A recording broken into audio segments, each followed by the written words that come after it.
ఇది పెడదామా 9:45 పెడదామా?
Thanks. But I don't know why my drill used to work in the old apartment. This is a hammer drill. It's designed to cut through concrete. Concrete? But you won't get a beam this low. Beam? This is a sheer wall of concrete. What do you say? It's really cool. It's just interesting technology that is used for basically, you have these aluminum molds that they set up in the shape of people, and then they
Each also hosts a luxurious clubhouse, community farm, and 71% open spaces to provide unique experience in central Hyderabad. Flowers one Hyderabad, creating landmark for generations.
Hey, thanks. But I don't know why my drill used to work in the old apartment. This is a hammer drill. It's designed to cut through concrete. But you won't let a beam this low. Beam? This is a sheer wall of concrete. What do you say? Oh, it's really cool. It's this interesting technology that this uses that walls use aluminum forms. Basically, they have these aluminum molds and they're set up in the shape of it. And then they put in metal rings. Then they had electrical conduits, switch boxes, pipes. They finally put concrete. Wait, what do you say?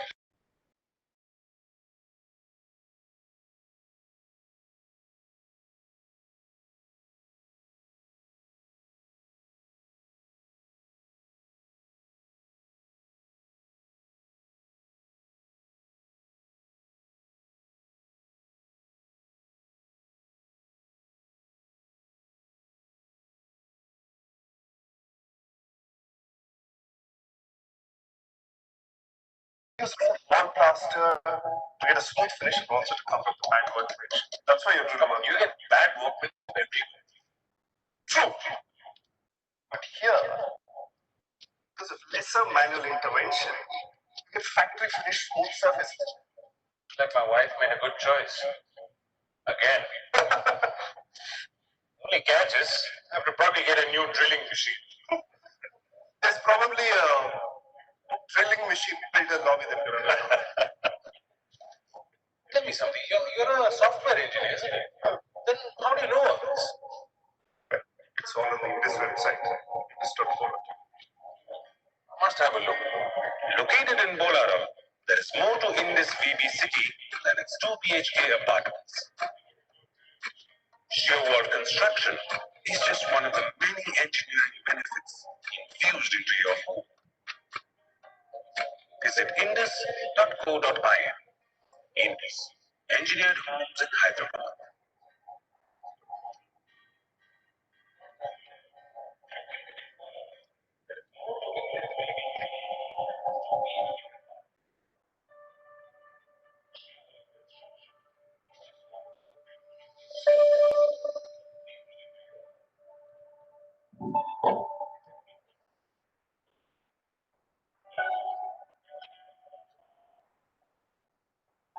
Hyderabad presents one Hyderabad.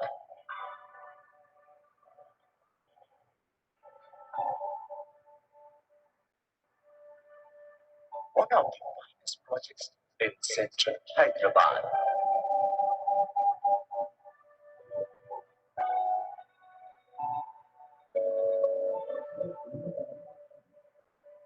The iconic structure consists of 24 floors.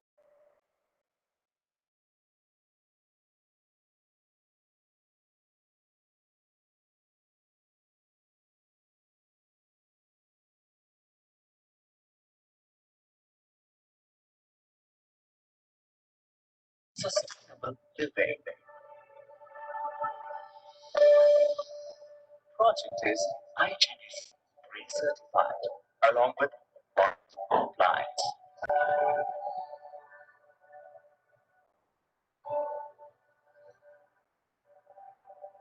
Project also hosts a luxurious clubhouse, community farm, and 71% open spaces to provide unique experience in central Hyderabad.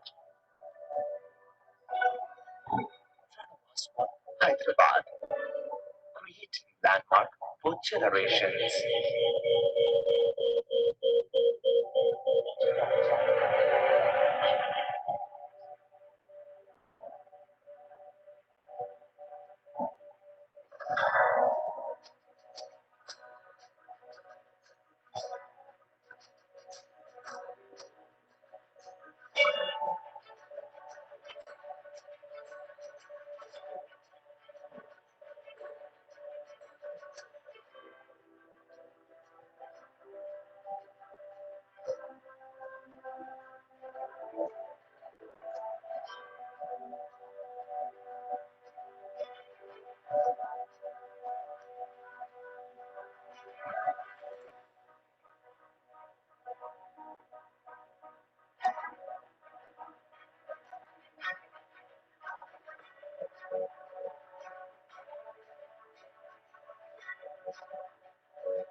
Very good morning, sir.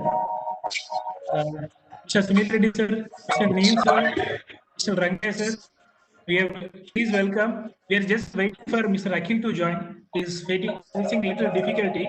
He will join in 2 minutes, sir. No problem. Good morning, Morning. and thank you very much. Thank you, sir.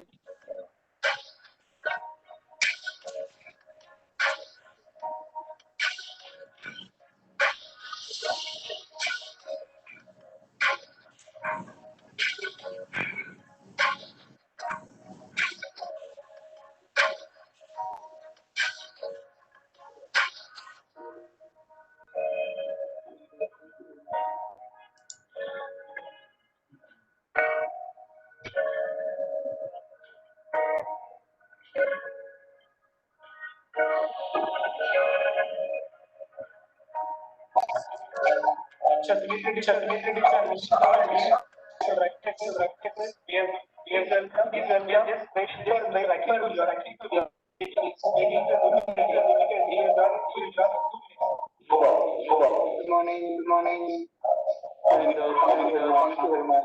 Thank you, sir. Thank you, sir.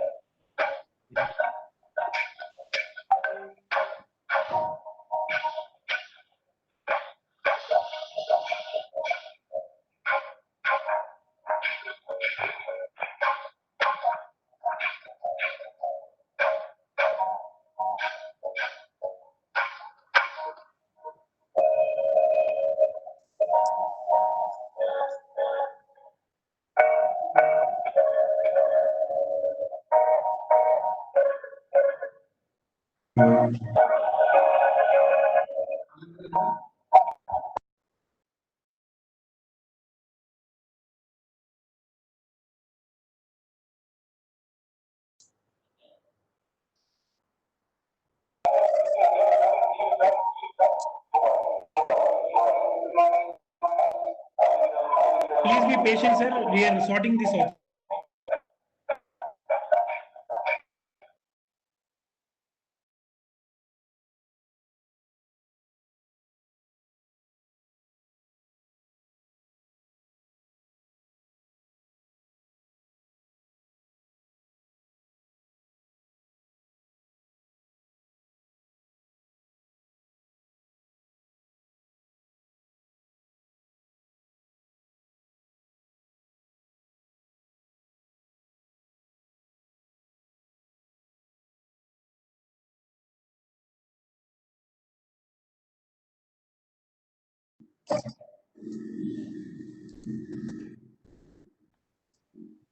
Good morning, everyone.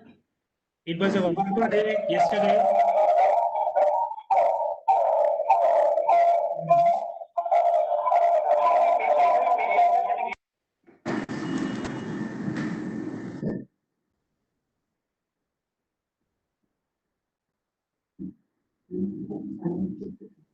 I guess now it is working. I guess there is no echo, sir. Is my voice clear, sir? Yeah, there's no echo now. Yeah, we're fine. Yeah. Sorry for this, sir. So, very good morning to everyone, all the participants. It was a wonderful day yesterday, and now we are beginning this day with food processing sector, and we have esteemed panelists, and it will be moderated by Mr. Akhil Kumar Gawar, Director of Food Processing from Government of Telangana. Everyone,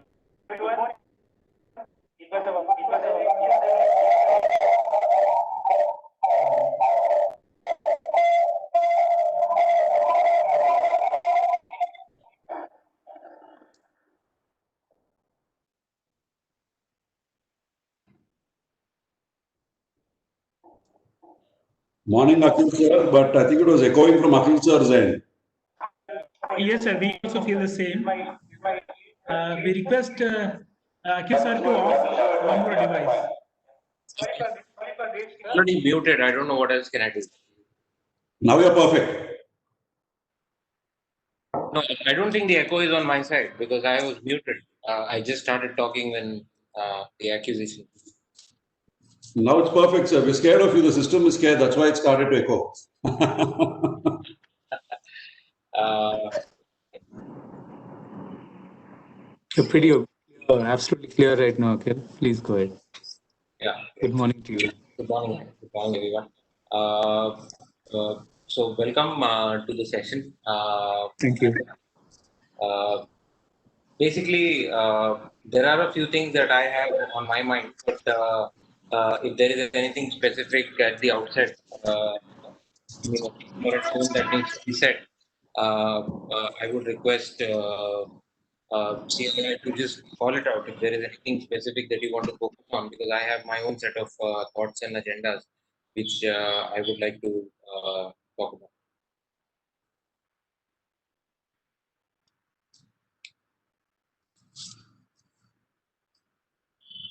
Nothing from my side. Akhil, please go ahead.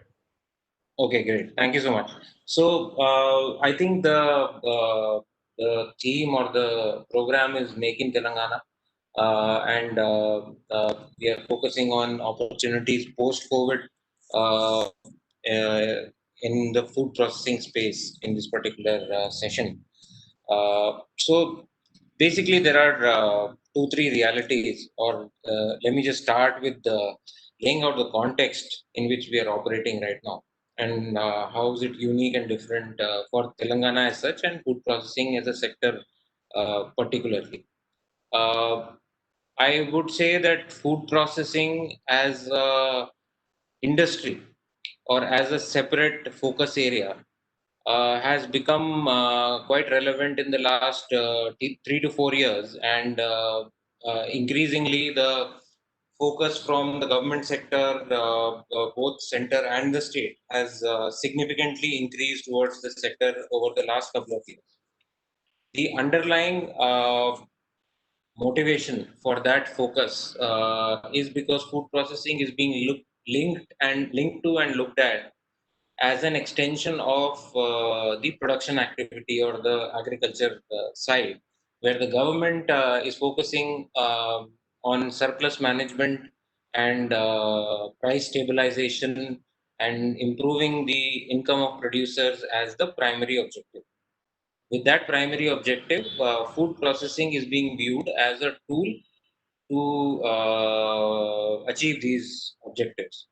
And since the recent years have seen significant improvement in on the production side in various sectors, particularly in Telangana, the government has invested a lot in the irrigation potential and on various schemes on the farm side.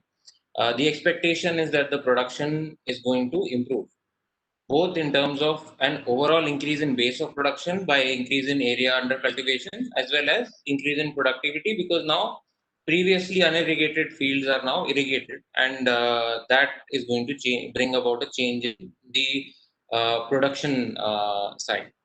So that at the outset is one fundamental need that the government feel, that the surplus that is expected needs to be managed, managed from the perspective of finding a market for it, and managed from the perspective of managing the supply chain in the middle with respect to storage, processing, etc. That's one entire theme of thought process, and a lot of policy making effort, and a lot of things that we've been listening to both at the central government level as well as the state government level. The buzzwords, if I would call out, are FPOs. People are talking about SHGs. People are talking about how do you get in. Our state, our honorable CM is talking about special food processing zones.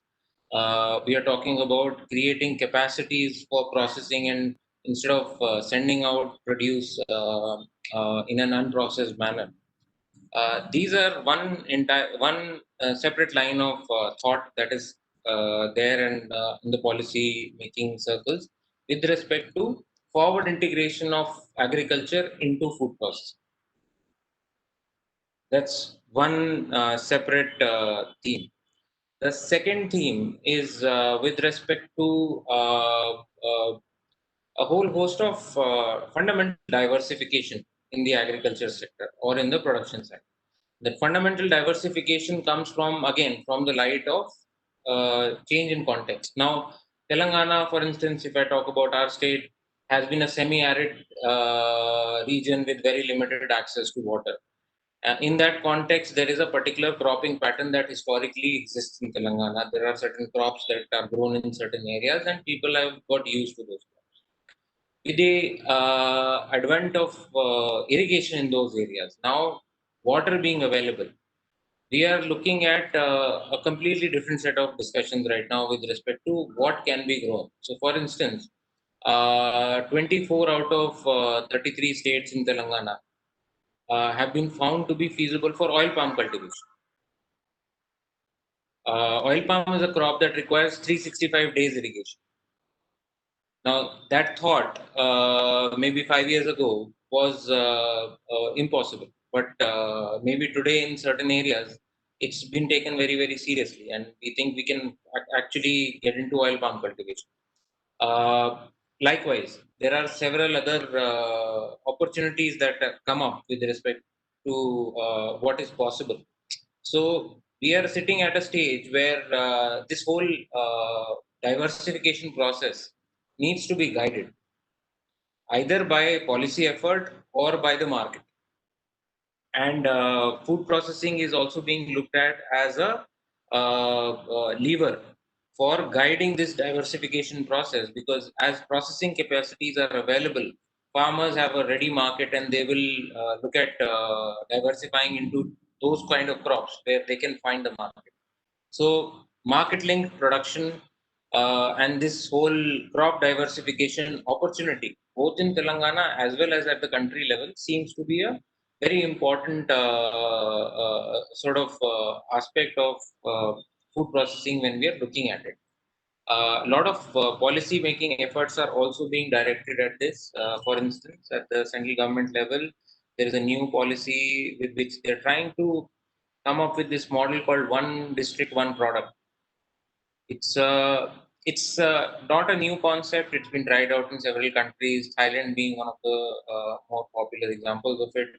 UP has implemented this in various of their districts with respect to their traditional arts.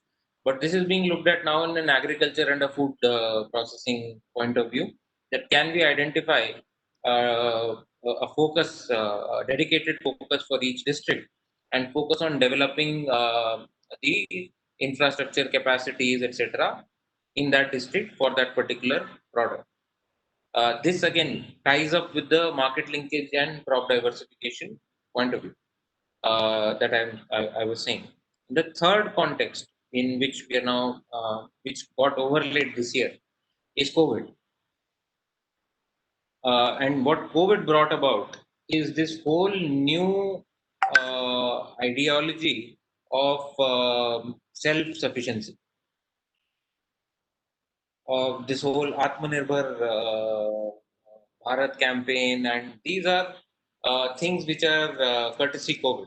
where now people are looking at how do we look at things from that standpoint? How do we de-risk ourselves? Now, de-risking is being looked at either from the point, even farm labor, for that matter, has now become a point of very important consideration when we are looking at de-risking.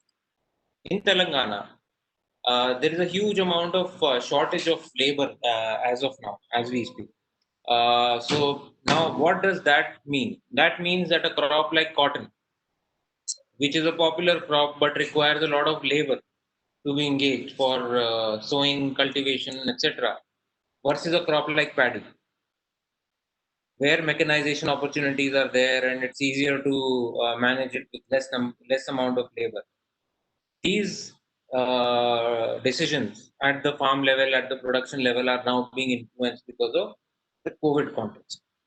So these three things put together, I think, are now governing how this whole space moves, both from the point of view of policy making as well as from the point of view of industry. And COVID also brings in a demand context where demand has significantly shifted now. Of the kind of products people used to consume, right? So, for instance, the whole focus on hygiene, people are the whole Horeca sector is out of picture. For instance, right now, there is no purchases that are happening from the Horeca side. So, the whole mix of the market has changed. The kind of produce, for example, in the perishable space, the kind of produce which was being picked up by Horeca is now not being picked up. So that has its own set of ramifications on the supply chain, on the people involved, on the trade aspects there. Exports are also in a similar manner being affected in the COVID context with respect to the demand patterns shifting given the COVID scenario. So this again is also courtesy COVID. So self-sufficiency and a shift in demand pattern itself in the near future, courtesy COVID, is also the. I mean, I would add that to the context. So these are three broad areas which, in my mind, were there, which are the context in which we are speaking. And these are my initial thoughts, and this is how I wanted to sort of lay out the whole discussion here. So I would request Neil, since you're looking at it from a pan-country level, and you're closest to the customer, I would say. So what do you think? Thank you very much, Akhil, for this very neat introduction. And like you rightly highlighted, we are sitting in very rapidly changing times. And at the same time, the government has also responded, both at the center and the state. Very many things are being done, particularly from the context that agri is a big source of both in terms of employment generation and also feeding the people. And what we are picking up, and at one level, at the consumer level, is they're definitely looking for more hygiene in the products that they consume, be it in terms of branded products, be it in terms of ready to eat, uh, be it in terms of what they're consuming. They're looking for products which are of a high reputation when it comes to hygiene and sanitation, and therefore those are the kind of products that are getting consumed. So when you look at the opportunity that is emerging, definitely there is an increased need for consumers to meet their breakfast component, if I were to just highlight a point. And therefore, there is a lot of offtake of a ready-to-eat upma or poha, and that's a big opportunity that's emerging from a consumer standpoint. And that is something that I see is going to definitely transform the way food processing is going to be looked at going forward. People want hot Indian meals. They're not looking for a westernized dish. Most households are not able to gravitate to it. In this stress times, definitely new consumption habits are coming about. Uh, The other thing is we are also noticing that even in international markets, there's a lot of draw for Indian products. And that's another space that we are also trying to service from an opportunity point of view. A lot of immunity-based products, turmeric, another product that is grown in the state of Telangana to a large quantum. It's one of the largest growers in the country. Is also a big source of immunity as we see. And curcumin is another component within that, which is also revered from an immunity building space. And we're also trying to infuse products with immunity based ingredients and try and take it to market. So we that with our biscuit. We launched a Veda Mari biscuit. We are trying the beverages. We are trying to build an immunity quotient into it and selling that. We're also doing some of that with our confectionery-based products. We're trying to also fortify them with vitamin C, and that's again.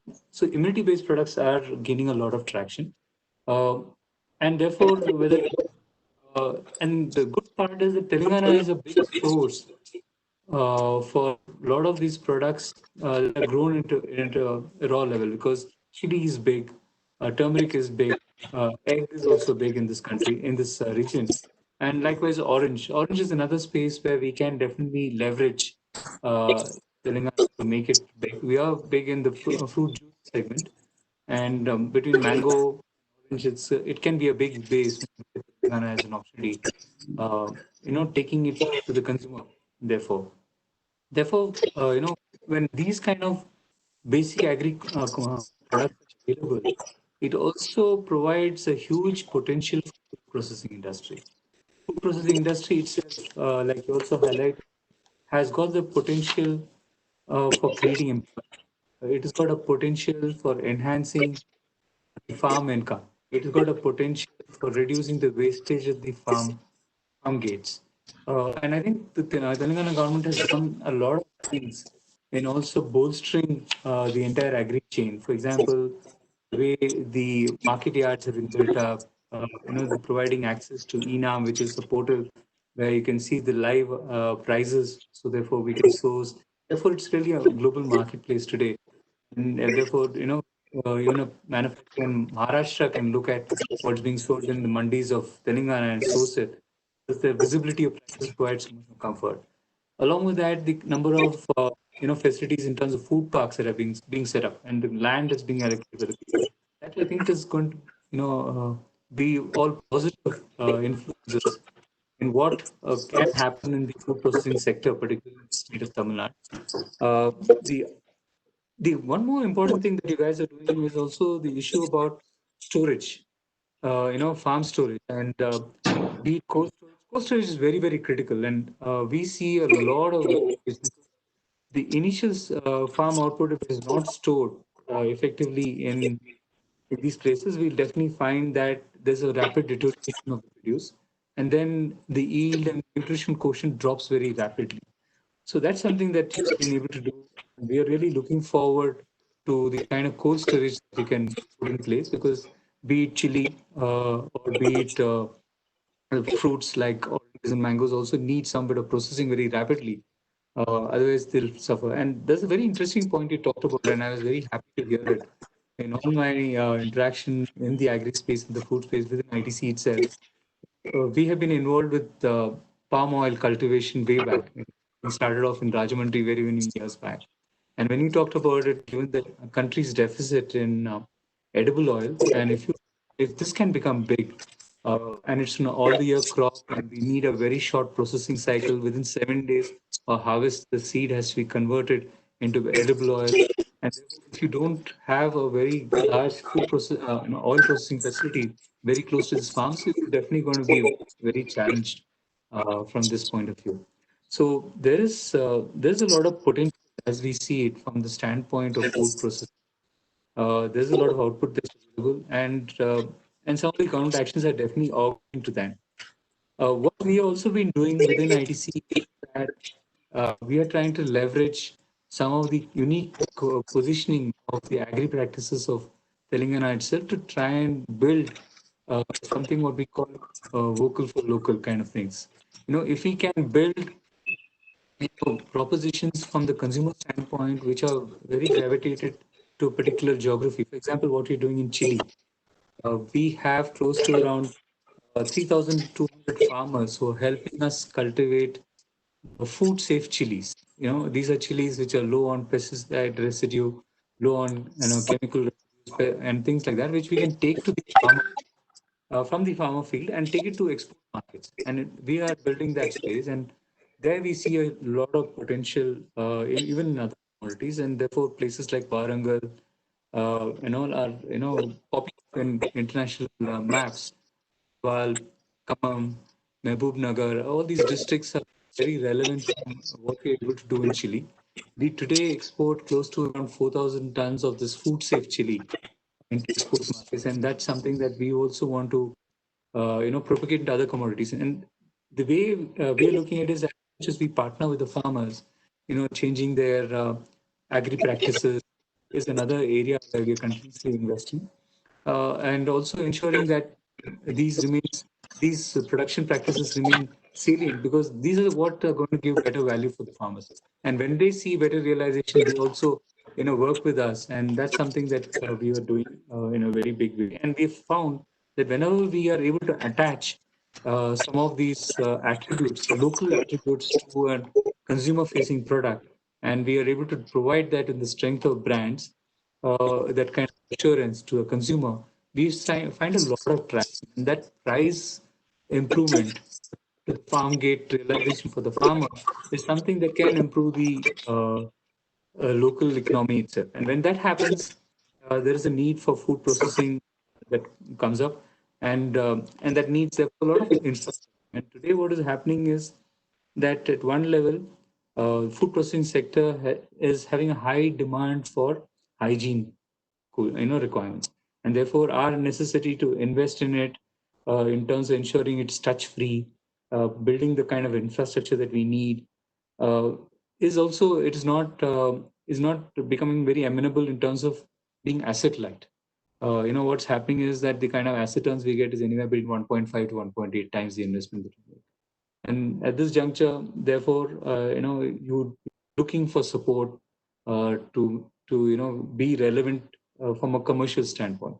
And therefore, we are looking for support from the government, and the government has also come out. They've been very proactive in terms of policy, but at this juncture, we want to see the fructification of it, because when we have made commitments to investments, policy support is very, very critical. And we are hoping that the fiscal policies that are being talked about, both at the center, we're also looking at production-linked incentive packages. We're looking at state-level incentive packages to support this industry, because without that, getting the infrastructure active and at the same time relevant is going to be very difficult. It's without that, we also made commitments. We have made investments close to around 325 crores and waiting to see get them operational. We're not going to wait for that, but we're hoping that the government will also support, because then we can accelerate some of this investment that we're making. While we do that, I think the biggest advantage that food processing brings is also the fact that it's a large employment generator, not only in the factories, it also happens in the entire value chain. And that's something that should augur well for the local economy. And it has got a very positive footprint from the economic multiplier effect the food processing sector can bring, not only to the economy, but also to the agri sector, which is a very, very relevant space. As much as we are doing things in spices, we're also doing with rice. We export close to around 5,000 tons of rice from the Warangal region and Nalgonda area, again to the export markets. So there's a lot of potential in our ability to source. So the entire manufacturing process needs to be supported, get them state of the art, ensure that the nutrition quotient is maintained in the product. And that's some of the areas we see, at least in the first pass, as areas there where we can work with the state to try and ensure, we are able to build a very sustainable, economically sustainable food processing sector in the state of Telangana. Thank you.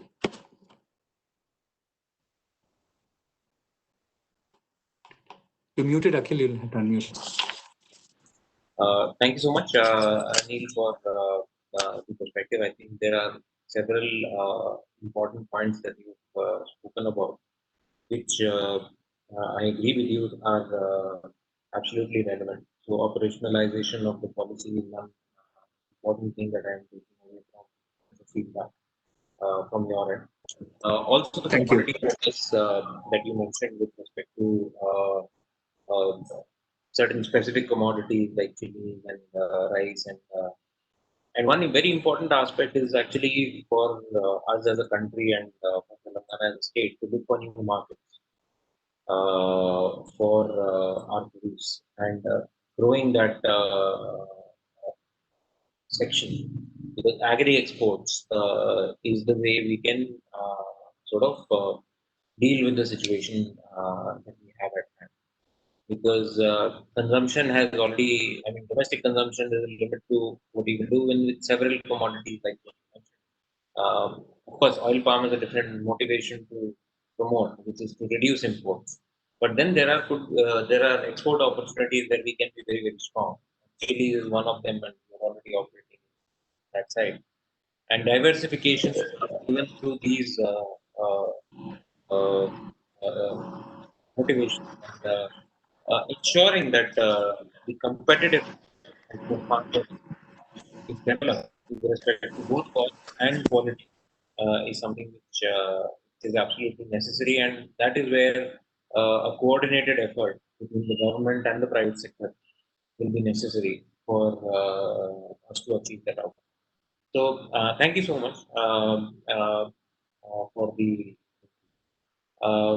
Mr. Reddy. I would want to want you to weigh in here a little bit from the perspective of a completely different sector. I mean, you come from the dairy sector, and the dairy sector is actually a very, very important sector for the country.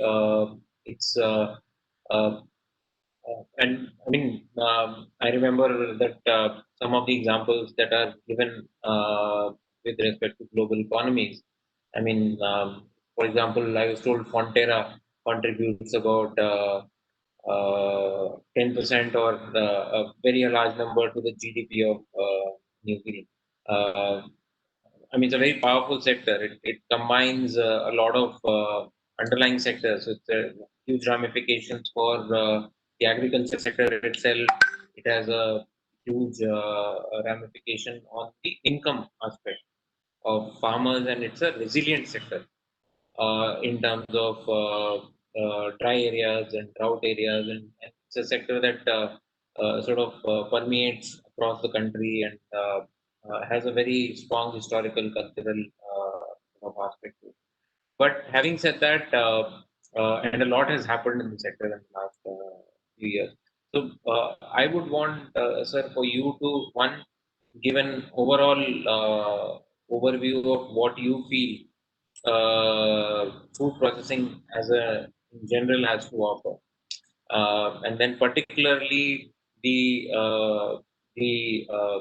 importance and the opportunities in the allied agriculture space, including dairy as being the cornerstone of that particular sector. Uh, and and I'd like you to also be a little, I mean, if you can, on what do you think are the gaps and what do you think we need to really focus on, and what would you like the government to be doing in this space? There are several policies and benefits and schemes that are being developed, and in the end, I would like to very quickly go over some of them in the interest of the audience. But at the outset, what do you think?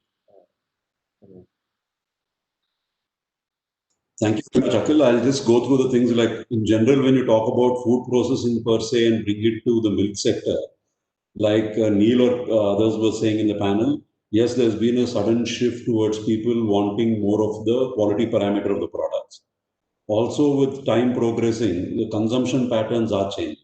5 years ago, curd as a product was a very small product. Families were willing to buy milk, make curd at home and use it as a consumption point. But today, buying curd is becoming the norm. So when it is becoming to buying curd, which is becoming the norm, I'm not talking of the A-grade stores alone, which have the higher value in terms of the cups of curd, but the smaller pouches, which a guy who is working is able to pick up a pouch. So right from the bottom of the pyramid to the top of the pyramid, pre-COVID, food habits are beginning to change because as the economy slightly improves, people were looking for more convenience, hygiene. They didn't mind paying a certain price for it. So the basic mind shift is if you knew about dairy earlier, if you wanted to have a 1 rupee price increase in the selling front, it was a big affair. It had to be announced in the newspapers. There were people who would like it. It would become a tough job to do. Today, a rupee in a household which is consuming a liter of milk a day and 30 rupees for a month doesn't make any difference. So coming from the market side, people are looking from convenience. People are looking at quality. People are looking at the service of delivery, be it online, be it home delivery, be it all, and they're willing to pay a price for it. Bringing it back to that is in overall as a food processing as a sector. So the shifts that are going to happen is an online grocery going to be the way to go forward. Therefore, an FPO tying up with an online grocery is going to be my competitor at the smaller end. This is the larger brands that are going to come into play. It's something which we have to wait and see how it plays out. Because now we are seeing in the dairy sector, for example, we get a lot of the smaller players becoming more artisanal in nature and trying to push a product. I'm only talking about it now on the higher end, right? You'll get very expensive called fresh milk, which a small producer is able to go through a delivery chain, and because he's got delivery chains which have become so easy, right? I can go on to get on to Dunzo and Dunzo delivers things. So that way, from an FPO or a small producer or any other point of view, if there is proper awareness on how to take the whole thing forward, it will have its own impact as a local community cell. In COVID times, we have seen a lot of the larger communities getting smaller operators taking their veggies or fruits right to the community. Is this going to be something of a new norm? Is it going to change? Is what we are waiting to see, and how it goes. We'll have to adapt or change. Bringing it to the form of the dairy sector, yes, we have a lot of things because if you take from the input of the feed that we look in, then we're touching the grains, we're touching fodder as a crop to the residue crop to everything else comes in into the feed part of the animals. The next part comes in the health of the animals. We look at it as insemination to wet care to the whole thing. Here is where the biggest challenge lies. When you came and said you want to improve the prosperity of the farmer, I've always been fighting improving the prosperity of the farmer by just saying there should be a price increase and only increase the price, and the consumer will suffer and pay for it. Doesn't make sense in my view, right? If my price today that I'm paying, my farm gate price is equivalent in New Zealand or sometimes more expensive. My dollar keeps going up. That's why it starts off. The rupee terminology doesn't come. But on a global scenario, 1-2 rupees here or there, I'm on a par with the global price that I pay the farmer. And I look at the inefficiency of our system of collecting little quantities of milk, putting it there, quality getting affected, consolidating it and bringing it to a bigger process. At the factory gate, it's much more expensive than globally. Inherently, what has happened was we were earlier a small producer, like low input, low output, let's consolidate. And where price was not the matter, that if you could sell the produce, it's what mattered. Now we are coming to the stage where it is going to be price matter. So in my view, if we want a dairy farmer to work in a dairy farm and be able to have the pride in work, because dairy farm till today has always been a backyard farming. It is low input, low output, backyard farming, whatever I get, I get. No farmer does his own costing. He doesn't take care of what is the capital cost or the cost of the animal or the feed. That is why we are surviving. On an average, if we ask why is the price of milk paid, nobody has an answer.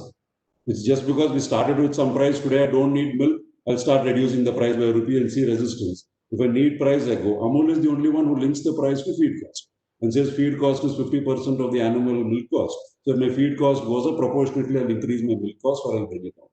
But otherwise, is it to be an effective parameter is not there. So saying where do we go? Let's come to feed, right? When it's ag residue fed or whatever is fed. Cattle fodder as a crop, only now we are beginning to experiment. Bale silage coming in. Let's say if there is summer, there is a shortage of feed or fodder. What do you do? Earlier, we were expecting the farmer to be a master of it. He has to be the vet guy, he has to be the feed specialist, he has to be the animal specialist, everything. Because it's low intensity, right? You told him you have 2 animals, you take care of it, if you don't have anything, let it go for crazy. I don't think it is becoming viable anymore because all the costs of labor, everything is increasing. And if I have unproductivity animal, where do I go?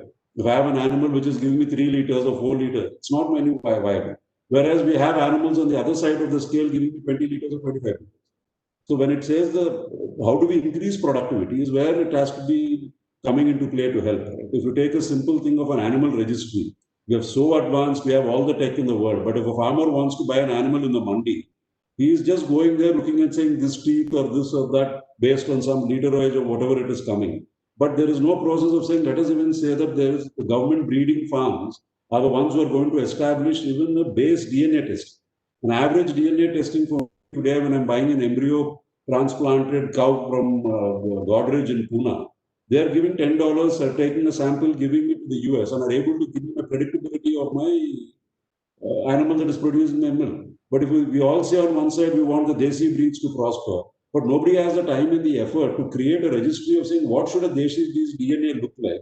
What is the base DNA of quality? Which if I superimpose any other DNA, I will do it. From the private sector to do that, it's going to be tough. So coming into the government norms, so taking forward saying, look, we will create nutritional labs. If you take Punjab, which is doing very well in dairy, the Ludhiana University has been the front runner. So if I, as a farmer today, want to go and give 10 of my produce and I want to create my own feed ration, NDDB is the only one now going around with an online program itself, given which is not yet propagated. But 80% of the farmers do not know whether the input to the output is matching, whether overfeeding on protein or underfeeding, bringing down the cost. They're not thinking of that, right? Whatever is available today is what I buy. I'll give basically green fodder. Yes, we are doing our effort. We have our own farm, which we call as an experimental farm. Any farmer who's interested, we take them there.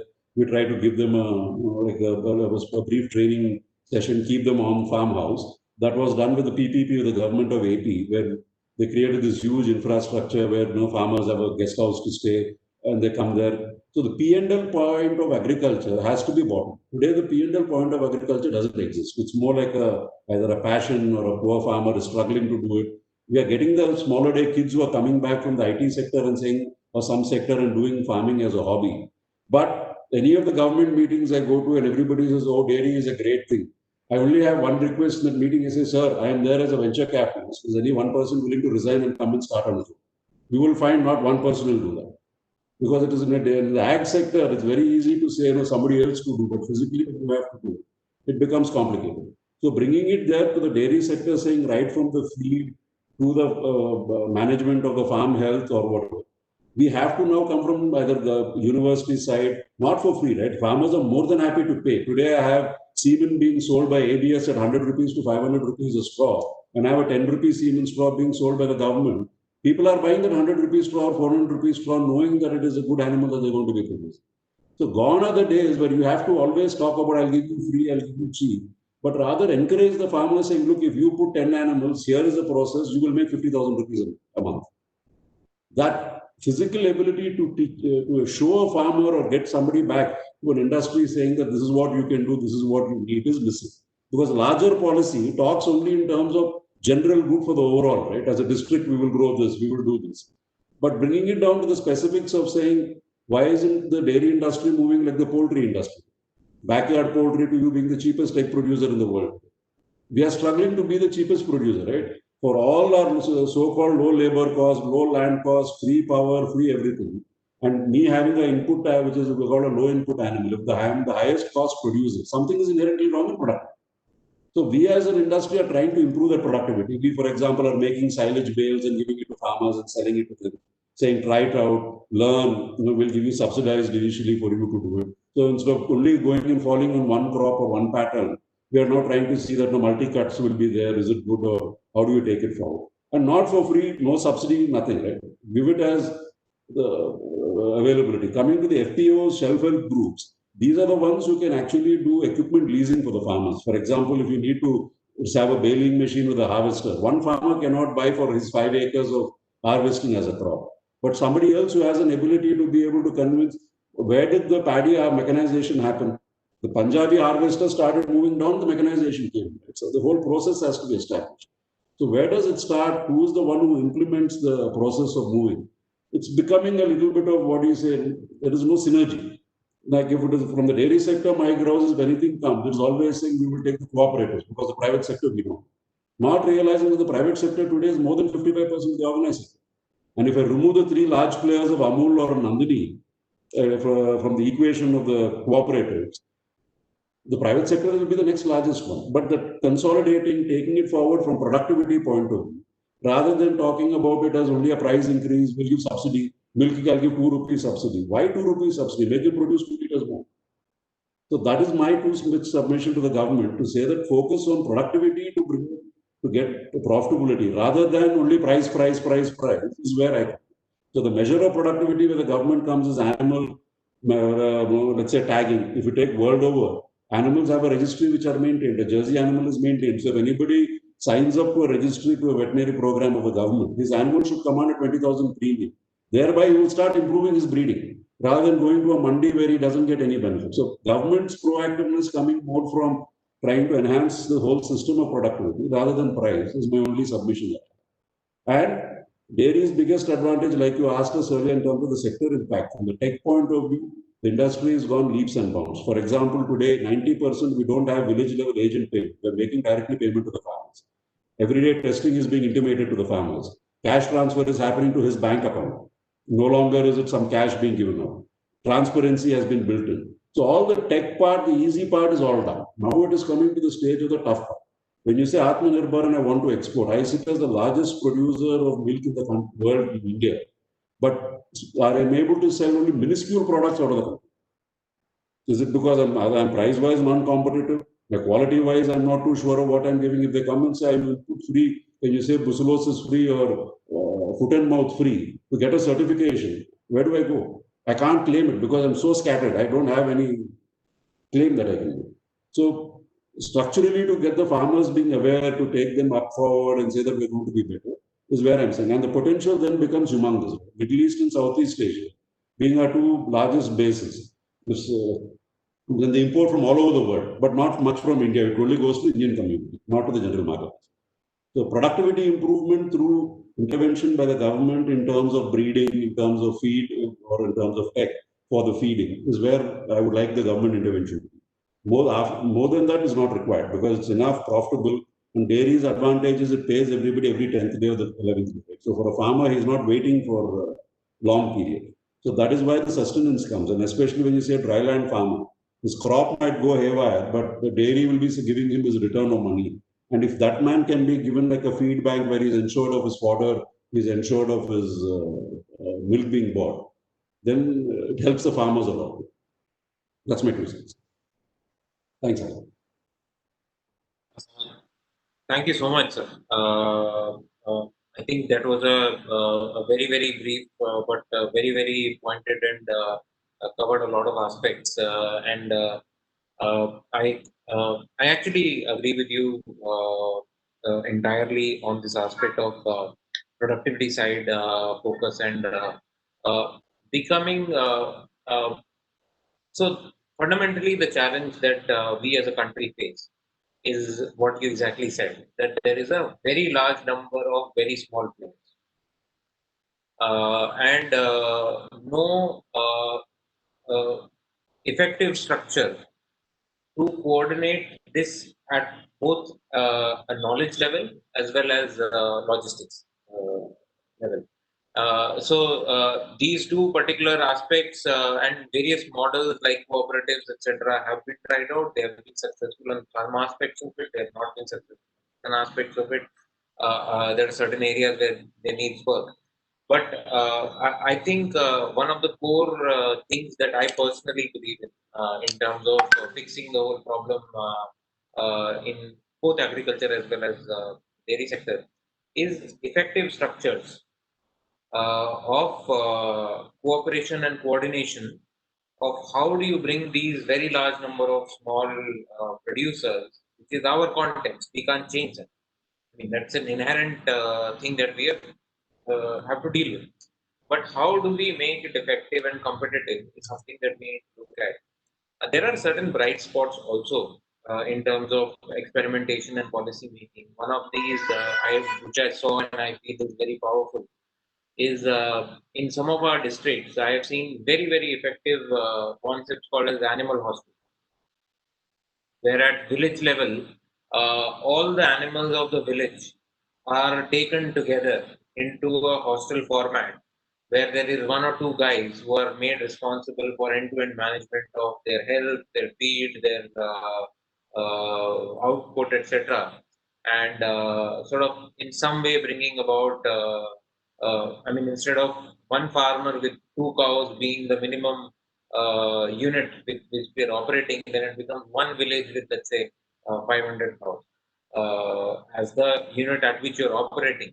And once you start operating, it's well, like what you said, it's tremendously difficult to teach so many people on aspects of animal health, on aspects of this. But there has to be some amount of minimum size with which you are operating. And that is where FPOs, SHGs, and these aspects of animal welfare, etc., start making sense. And I think I have, at least in my experience, whatever I've gone around, I've seen some bright spots of many of these things picking up. And I think this is the way to go. Like you said, the price play, whether it is dairy or it is agriculture sector, has hit its limit. I mean, beyond a point, just like monetary policy, you can't reduce interest rates beyond a point. Likewise, on the price play, you can't do much any further than where we are already. Right? That's my personal opinion. And productivity and competitiveness is going to be the underlying factor that will determine whether we will be able to manage this situation or not. And that is where I think the policy focus has to be completely take your points. And because I'm aware of what's happening in the department here, I think work is underway in our government on almost all aspects of what, whether it is with respect to traceability, whether it is with respect to registry, whether it is with respect to veterinary care, whether it is with respect to knowledge dissemination at the grassroots level, whether it is on silage, whether it is on availability of medicines and disease management. These are all aspects where several programs are underway, and I feel that now is the time that we need to look at this again with respect to how do we all participate together in this whole thing. And I'm sure the department will come up with their set of participation efforts, etc., and programs and schemes where we can get together. And COVID is a very good, I would say, every crisis is an opportunity. So COVID also brings about a lot of opportunities in fixing a lot of things that we've not focused on. It forces us to look at it in a different way, and I hope we are able to do that. Thank you so much. Thank you, sir. Let's move on to Mr. Rangaya. Mr. Rangaya, I know, brings in a lot of, I would say, scientific rigor into the aspect of the final product and output that we're talking about. And in the current context of COVID, with health and nutrition taking the center stage in the conversations and in the mind space of people, where people were not probably thinking about these aspects so much, but with the threat of COVID and the whole disruption in people's lives, and that they have nothing much to do but to sit at home and read about all this. I think people are now reading up a lot, I guess, and becoming more and more aware of health and nutrition, etc.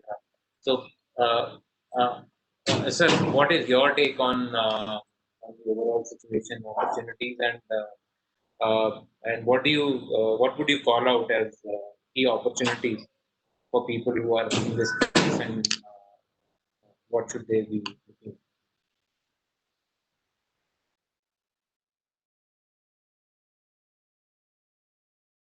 Sir, you're muted.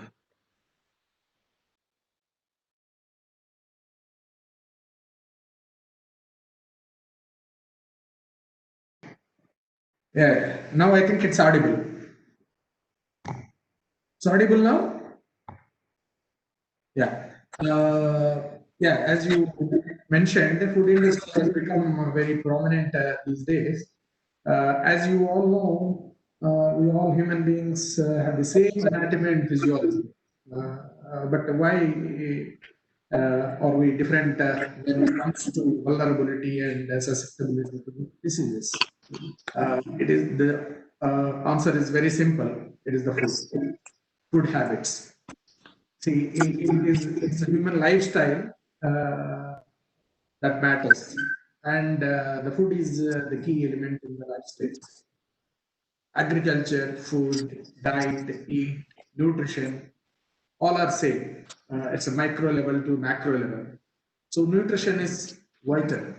That is the greatest opportunity today. That's what we have a caption in all products. Each bite is an opportunity. Each bite is an opportunity. So when it comes to agriculture, agriculture has got a lot of key segments that can generate a lot of revenue, thereby the country's growth. And just to mention the key segments are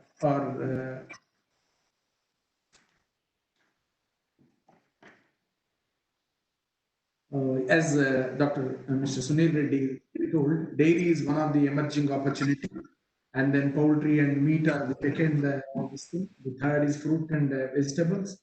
The fourth are aqua. Then the fifth is the retail industry. These are the major opportunities in the agriculture segment. Of course, over the years, we have gone a lot ahead, and from nowhere to today, we are the second largest food producer in the world. And of course, it's a phenomenal growth. And today, with the 2 points in front of us, like how to double the income of the farmer and how to give a good product to the consumer. Between these two lines, there is a big science this thing. So all that what I had spoken, the key segment that I mentioned are there in between these two things. And each segment has got huge opportunities. As Sunil Reddy covered in dairy, of course, dairy, I can say, though we are the largest user in the world, we have to do a lot more. Like there is one unorganized sector which is untapped, and there's a government should take a call on that and how to bring that unorganized sector to the organized sector, which can be converted into a value addition and of course revenue also. And I think because of the unorganized sector, there's a lot of fuss is going on, wherein the whole industry is getting into bad name. I think that's one area that government can look into, and if that is covered, of course, dairy industry from 10 lakh crore business to, I'm sure in 5 years it can be a 5 lakh crore business model. That's one thing. And fruit and vegetable sector, of course, there are lots of things in that. There is primary processing is very poor, and then wastage management is not met. I mean, that has not been solved properly. So those areas, I mean, packaging and then increasing the shelf life. These are the areas where one can look into to find ways and then convert into opportunities. And then poultry and meat, of course, we are still very primitive. We are eating 4 kg chicken annually, and compared to 20-25 kgs per annum in the rest of the world. And the eggs, we are eating only 68 eggs per annum, where even China consumes 154 eggs. And then the rest of the world, West world is 230 to 40 eggs per day. So there is a lot to increase in that perspective also. And then when it comes to retail, of course, retail is, I said, it's almost 500 to 600 billion business today. And we are in the forefront, surpassing China also, attracting investments in this sector. retail, of course, the food and grocery. It's only 9% in the whole this thing, the modern trade, and then food is only 3%, and the rest of the things that's again in the unorganized. It's not. I don't say it's unorganized, but it's the general trade, as I say. I can give you one model in Oman, where I had been there for last 25 years. And when I went 20 years back, it was 40,000 outlets, foodstuff outlets, and became 4,000 outlets in less than 5 years. The whole 80%, 90% of the market went into hypermarkets and all that. That's how the evolution had happened. I mean, because of various reasons, like the price, the variations were huge. Like, if somebody gets into, goes into hypermarket and buy, he'll get the commodities, for lesser than, 30% what he buys from a small grocery. So that's the advantage. And then he gets very good packed, presentable, and then with more shelf life and all that. That advantages are there in modern trading. Unlike, in India, of course, we have a long way to go, and to reach to that stage. I think the growth is 20-25% in that sector, and probably the modern trade will dominate in years to come. With all this, the innate, the factories, again, the nutrition. Today, the gourmet food industry is becoming very popular. There are two key, significant trends in the food industry. One is we are importing a lot of products still, like due to high buying power and then increased awareness on health and so and so. We are importing a lot of products from other countries for a simple reason, like we think they are the better products. And the second is the gourmet food industry. Like, in gourmet food industry also, the products are made with hard to find ingredients and then health foods and all those things. So these two areas are the most important things, like wherein the current entrepreneurs should look into. Like we, indigenous protein foods, is a gourmet food industry, and we, in fact, tapped those points. Like we would like to produce some of the products wherein we use only whey protein isolate as our ingredient, and then most of them are natural products. The reason being, today the consumer is not the same like earlier. The consumer is different today. As Ayurveda says, Ayurveda, life, science of life. Ayurveda says, when food is wrong, medicine is of no use. When food is correct, medicine is of no need. This is what people are believing. Today, food has become a medicine. So people are looking at food as a therapeutic alternative.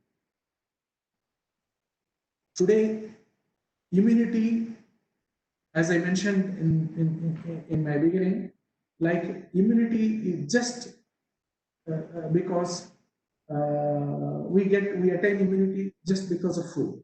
That's what people believe. So immunity comes with the nutrition.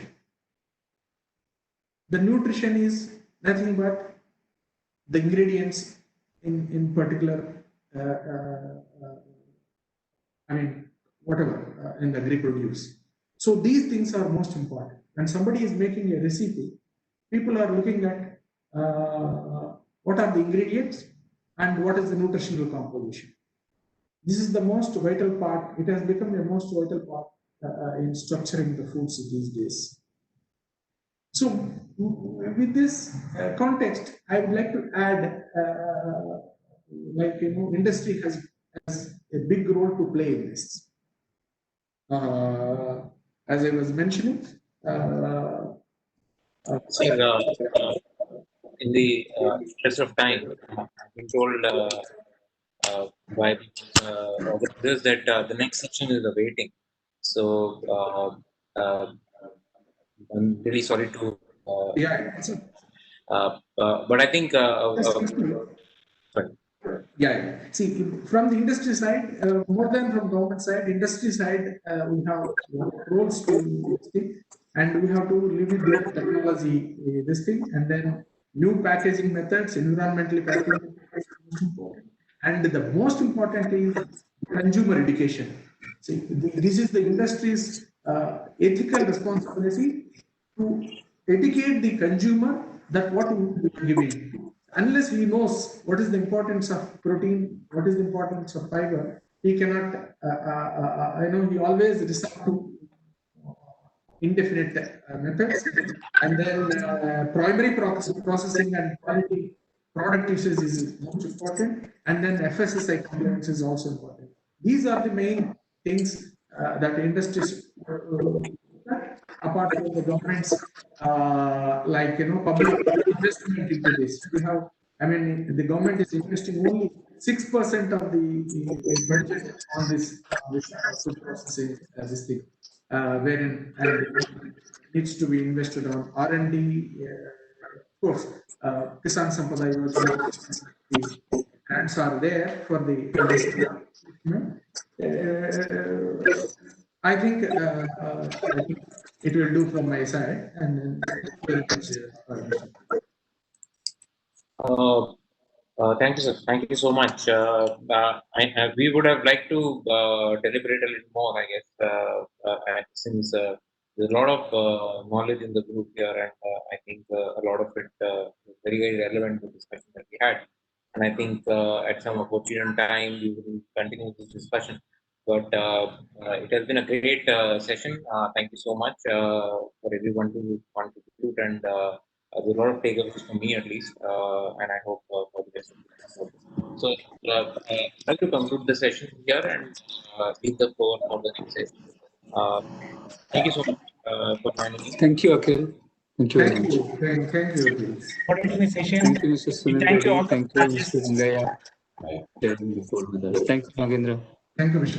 Thank you all the parties for sharing their insights, and without waiting, we now request we have the next session on pharma, healthcare, and life sciences, gearing up for the next level of growth. May I now invite the moderator of this session, Mr. Shakti Nagappan, Director of Life Sciences, Government of Telangana. Over to you, sir. Thank you, Narendra. Good morning. So, Narendra, am I audible? Yes, sir, you are audible. Fantastic. Thank you. Thank you all for. It has been a pleasure to be here today and moderating this wonderful panel focused on future of life sciences industry in Hyderabad under the overarching theme of Make in Telangana.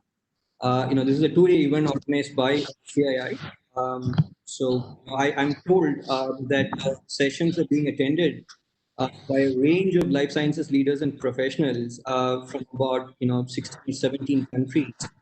I'm also told that a number of overseas missions or diplomatic agencies are also joining the session today. A warm welcome to all of you. We have a truly outstanding panel with us today. Our panelists have not only have created a remarkable success stories for themselves, but also have contributed immensely to the Hyderabad life sciences ecosystem. So let me begin briefly by introducing each of them. We have Dr. Anand Kumar, who is a managing director at Indian Immunologicals, a leading vaccine manufacturing company. Welcome, Anand. Mr. Madan Krishnan, who is the managing director of Medtronic South Asia. Madan also serves as the vice president of Minimally Invasive Therapies Group for APAC region at Medtronic. Thanks, Madan. Mr. Krishna Kanmuri is the CEO and Managing Director of Sai Life Sciences Limited, which has emerged as a premier pharmaceutical services company, a global pharmaceutical services company headquartered in Hyderabad. Welcome, Krishna. Mr. Sanjay Singh, who is a partner at KPMG and who heads life sciences sector, has also agreed to be here with us today. He's facing some technical issue joining in. He'll be with us shortly. So what I wanted to do in today's session, the way we have structured this discussion today is in three parts primarily. To give the participants, both from within the country and also outside, a snapshot of life sciences ecosystem in Hyderabad. And then discuss on the opportunities and challenges with the recent turn of events, with the pandemic coming in. What are the new opportunities and challenges that the industry is facing, and what is the future? And then also talk a little bit about the policy landscape in the country and how we can, both at the federal level and also at the state level, we can kind of streamline policies to make it easy for life sciences industry to do business. So let me kickstart the discussion by giving you a glimpse of the life sciences sector in Hyderabad, and then go on to a conversation with the panelists. So I would like to keep this as a free flowing conversation with our panelists today. Hyderabad has emerged as the life sciences capital of the country. The reason why we say this is Hyderabad has about 800 life sciences companies with a cumulative valuation of about 50 billion US dollars. The city accounts for about 40% of the country's pharmaceutical production.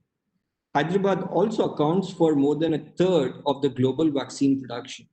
Another interesting fact that I want to point out to our audience is that Telangana is the only state or a province in the world, across the world, where which has more than 200 FDA approved sites.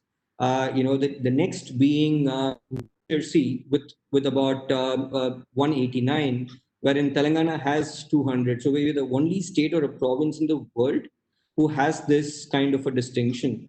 As many of you would know, that India has the second largest FDA-approved sites after the US, but we have almost about 5% of the FDA-approved sites globally. So with this context, let me jump into what we aspire to be doing.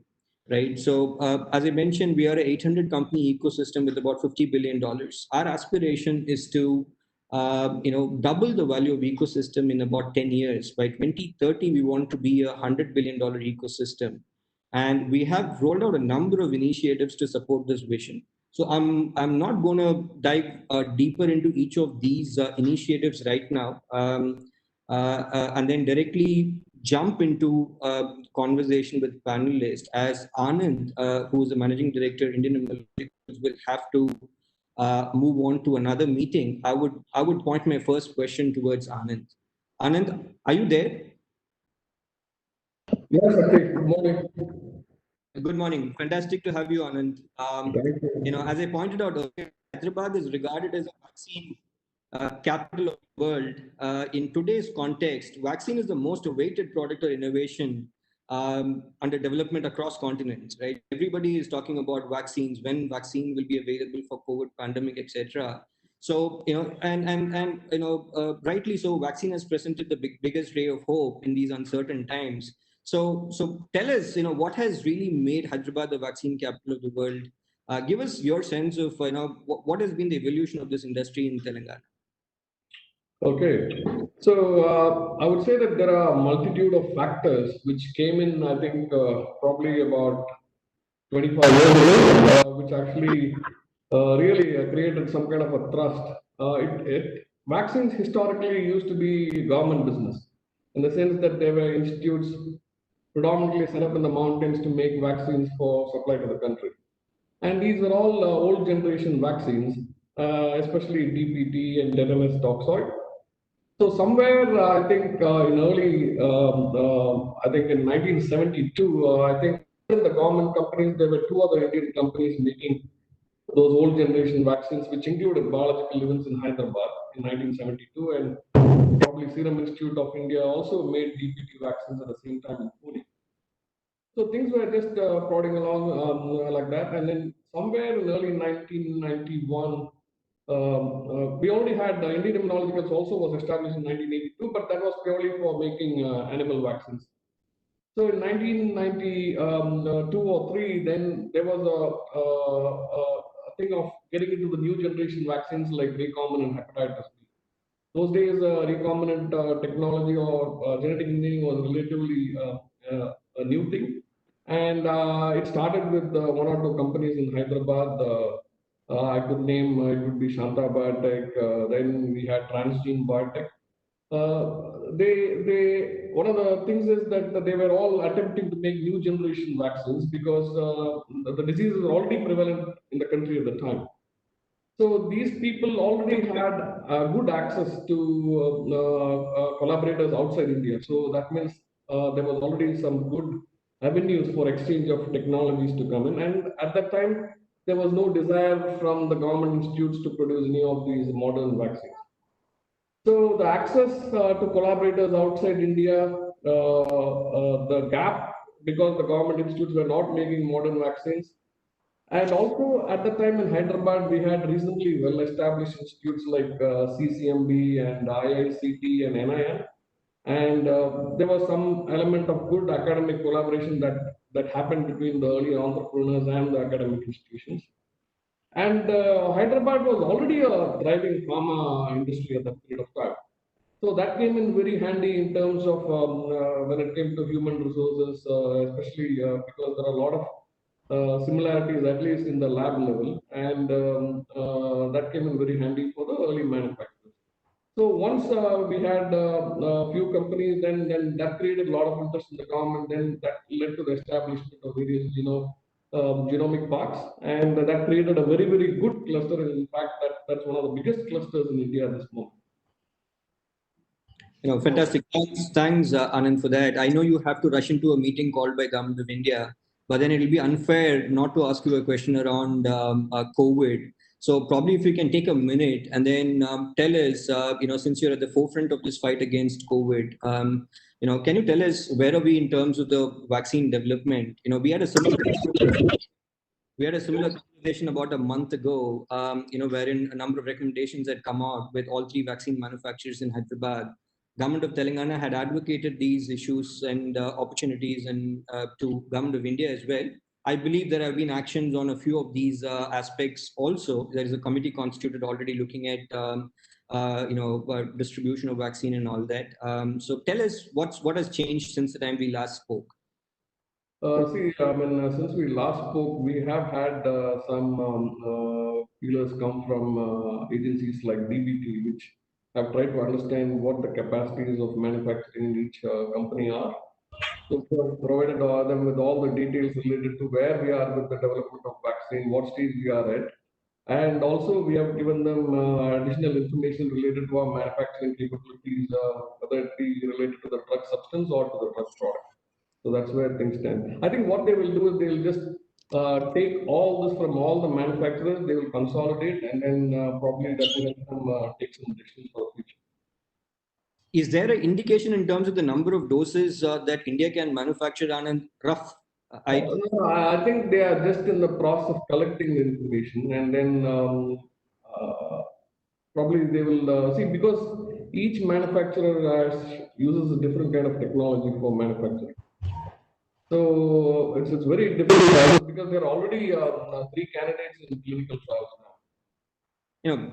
I completely understand that. I wouldn't push you further on this. Thank you so much, Anand. It's fantastic as always talking to you. I really apologize just because it's at the same time that I had to attend another meeting, but I would have loved to be here for the entire hour and then try to provide the inputs I could. I wish you, Shakti, and all the team, I hope this panel goes on very well, and provides very good information to all the other people who are.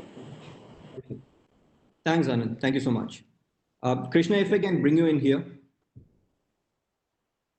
Yeah, fantastic. You're there. So Sai Life Sciences is a phenomenal success story from Hyderabad. Right? We're really proud of what you've been able to achieve. What started as a 4-member team, right now is by your father is now one of the most reputed pharmaceutical services company in the world. Can you tell us a bit about your journey and also kind of tell us how Hyderabad as an ecosystem has helped in this story? Exactly. It's a pretty interesting story if I think about it. So I think we started in 99. It really started as there's no business plan, no idea. It was somebody said you could do lab services to innovative companies in the US. And at that time, the concept was alien. Either was into manufacturing. And so I think my father started the company. He really had no idea what he was getting into. And so this is a classic case of the ecosystem actually got us off the ground and really enabled us. So to give you a perspective, chemistry hoods back in 99, nobody had a chemistry hood. So when we wanted to make a lab, we had to go to IICT, and that's where the institution becomes so handy. And the important part, IICT, if you look at the main purpose, they've really been instrumental in starting a lot of companies in Hyderabad, so pretty most companies. Nucleus is very obvious. They helped us help design hoods, helped us recruit chemists, help train our chemists to understand how to work with global innovators, which is just huge, right? Not knowing anything about the space, having an institution who really got you off the ground and how cooperative they were to the T was just incredible. And I think that really got us off the ground. And then we were able to look at companies aside, everybody, because there's so much chemistry in Hyderabad. It was easy for us to talk to different people, see what they're thinking about the space, understand, compare, contrast, and combine learnings. And what I found most entrepreneurs in Hyderabad are extremely good in sharing information. They're very supportive as well. Just not the universities, even the people you talk to are very supportive in terms of giving you ideas and giving you contacts as well. And as we grew a little larger, then it comes down to how do you build world-class infrastructure? Again, that was early days. If you look at the IKP Knowledge Park, it started back early 2000s. And then we really had no high quality labs. And they really took it up to build a great campus, access high quality labs at low cost. So we really could come back overnight and tell our large pharma clients, hey, we have now global standard hoods and we can operate that. And we could get in with a fraction of the cost, great environment, right? Customers react to environment. IKP was one of the first proponents of Genome Valley. And that made a big role for us in terms of being relevant to that space. And post that, I think as we grew, is the government policies have been phenomenal, easy place to work.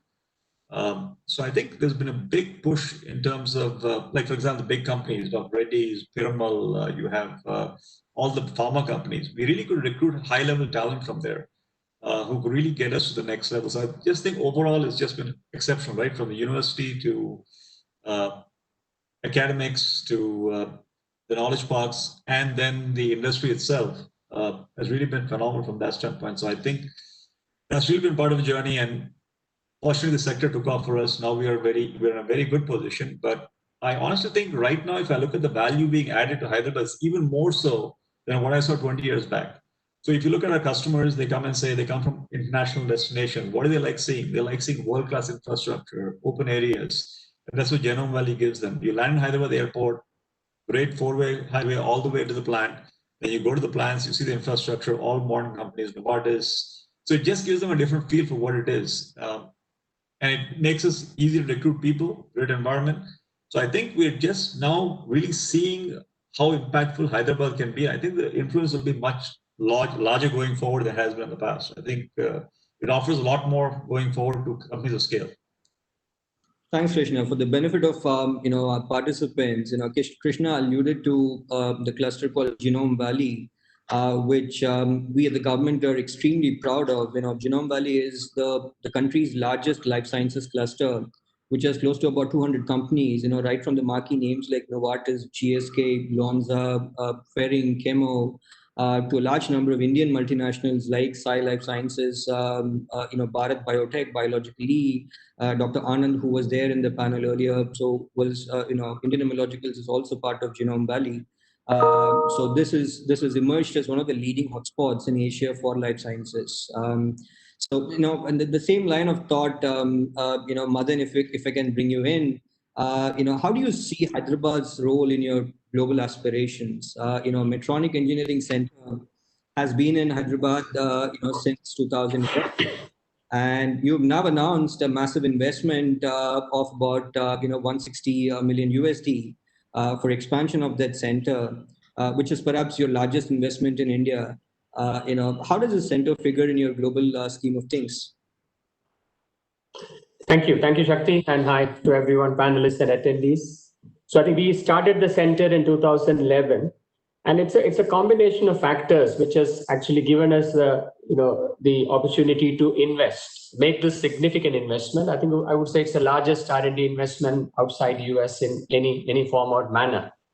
So the center achieved sort of a critical mass in terms of contributing with patents, 140 patents, 400 IP disclosures the center has achieved so far.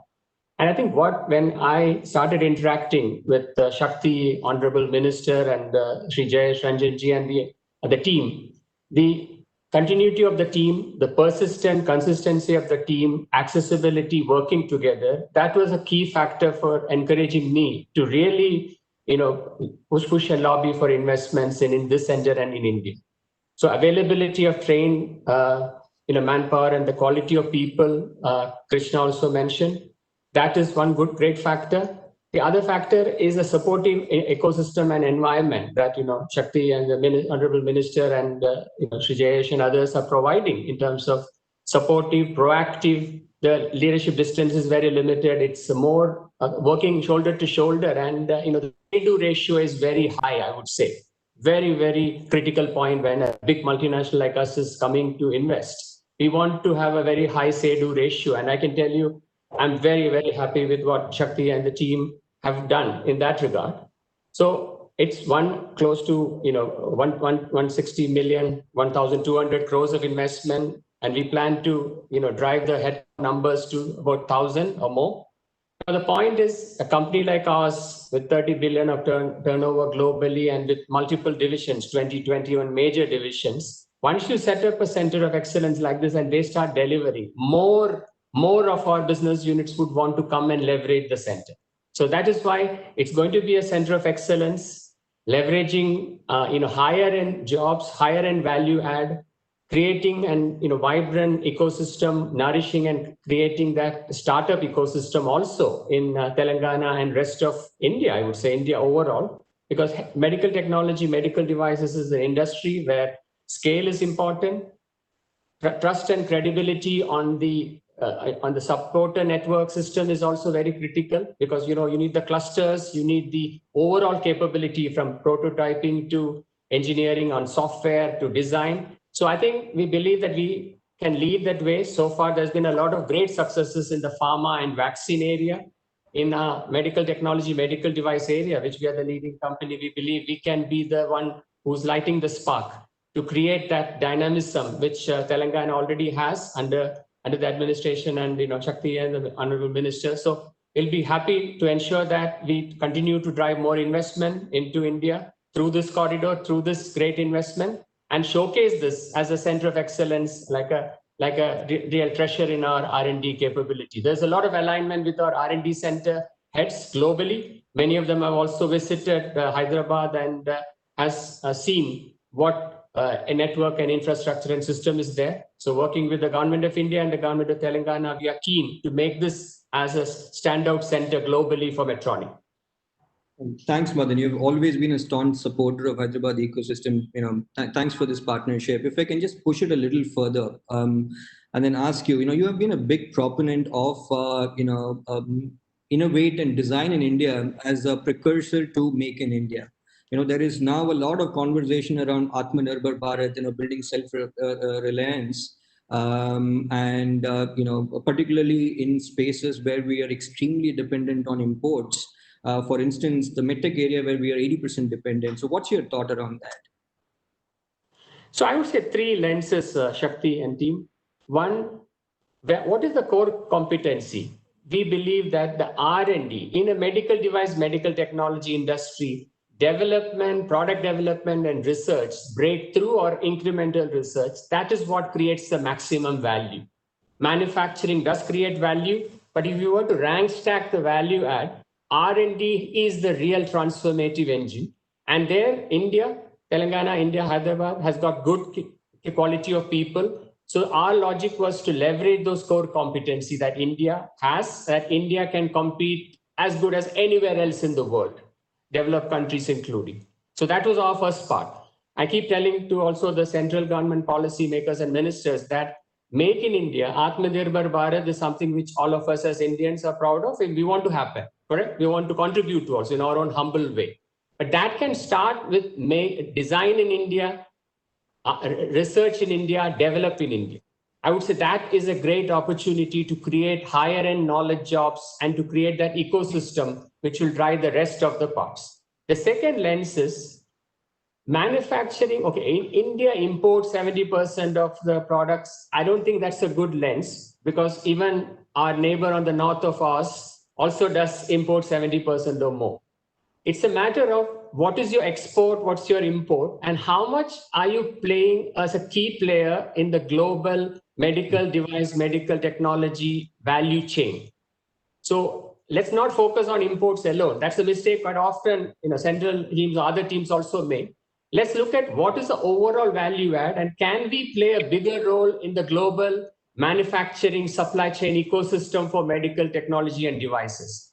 And there, I think, Shakti, what you and the team, the Telangana government is doing to encourage more international companies to come and invest in Telangana and rest of India, that's a great laudable venture.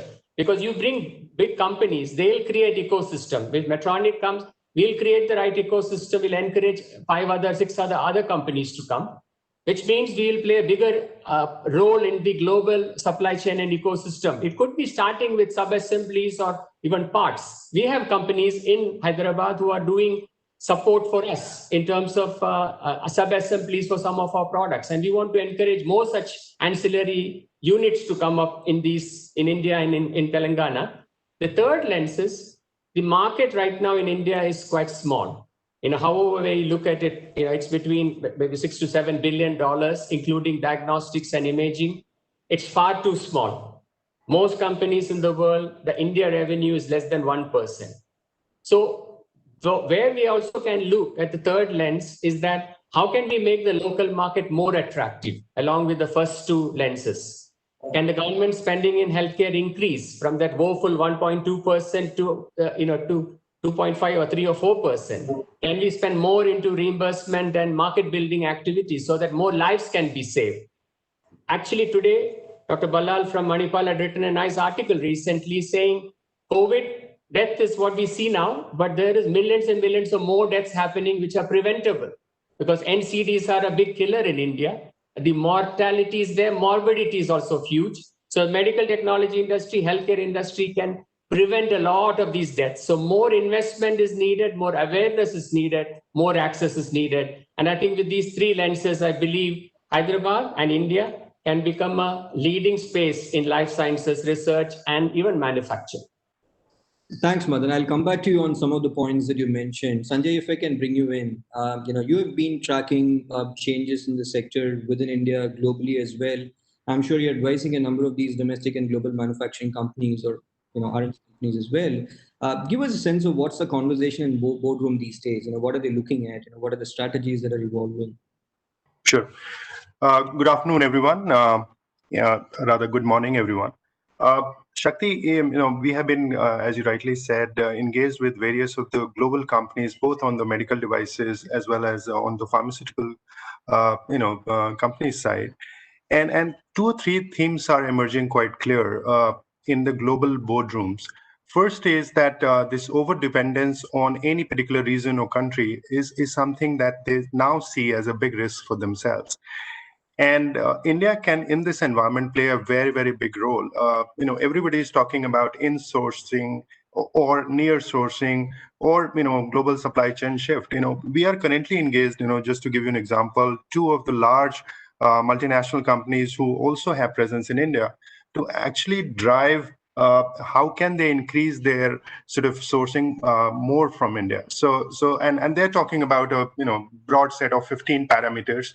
And once we dig deep into those parameters, it's not only about cost, it's also about ecosystem. They're also talking about policy regime. They're talking about stability in what the tax schemes are, and so on and so forth. So that gives us a good idea as to when Indian government or even government of Telangana is trying to sort of to invite more people like some of the panelists here. It's not only about cost. It's about the larger, broader scheme of thought that many of the boardrooms are currently evaluating India on.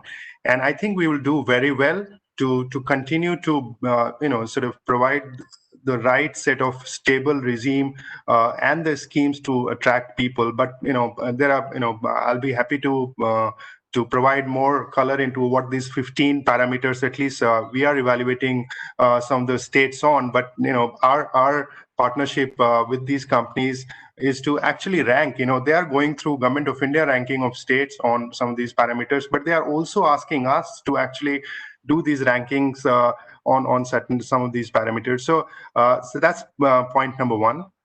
Point number two is that they are saying, look, we are not looking India only from sourcing standpoint. We are looking at India from export standpoint. So they are saying that, look, if we are able to even import certain components to India, does India provide us the ability to do that value add that we are looking at? And there, the point that I think Madan said about the R&D skills, design in India comes into play. And they're saying as long as we are able to do enough of value add into the components that we import and export it back to the developed markets of US, Japan, and Europe, we are good. And there they're looking about some of the reasons. Telangana obviously is on the top of many of such parameters, but they're looking at not only the manufacturing skills. Now they're looking at increasingly the R&D and the design skills where some of these products can be developed. And the third and the most important thing that they are saying is that can we previously they used to be rather passive in terms of their dialogue with the governments and the ministries. Now they're saying that, look, can we go like it happens in US and in Japan? Can we have the right set of policy advocacy done with the governments in the right spirit, saying that, look, we are having the ability to bring so much of investment into India, but tell us as to what you can do for us. And this is quite different set of dialogue than it used to happen in the past, where saying that, look, let government come back with its schemes or possible policies, and then we'll respond to it. Now, some of these companies are saying that, can we, quite actively go and, have the dialogue with the governments. And in fact, in some of our discussions, Shakti, I have alluded to that fact as well, that they're looking at more of a partnership approach, from design to R&D to manufacturing. More than just being a responder to what the schemes government, either the central government or the state governments are going to be rolling out. So that is a quite dynamic shift that at least we are witnessing from these boardroom discussions. Thanks, Sanjay. Staying on the policy side, as you also alluded to, the narrative is no more India for India, right? So the narrative is, or the narrative around India for the world is just getting stronger with each pass. And India, has made rapid strides in terms of ease of doing business. We have moved up sharply in terms of the global rankings. And Telangana has been number one in terms of ease of doing business that Government of India and World Bank does.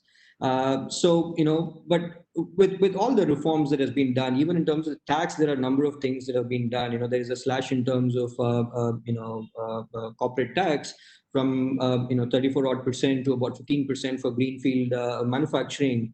But still, whenever we are having global conversations, it always leads to IP policy, price controls, and all of these invariably comes up in the conversation with global companies. I would ask all three of you, in fact, about what's your sense. Medtronic has decided to set up a biggest R&D center here, despite concerns or apprehensions around the IP policy in the country. For Sai Life Sciences, innovation is the primary driver. You have to build or generate intellectual property as part of your business model. So what do you think is the direction that we are headed in, and how can you assure global companies about the policy environment?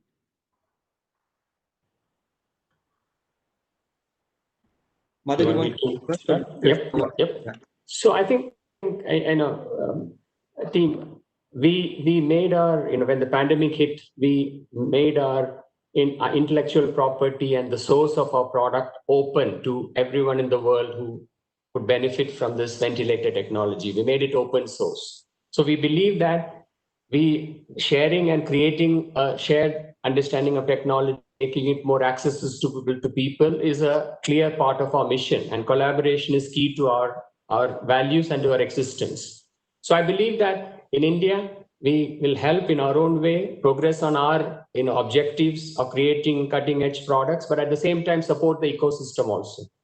From a policy, I don't have any concerns on intellectual property related other actions or factors as far as medical technology is concerned. I would encourage government in every forum to be supportive to the industry, because we have to make the industry more attractive. That's why I keep saying carrots rather than sticks, because there is sometimes a tendency to box in and saying that, no, you prices have to be cut, and some sudden steps are being taken, which totally what global CEOs of global organizations want is consistency in policy, predictability in approaches, correct? And that's how you differentiate among all the countries. Suddenly something happens and you throw, your plans are thrown out and your employment ability to retain and to continue employment is hampered. That's not sustainable. So from a policy perspective, my ask to create a vibrant ecosystem for medical devices and technologies, consistency of policy, no sudden U-turns, no sudden one step forward, two step backs. And these taxes and all that are detrimental, like the 5% cess, the cess and the 5% duty. They are like a very strong hit, negative hit on the industry, which is already reeling under tremendous pressure from COVID. So I think we need support, invest in the industry to create the capability, encouraging it for the next, I would say, at least 10 or 15 years.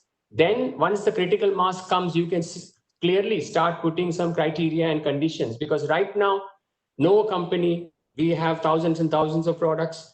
Us or any other company, we cannot produce all of our range in India, correct? So protectionist measures or measures to encourage others will create negative incentives for innovation. So I really want to ensure transparency, continuity of policy. A lot of people understand this, but I want, this is a emerging industry which can really help healthcare leapfrog forward into the new care continuum and contribute to the economy as an accelerator. So every investment here would be paying itself in multiples of benefit to the economy through better health and better economic contribution, participation, contribution, and outcomes. So I would say, let's take away this 5% tax and cess and all that. It's only generating a small amount for the government of India, but the hit on the industry is phenomenal. So I would urge the policymakers to do that, and having a consistent policy of supportive and consistent predictive policy. And I think your example is a good one in terms of what you're doing, Shakti, and the government of Telangana in this regard.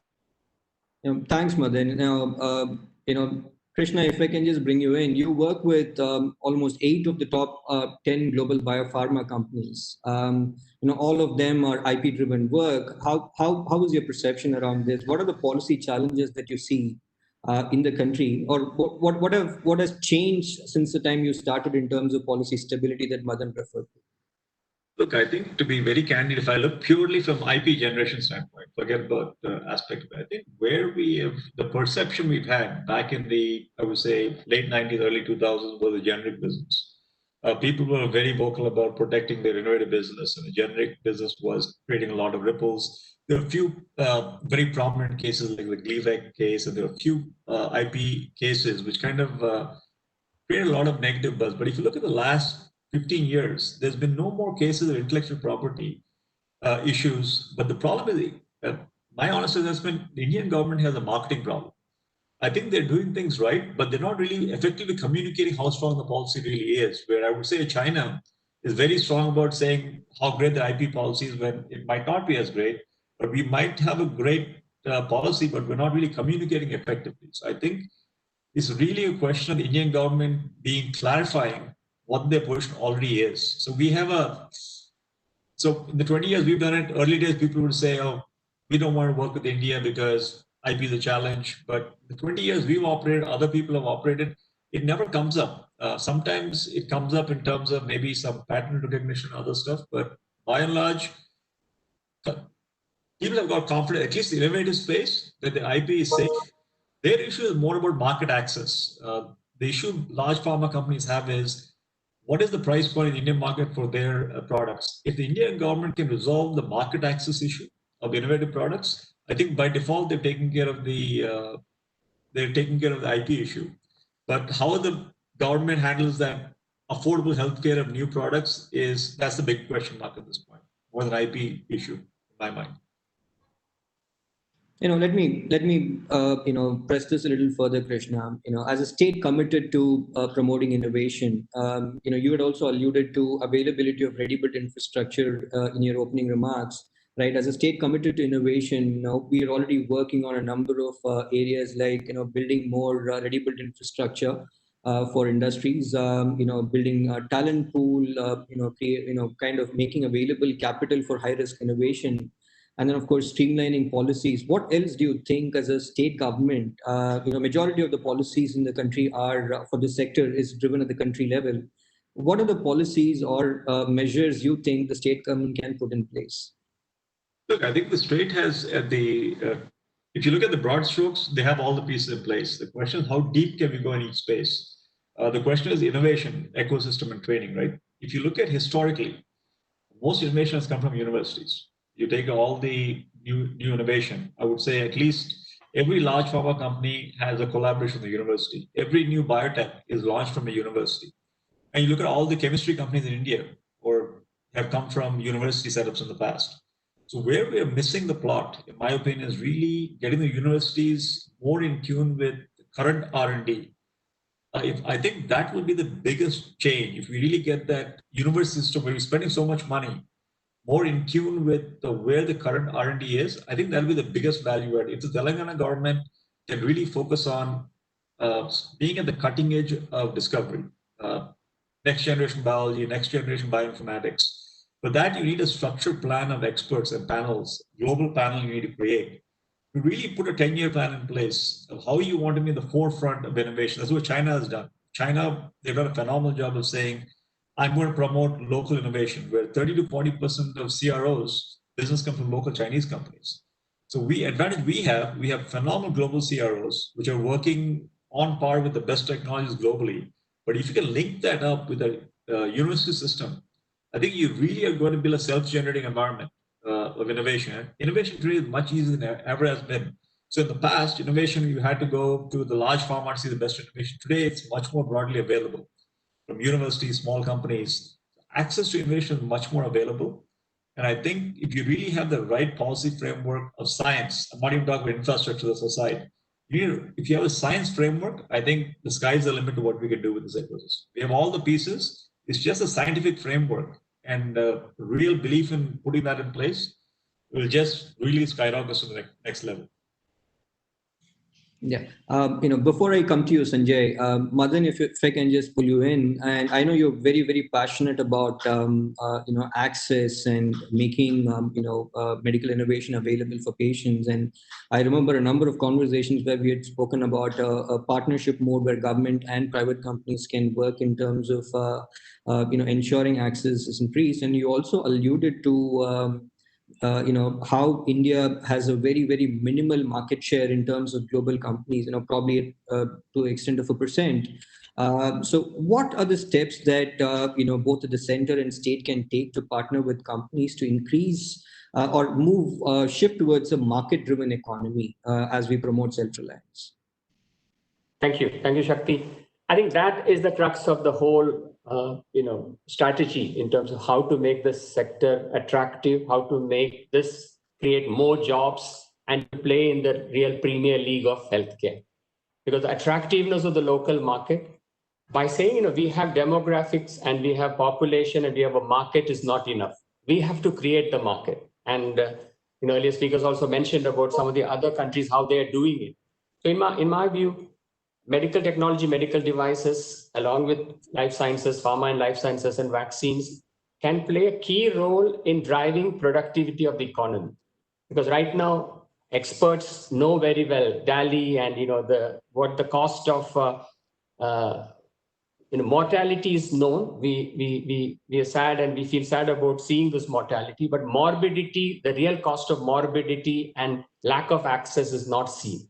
So if you can showcase that and to show the economic value of the therapies, how it can really drive the economy and the productivity forward, that's an important one to showcase. That's why developed countries or even developing countries, I worked in South Korea, I worked in Turkey. These are countries which have really made that choice very clear, that health is an accelerator for the economy. The right health outcomes matter for the country as it goes into the civilized, into the developed country trajectory. So one couple of examples I can give you is that type 1 diabetes. Type 1 diabetes, more than a disease, it's a genetic condition. Now, the lifespan, research papers are very clearly there that the lifespan, a life expectancy of a child with diabetes is significantly lower than a normal person. Now, in other countries which has got adopted therapies, availability of insulin, the right dosage, the right pumps or the delivery and the monitoring technology, they can lead a normal life. There's a former national badminton player who has a condition and plays like in top leagues. So we have to change the paradigm. Government of Kerala has started, now government has started providing a government supported scheme for people with children with type 1 diabetes. I think we owe it to the children to give them this care that will make them a productive citizen of the country. The second example is stroke. Every day, research shows there are up to 4,000 cases of stroke in India, could be even more, proper analysis done. Out of this 4,000 or 4,500, not even 3-4% are getting the right therapy at the right time. That means either dying or they're getting lifelong paralysis, which is kind of a death for the family. Now, technology is available from multiple companies, including ours, to see how there are drugs and therapies to thrombolize the patient available in India, supported by many state governments. But you need to have an integrated care continuum to showcase that people with stroke get the right care, the right diagnosis happens, and then the right therapy happens in the right golden hour, and the outcomes can be very, very high. The outcome is significantly higher than some of the other interventions. So like this, there are possibly 10 other areas. Sudden cardiac arrest is one. Every day in the newspaper, you read person, whoever it is, however humble or however accomplished the person is, suddenly died. Now, there are technologies available to identify, is there an issue and what is the therapy or the treatment for preventing that. So now all these things put together means that the government and the people and the industry can work together to provide access to therapies which will extend life of people, the productivity of people. It'll be a direct contributor of economic outcome to the country. And that is how you also make the sector more attractive for international and local companies, local capital, international capital to invest. So I think that's a positive paradigm shift rather than a negative shift. And India, Shakti and team, India has a lot of great clinicians, surgeons to celebrate. Our technical talent, our surgeons and our healthcare professionals, nurses and our allied professionals are very good quality people. And they also need a great shout out in this year of the nurses, for instance. And we have all the ingredients. What we need is the resolve to invest more to ensure that the right outcomes are celebrated and millions of people escape death or disability. And I would say this is a big paradigm shift we need to celebrate and push. Thanks, Madan. Sanjay, if you can throw some light on, you also mentioned about 15 parameters in which companies are evaluating their growth plans, their expansion plans. What figures in top three per se? And then also talk about what policy level interventions or initiatives that state government can put in place. Sure. So the first parameter there is the ecosystem, and they defined the ecosystem as availability of the right skill set, also the law and order situation and so on and so forth. So also what Krishna was talking about, the proximity to the research institutes, and is there a partnership possible. So that's the first point in their agenda in terms of is there an availability of ecosystem, and it's not binary. You have to give the mark on a scale. So first is the ecosystem. Second is that with respect to the stability of the tax regime or policy regime, and both at the central level as well as that state level. So as you said, most of the tax regimes are decided at the center. So obviously, as far as the tax goes, at the central level. But what's been happening at the state level in terms of their policies? Have they been providing the right set of environment and incentive to the industry? Have they been stable with the regimes? Not only to pharma and life sciences but also other sectors. And Shakti, I must point it out to you that what happens in other sectors also defines the perception in what likely might happen in the pharma and the life sciences sector. So when a potential investor looks at a state, he does not only look at only that sector. He looks at the state as a whole, saying that how friendly they are to other sectors as well, or unfriendly. And the third point that they have been very keenly looking at is the partnership. They're saying that, look, we of course are competing with many of the players in the marketplace, but is there a possibility that we could join hands with the Indian players? And if so, are these players available in the state that we are ranking? And that also plays quite a significant role in their ranking parameters. So these three clearly come to my mind with respect to those top 15 factors that we have been sort of working with some of the large companies on. But clearly, coming to Telangana, I would just want to give an example. We are working with a medical device company which has set its manufacturing plant in medical device park in Telangana, and he has been very, very appreciative of the help that he got from government of Telangana and Shakti and all of you, all of your teams. And what they're looking at is to, in this particular sector of medical devices, they are trying to make Asia's largest manufacturing unit. And while in India, they're already a market leader and this is an Indian company, not a multinational company, but they're looking to make their mark globally. They are setting up this shop in Telangana, making Asia's largest manufacturing unit. And right now their shift from export to India, India is roughly 60% and exports are 40. In next 3 years, they think that it would become 80% exports and 20% India. India would continue to grow 10 to 12%, but exports will just grow phenomenally from here. So I think when we talk about the growth parameters, and Madan alluded to growing the Indian market, absolutely fully agree with that.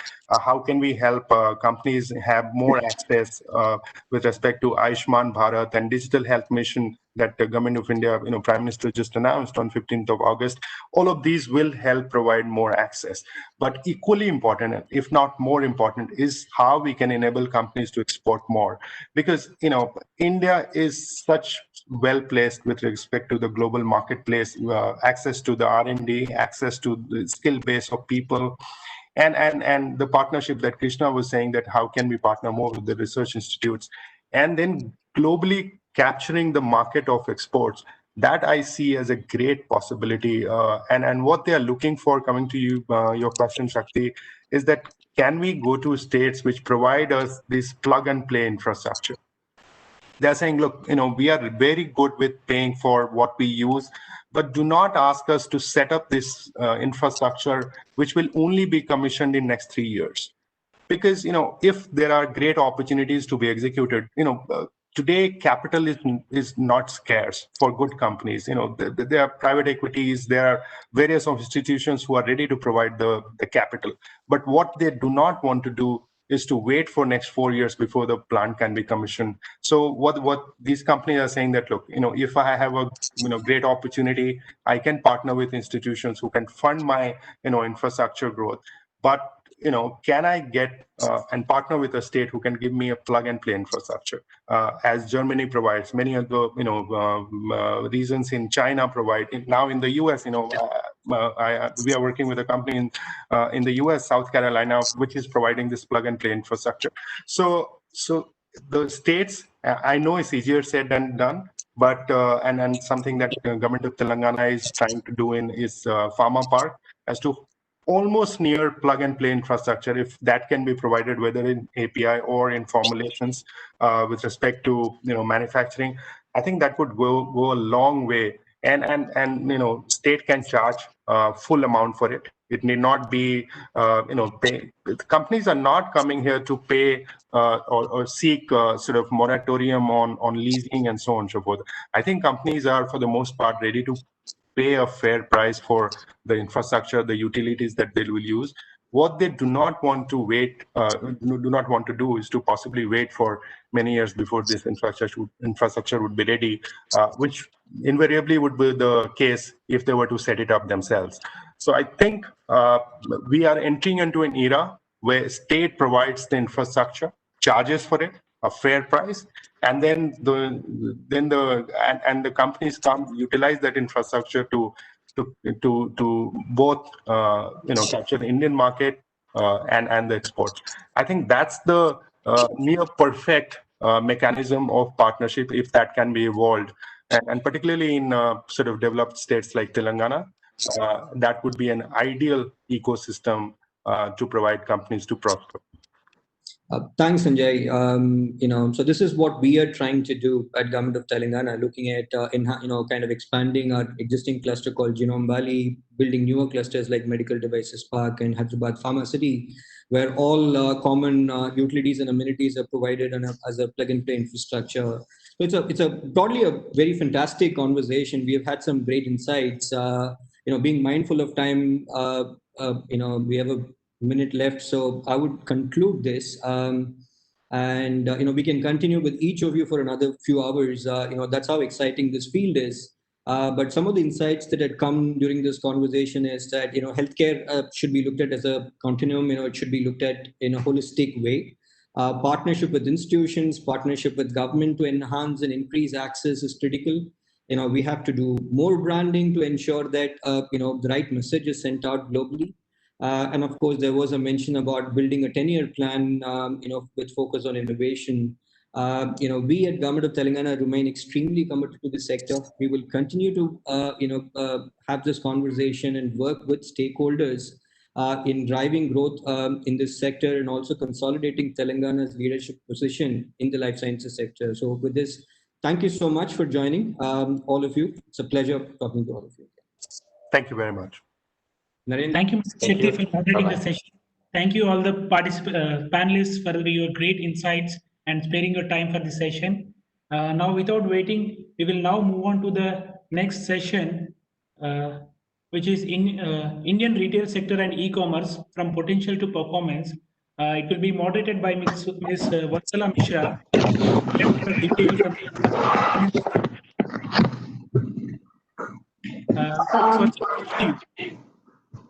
do we have all the panelists? Yes, we have. Okay. Hello and welcome to CII Make in India conference and Invest in Telangana Opportunities in the Post-COVID World. The session today is titled Indian Retail Sector and E-Commerce from Potential to Performance. The retail sector has been, as you know, undergoing major transformations in the last few years with the advent of organized retail and e-commerce in a big way due to rising incomes, greater digital connectivity, and liberalized government investment policies. In the past few months, we have seen huge changes across the various retail segments, very positive for some and adverse for others. So to discuss this and other aspects of retail businesses, we have with us today 4 panelists. The first panelist is Mr. Saurabh Srivastav from Amazon India. Mr. Srivastava heads consumables, FMCG, and media business. His experience in Amazon spans 12 years across 4 countries, US, UK, Canada, and India, where he has managed Amazon's e-commerce and third-party business across multiple verticals. Our second panelist is Mr. Shishu Kumar from Big Basket. He is the national head for buying and merchandising at Big Basket. Mr. Shishu has been instrumental in providing strategic direction, building supply linkages with farmers, processors, and consumer product companies, and setting up systems and processes for scaling up to a multi-city national business. Running Big Basket, Mr. Shishu Kumar was also head of rural retailing in ITC. Our third panelist is Mr. Sameer Vakil, who's the co-founder and CEO of Global Linker. Mr. Vakil is an industry veteran who has worked in banking, payments, consumer goods industries and leadership roles in multiple geographies for 20 plus years before starting his own venture called Global Linker. Global Linker is a unique SME networking platform that invites financial organizations and banks to offer co-branded versions of their platform to assist SME customers in growing their businesses. Our fourth panelist is Professor Timomi Ahmed, who's an assistant professor of marketing at Indian School of Business. His research and teaching interests include retailing, channel management, product returns, and sales force management. He holds a PhD in marketing from Koch University and was a visiting scholar at Kellogg School of Management. His current research focus is on omni-channel retailing, and he co-manages the omni-channel retailing and e-commerce initiative at ISB. This initiative provides a platform for practitioners and scholars to solve real problems faced by retailers in India, workshops, and training to retailers and research opportunities to scholars. So I would quickly like to start with a brief presentation. Narendra, if we can have the presentation on the screen. Yes, ma'am. Is it visible?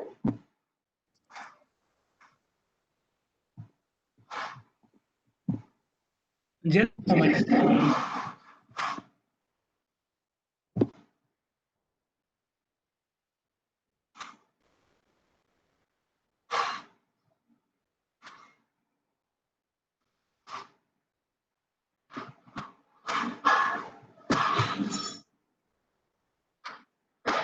Yeah, could you make it full screen under view?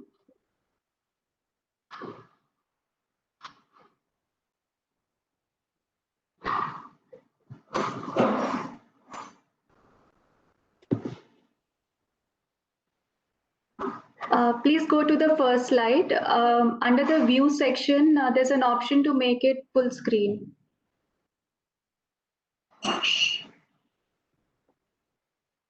Top left view section.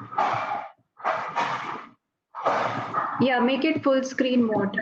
Can you scroll down? No, further down. Full screen, yeah, that's the one. Yeah, okay. So just quickly starting out, I'll give a quick brief overview of the retail sector in India. So India has been ranked as number 2 in the Global Retail Development Index in 2019, which was a slip of 1 rank from 2018. So China continues to be the leader. So their retail growth is at approximately 12%. And they are going to reach about 6.6 trillion trillion US dollars of business by 2024. And Indian retail growth is currently at 9%, and we are aiming to reach $1.4 trillion by 2021. So with this overview, we can see that India is definitely in a very good position and amongst the top promising retailer countries. So if we look at the segments, organized retail currently is accounting for about 18%, and e-commerce is growing at 7%, but I believe this growth will be much faster in the background of the COVID scenario. And retail contributes to about 11% of India's GDP and 8% of employment. So if we look at the Telangana overview, Telangana is doing actually very well as a state. We have attracted about $26 billion of cumulative investments in the last 5 years, and the state GSDP is about $128 billion, with a state growth rate of 12.6%, which is much higher than the state and than the national growth rate. Our per capita income is also at 3,000 US dollars compared to the national average of about 1,700. Hyderabad also boasts for a very low cost of living amongst all the metros and a high quality of living. So we have ranked about number 1 for 5 years in a row on Mercer Index. And this year, Hyderabad also ranked number 1 on JLL City Momentum Index. Now, Hyderabad rentals are much lower than comparative state of Bangalore, which is about at least 33% lower. We have about 40% of urban population living in tier 1 and tier 2 cities. And the prominent urban centers are Hyderabad, Warangal, Karimnagar, Rangareddy, Nizamabad, and Khammam. Next slide, please. Next slide.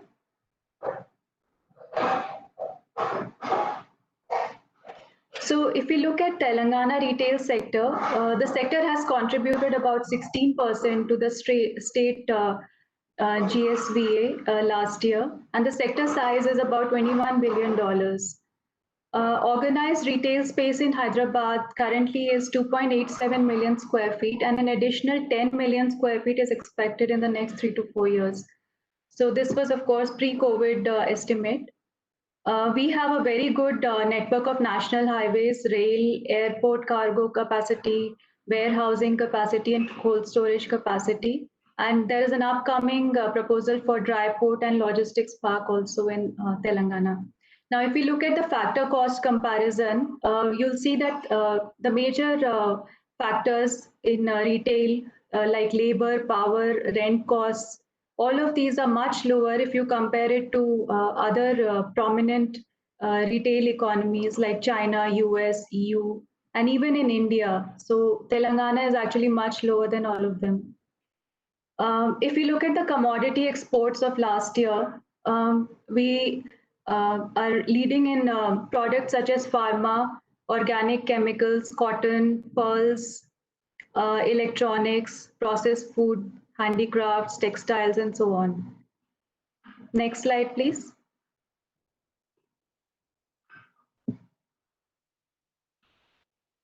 Next slide.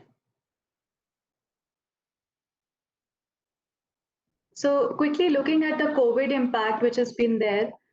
So we can see that there has been a big spike in kiranas and e-grocers of about at least 40%. The supermarket chains and cash and carry stores have also experienced hike of about 5%, 4% roughly. And the neighborhood fruits and vegetables shops about 28%. But if we look across the sectors, this is basically across the e-commerce segment. Most of the segments such as medical, healthcare, household goods and all, they have seen a jump. But the other sectors such as jewelry, travel accessories, bags, fashion and other accessories, they have seen a major dip. So in the next few years, we can see that e-commerce is going to have an accelerated growth compared to before. And retailers are mostly planning to reserve a lot of capital for technology investments in the future. And I believe the spending on store openings and remodels, etc., will go down significantly. The segments are actually expected, most of them to, they are expected to come back to normalcy in about 1 to 2 years. Next slide.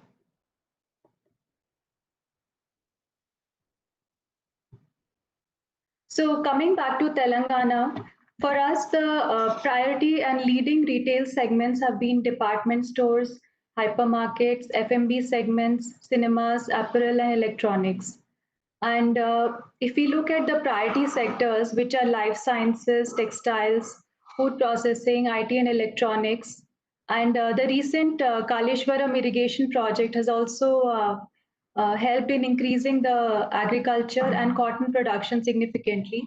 So in the coming time, there is a big opportunity for farm to retail kind of grocery chains, food processing companies, apparel retailers, healthcare products, and electronic segment.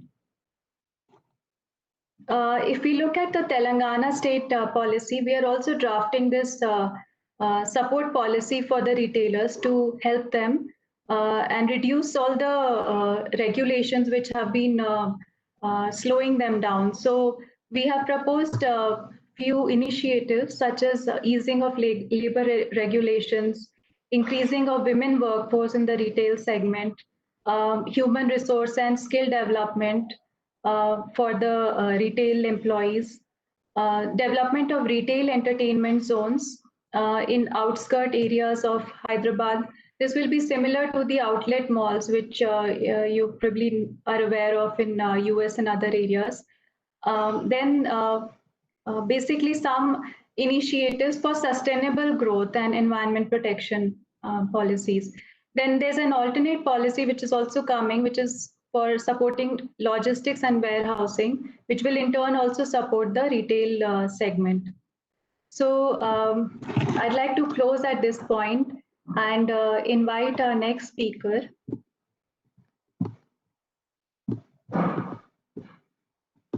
Mr. Saurabh Srivastav from Amazon India. Sir, kindly share your inputs on the topic here.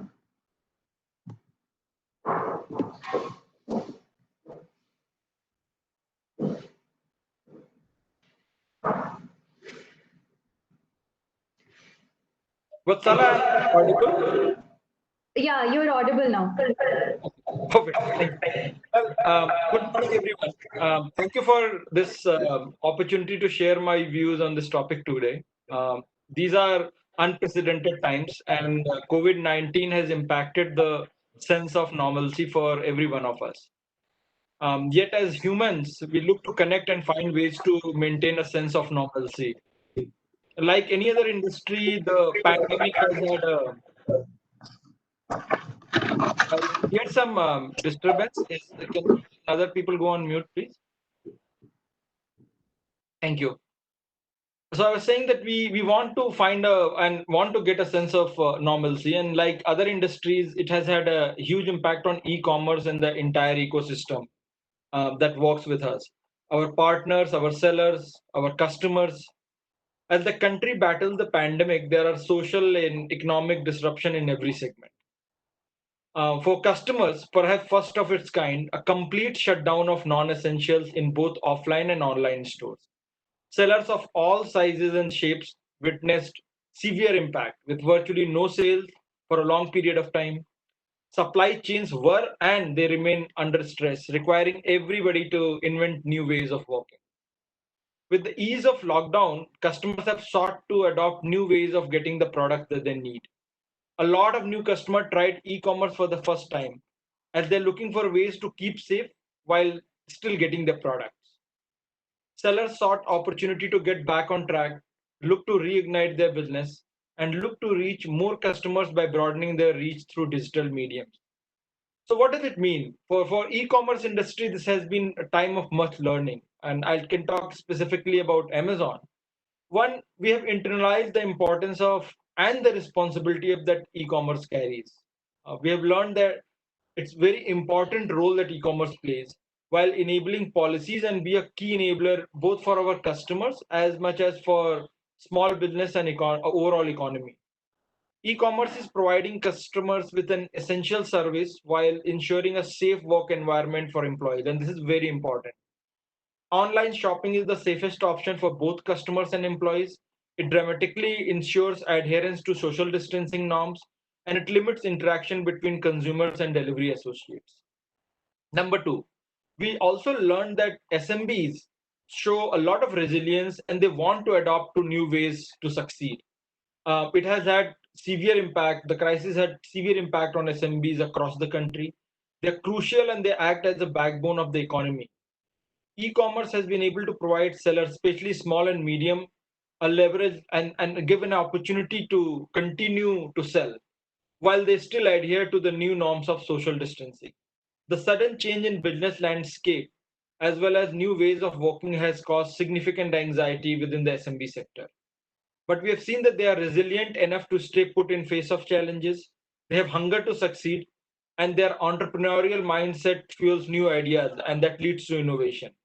We are seeing SMBs in our own ecosystem increasingly embrace digital, and we believe that digital adoption can be the way forward for small businesses to survive and to thrive. With the right platform and some training, they can carry on with their work without major loss in productivity or efficiency. We also observed change in customer buying habits.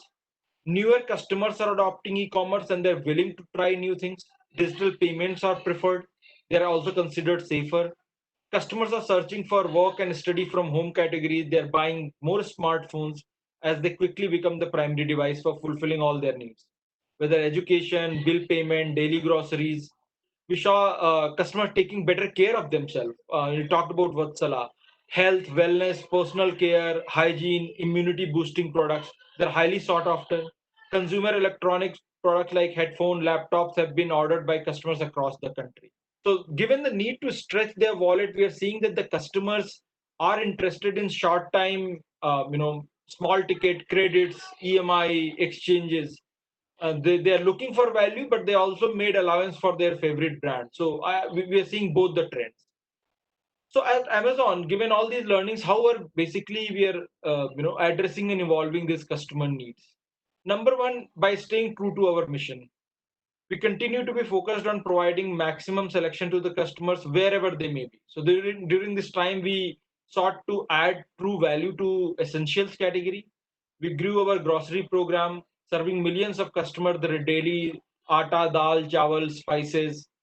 We expanded our pantry service to over 300 cities and towns, adding local selection. So if you find your best avakai pickle from Telangana in our store, don't be surprised. You might find unique selection actually from weavers from the region, or from for that matter, any other region in the country.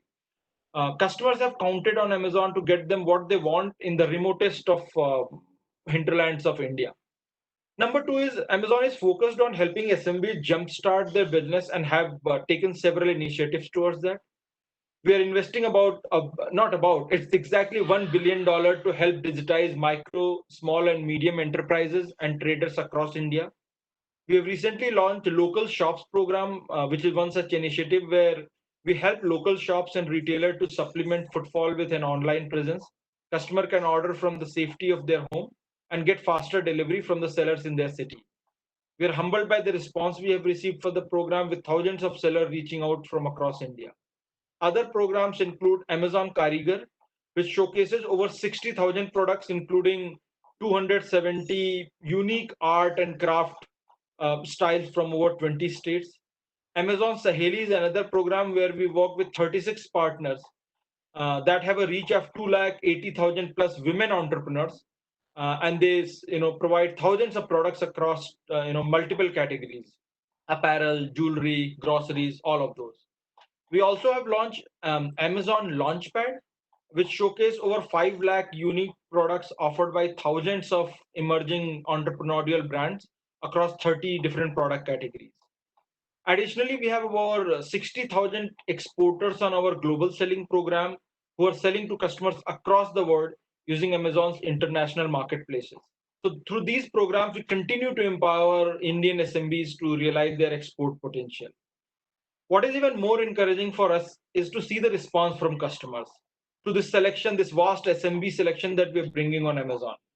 So we recently concluded our Prime Day event, which was on 6th and 7th of August. Nearly 1 lakh seller. And please remember, almost 70% of those were from small towns. They received order from across 97% of Indian pin codes.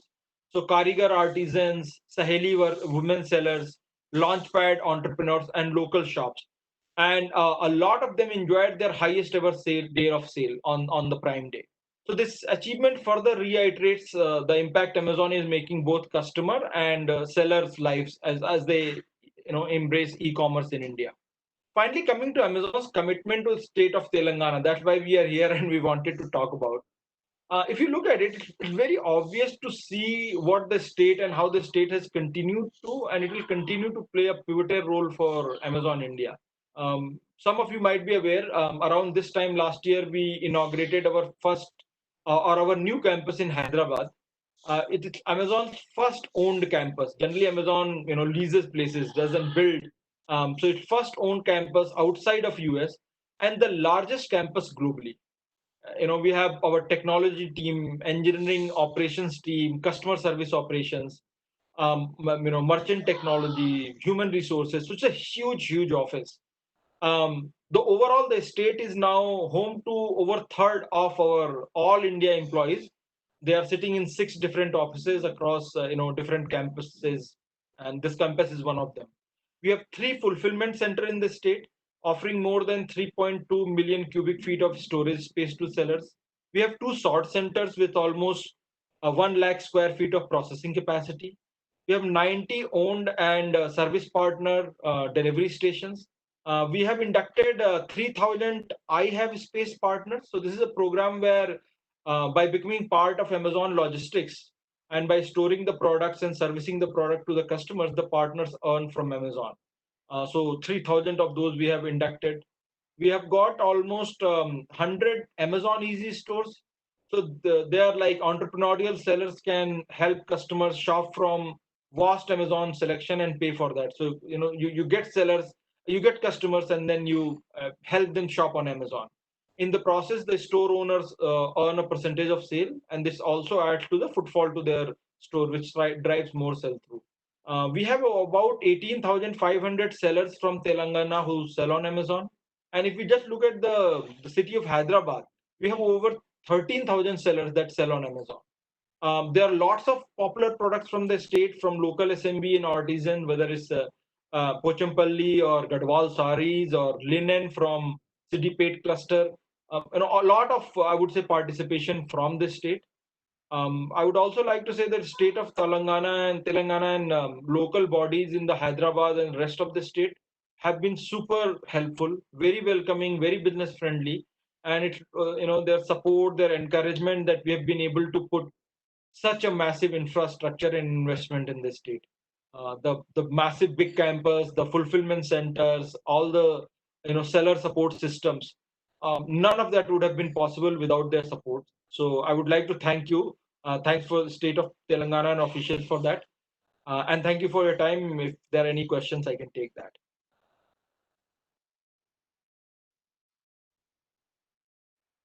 Vatsala, we can't hear you.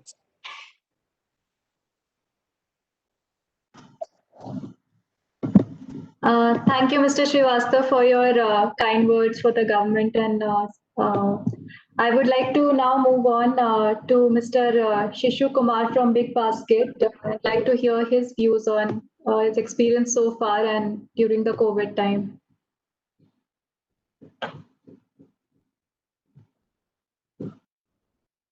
Yeah, I'll just speak for a few minutes as to what had happened during COVID and that we can add value to Telangana and also the other way around. So there are a few things which you have observed during COVID. Okay, one is being an online grocer, we found that actually there is a base shift which has happened where more customers have actually come online during the last 5 months because they all want their essentials and at the same time they want to avoid risk of going outside and getting stripped with the virus. Okay, so we found that the number of customers who have been coming to us has more than coming to Big Basket. And I think it's the same experience across all e-commerce players, has more than doubled in the last 5-6 months. The second thing which we have found and which is very interesting is the customers who are buying now are buying more number of categories. There has been at least a 25% increase in the number of categories and number of items which the customers buy when they come to our store. Primarily, our hypothesis on this is that the customers who are actually previously when they came, they used to actually buy certain products from online and the remaining products they used to buy from the local stores. But now since they want to avoid going to a local store, the number of categories and number of products they are buying online has actually significantly gone up. Okay. So what are the implications of this for Big Basket as one player, which is not so which is not so necessary for the audience here, but actually what is how does this influence the overall ecosystem and how does this influence the overall economy is what is more important for us. So what we find is that the overall basically the people are shifting to more in-home consumption as compared to out-of-home consumption. And because they are shifting to in-home consumption and they would like to get their products in home, and at the same time they don't want to go outside and purchase the products, the online is also growing. So this gives a huge opportunity because a huge amount of out-of-home consumption which was happening before in restaurants and hotels and so on is now moving inside, inside the home, and so it gives opportunity for a number of products, particularly in food processing. So if customers were satisfying their food requirements by actually going and eating out or dining out in a restaurant or going to a sweet shop and buying items. And if now they want all these products in the home, someone needs to package these products and supply to them customers in the home. So this gives a huge opportunity for food processing. And since food processing comes out of agriculture, products are not made out of wind, so it comes out of agriculture. And so it will actually give a good flip to the agriculture also for a period of time. And Telangana being a state which has a large proportion of farmers, as well as a large contribution of agriculture to the economy. Okay, and and they, it can also take advantage of this shift which is happening and increase the number of companies which are there into food processing. Okay, and which will have a positive effect on the farming also. Okay, so this is where I think there is a huge opportunity for Telangana as a state to encourage food processing and increase the number of food processing enterprises which are there in the country.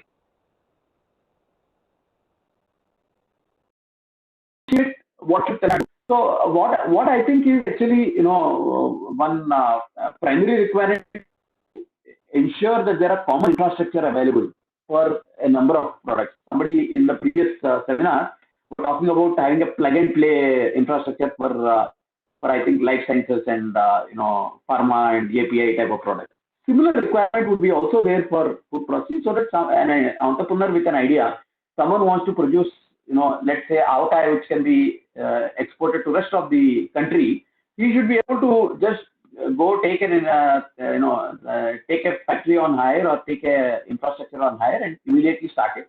So that the time between actually conceptualizing the idea and time between implementation of the idea is shrunk.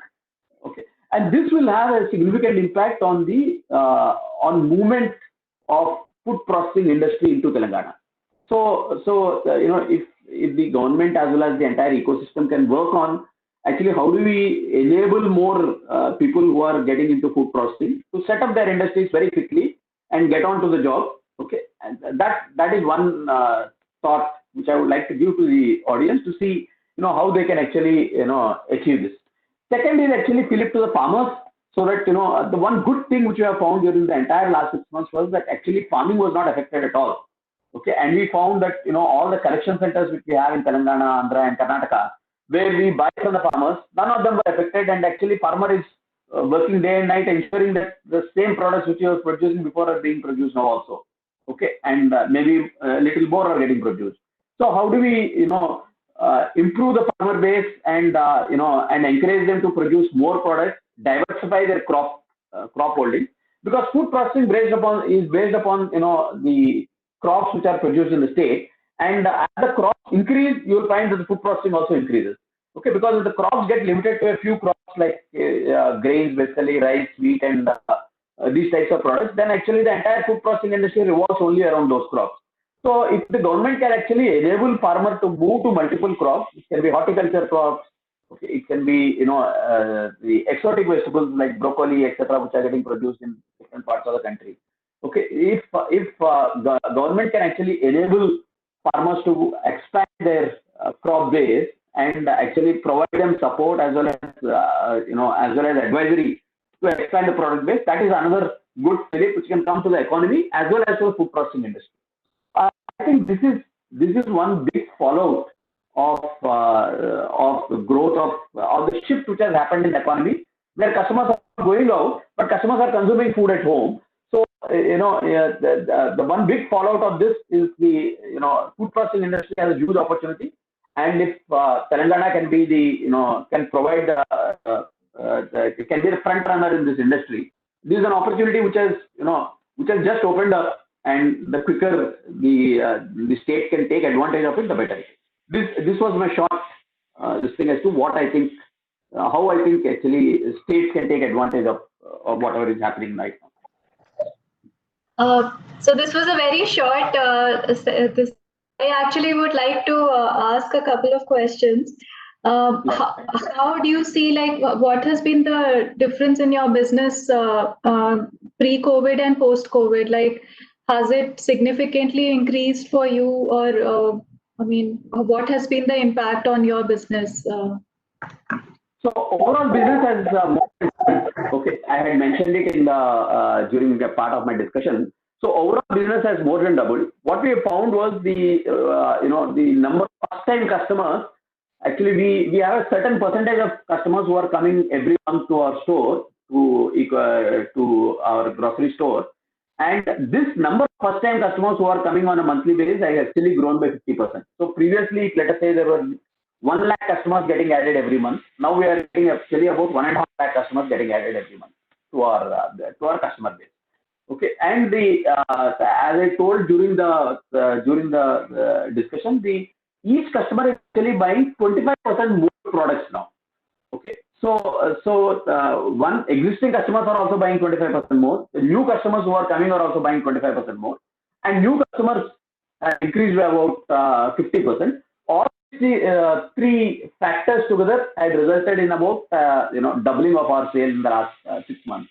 But what we had found, actually, this is what I wanted to tell, but I thought that I will leave it for the audience interest to explain. What we had found is particularly the snacks and branded food products. There the growth has been far higher. Actually, if I take snacks alone, the growth is nearly 200% in the last 5 months, because customers are consuming a lot more snacks when they're sitting at home than going out and buying them. So going out to a sweet shop and buying the sweets, or going out to let's say a restaurant and eating tiffins. Okay, they are actually spending more on buying snacks at home and actually consuming them. So we found that the snacks have actually grown by 200%, and largely it's all the ethnic snacks. So which is like our mixtures and Jentikulu and all these types of products. Actually, we found that there has been a 200% growth in and even noodles and all these products. We found that there has been a 200% growth in these products. Second, we also found that these products which customers typically believe that they are good for our immunity. Okay, therefore we found number of customers who are buying those products has gone up, and the overall consumption has also gone up more by by a few 100%. For example, your lemon, ginger, garlic, and all the Ayurvedic products on the site. Okay, these have actually grown significantly. Thank you so much. Third thing, just one more thing. So third thing which we have found is all these bakery products and actually bakery ingredients which people buy to actually produce these products in-house at home, which is like baking mixes, dessert mixes, vinegar, baking soda, etc., etc. All these products also have gone up by 200%.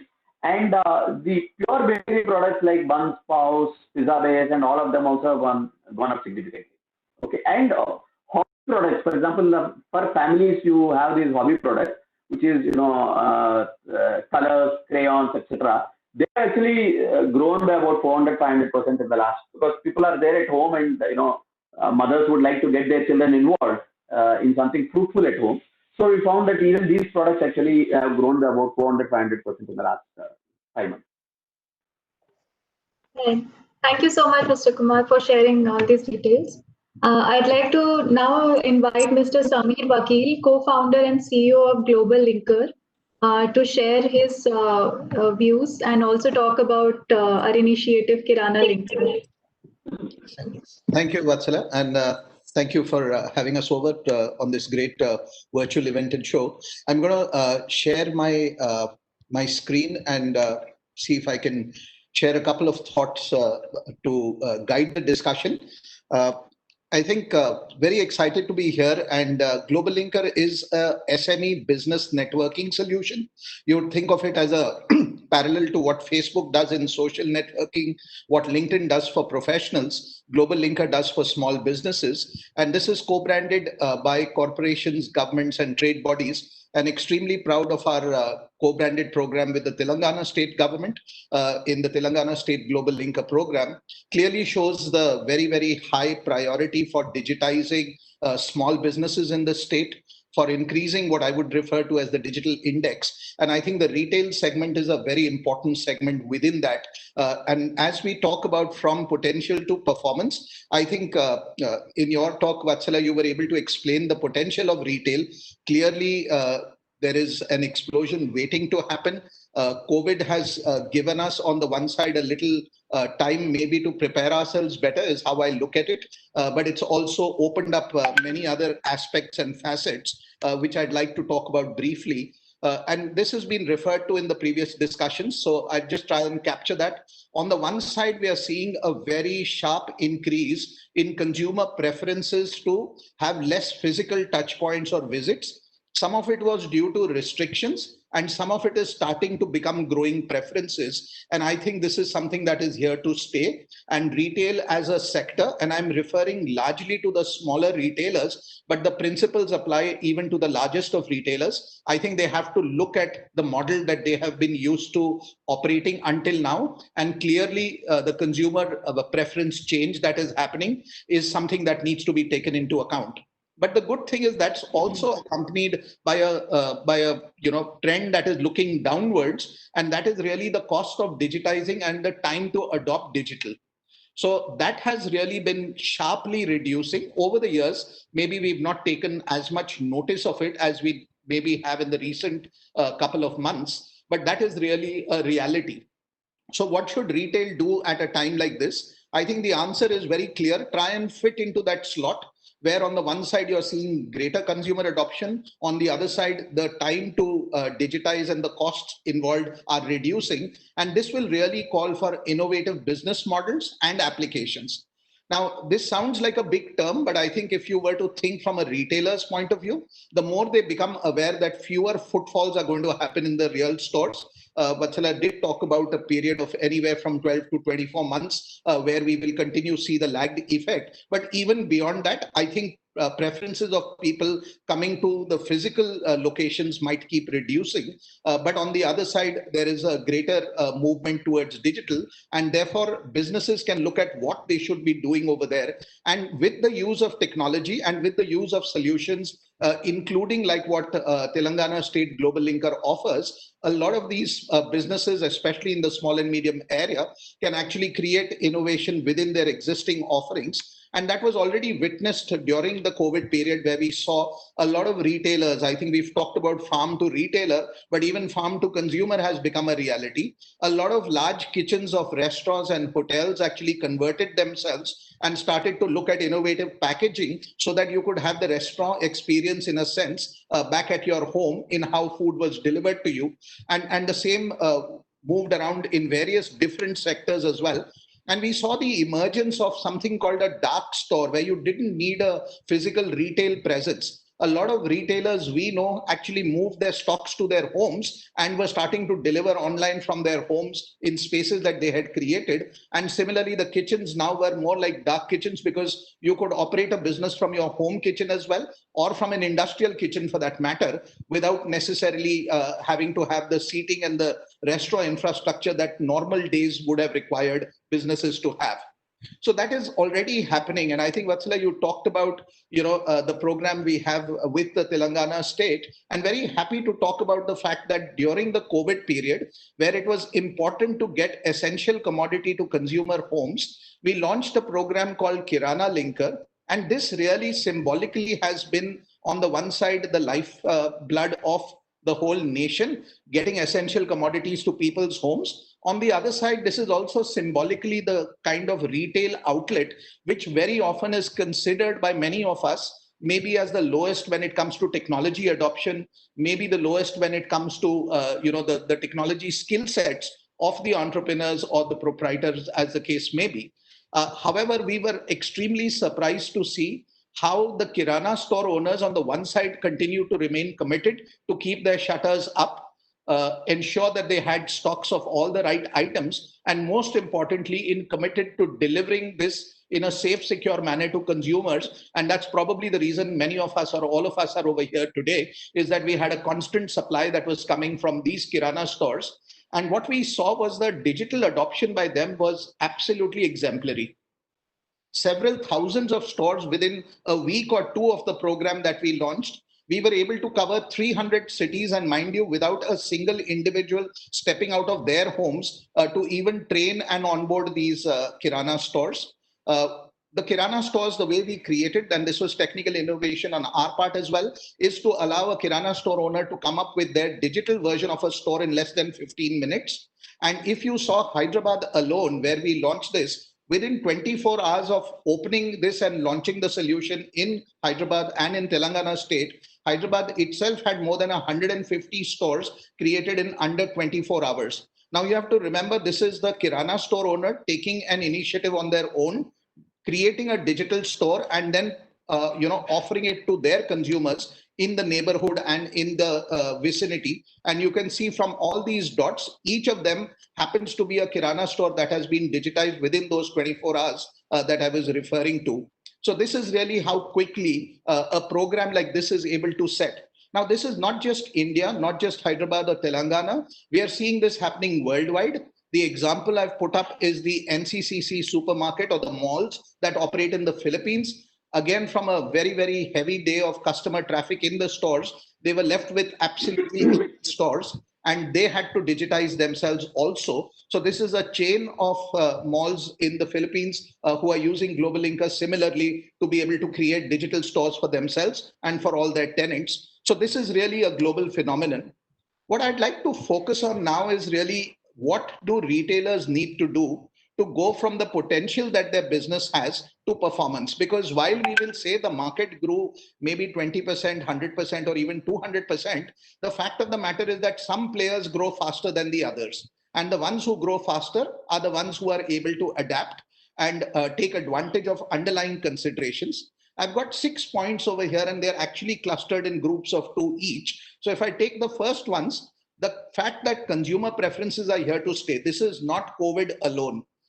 Consumers are basically having a very, very strong focus of trying to have less physical interactions. This will apply to all aspects, whether it is socializing, whether it is how workplaces will operate. Maybe fewer people will come to offices than ever before because employers are also becoming open to the work from home concept, etc. So there will be physical movement will reduce overall. And as a consequence, I think people coming into the high street and going into the physical store will reduce. It won't disappear, but it definitely will reduce. On the other side, the growth of digital will obviously be much higher. So I think there is a need for retailers to recognize the omni-channel business model for themselves, and they have to accept it and take that as a way of life.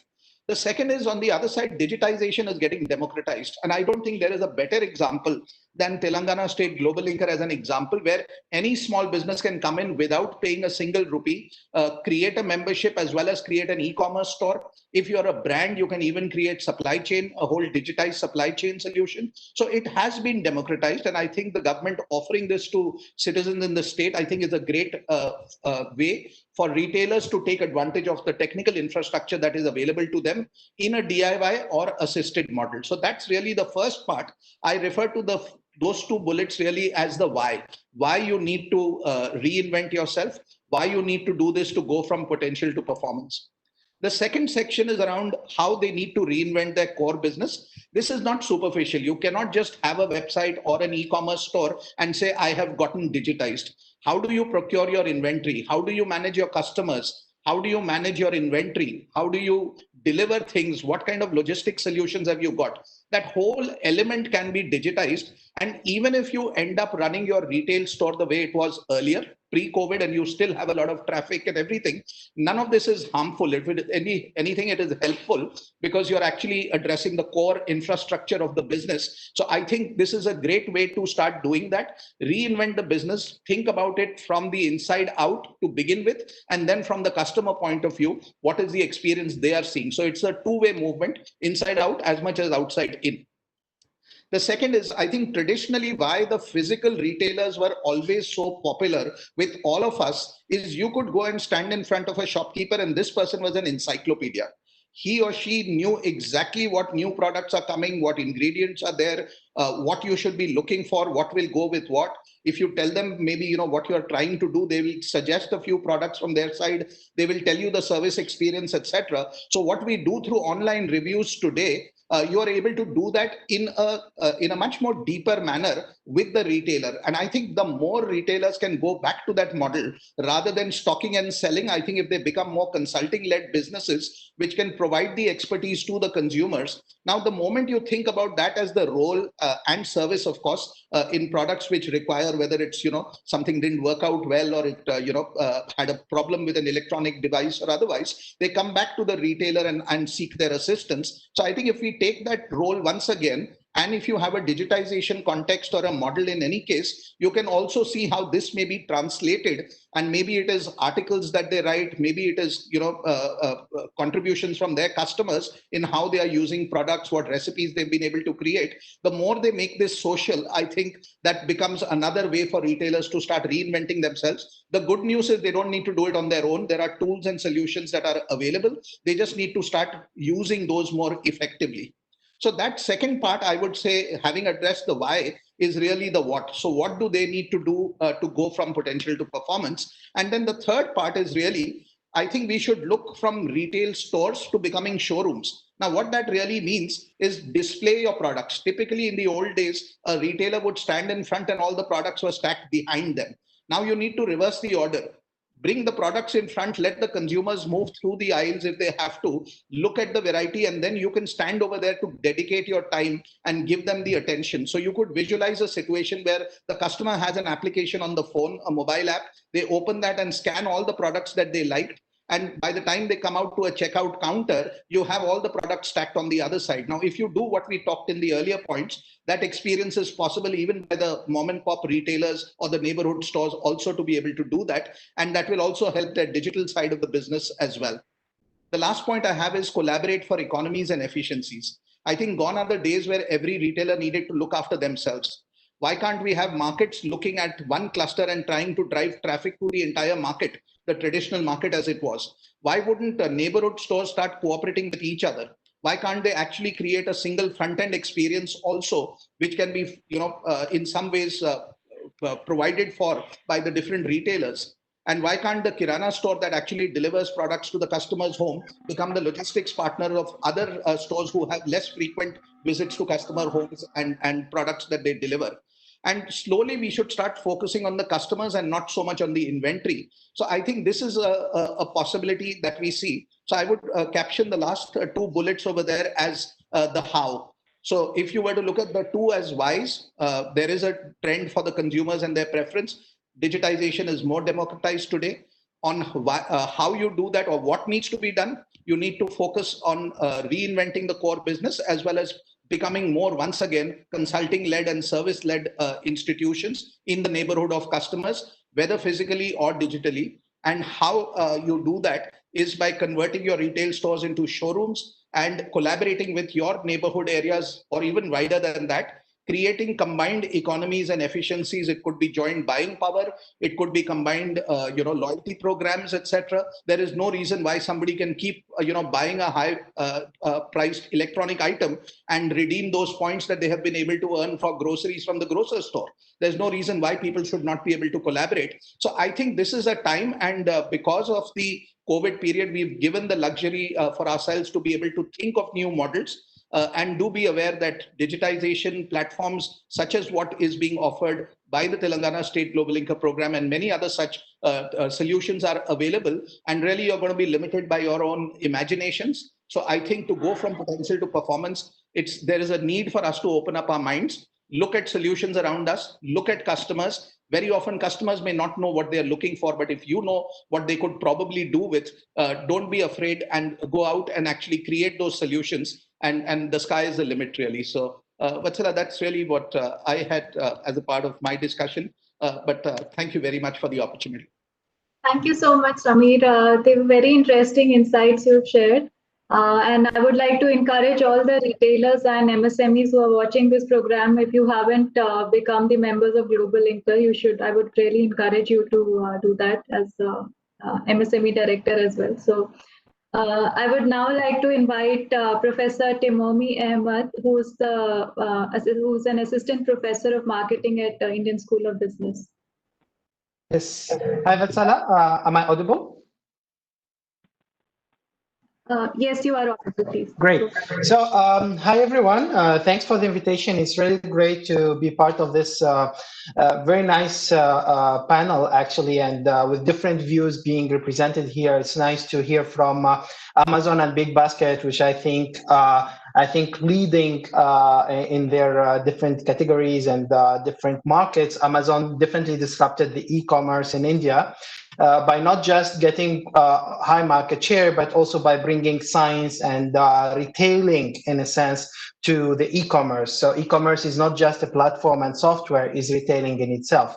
And Big Basket also, I think they've got very good business model that worked out well and very well actually for the grocery market, which I believe one of the biggest categories to benefit from the growth of e-commerce in India and everywhere in the world, actually. And also, it's nice to hear from Samir, which is actually an enabler for the Kirana stores and the brick and mortar stores. And I think it's really timely during this time. So Vatsala, you started by giving, first, I know that I don't have much time, so I'll try to be a bit concise here. So you talked a little bit about retailing and numbers in India, and the key takeaways here is like retailing is growing fast, and e-commerce is growing even faster in 2 digits, and is going to grow even much more in the future. So India has to be ready for that and has to benefit from that. So COVID, of course, I think as a crisis also brought opportunities for everyone, for retailing and for e-commerce. However, I want here to warn industry and practitioners that you should not make some false assumptions about what is happening here. Okay, so we are not talking yet about the post-COVID. So if we think about it, there are 3 phases: pre-COVID, in COVID, or during COVID, and post-COVID. We are still in this transitionary phase. So, and I believe in every organization and retailers from that perspective, they should have 2 jobs or 2 tasks. One is firefighting, trying to manage the crisis, trying to come up with some tactics to kind of benefit from what is going on. And the other part or the other department has to make the strategy decisions. And strategies should not be made by what is happening right now, I believe. Because a lot of growth that is taking place, for example, for the e-commerce in different categories, is a bit artificial. And it's basically because of what is going on in terms of restrictions. For example, for the groceries, because people don't go to restaurants. So if you look at the demand from the businesses, hospitality, business and all, you're going to see a big drop there, right? So all that is coming to the household now, right? So we should not think about what is happening right now as something that is for 100% going to continue later on. So that's why in ISB also right now we are starting a project together with the students and a lot of faculty here as part of Jumpstart India also to look at what is persistent and what is only transitionary, okay? So we need to understand is the customer's behavior that what we see right now during COVID, is it going to be persistent later on or not? How much of this is going to be persistent in the future? And also in terms of Kirana stores or the supply side, how much of this is being persistent? So we've seen a lot of Kirana stores, like, you know, the initiative that Global Linker started, or other companies, GeoMart is there starting, you know, putting a lot of money in this. We are seeing Swiggy, Zomato getting into this delivery, grocery delivery, and all benefiting from the opportunity. So I've seen like Kirana stores also trying to adapt and move to the digital space, but how much of that is being persistent later on?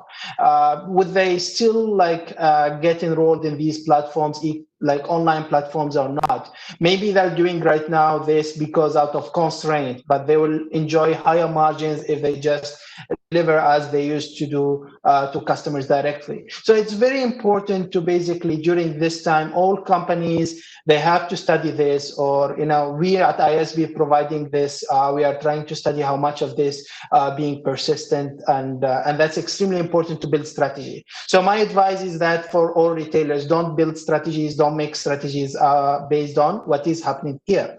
But for sure, it is an opportunity. As Sishu said, they've seen like a lot of new customers coming in. So definitely this is the time to not just acquire customer, like it's much cheaper now to acquire customers online, but also to retain them, to lock them in.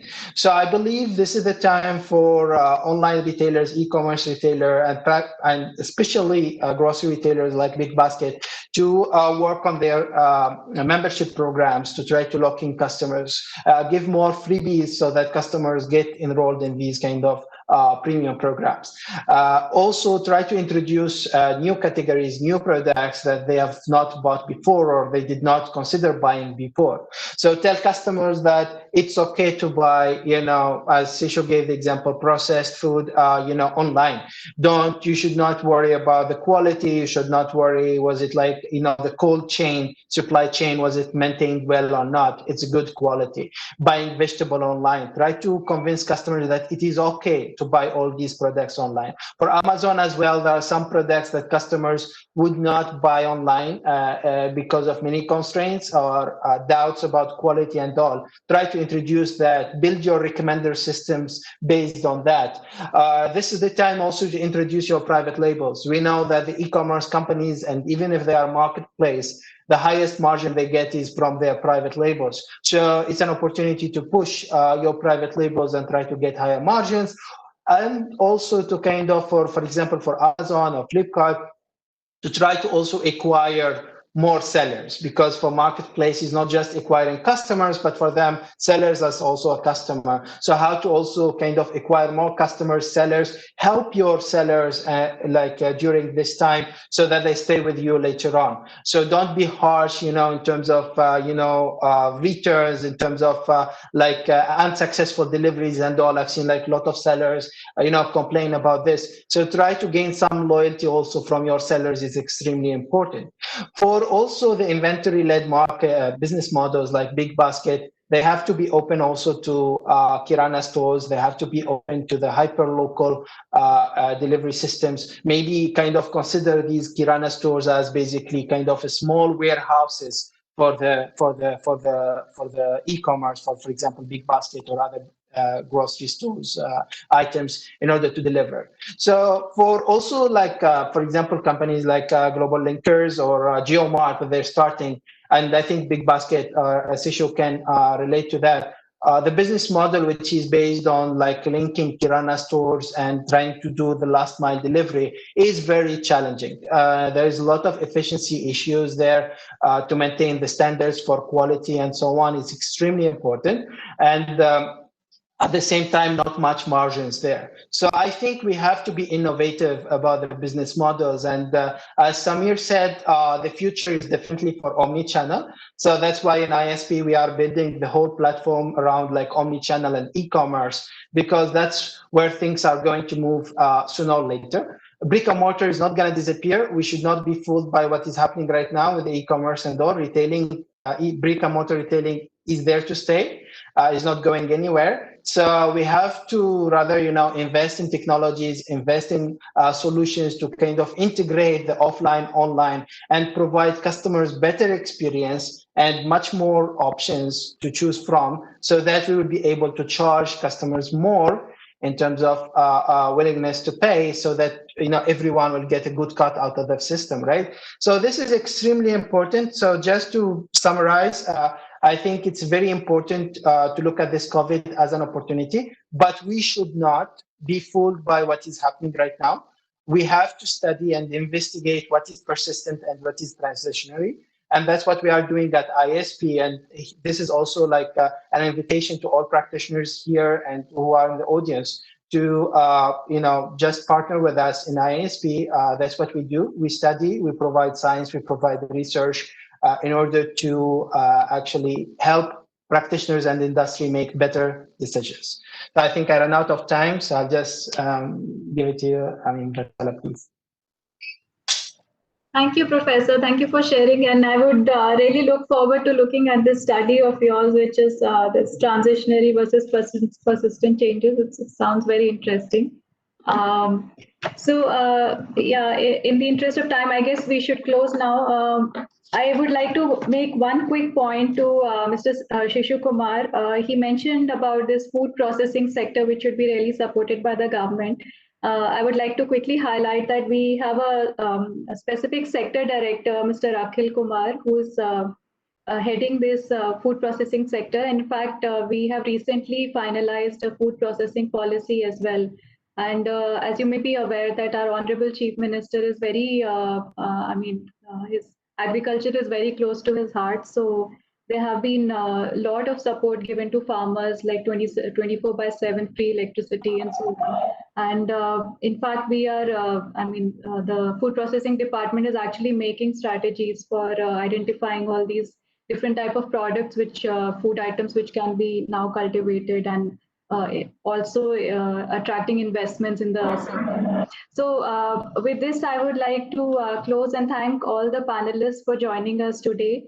Mr. Saurabh, Mr. Sheshu Kumar, Mr. Samir Vakil, and Professor Ahmed. Thank you so much. Thank you. Thank you very much. Thank you, Vatsala. Thank you. Thank you. Thank you, everyone. Very much. Thank you. Bye-bye. Yeah, thank you, Ms. Vatsala, for moderating the session. We thank all the panelists for their inputs. There are a lot of takeaways from this session. And thank you for your sparing your time and joining for the session. Thank you. Thank you all. Thank you. Thank you. Thanks, guys. Thanks, Vatsala. Bye. Thank you. Bye. So we request all the participants to join the exhibition.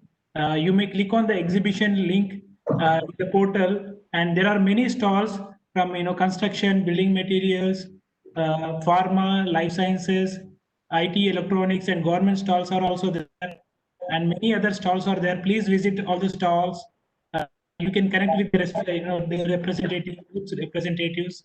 And the next technical session will start at 2 o'clock, and it is on infrastructure and real estate development, building a new India. We have many eminent panelists, Mr. Shekhar Reddy and Mr.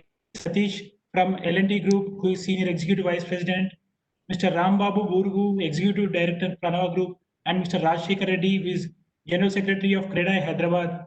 So please join us for the next session at 2 o'clock. Thank you.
I don't know why, but I used to work in the old apartment.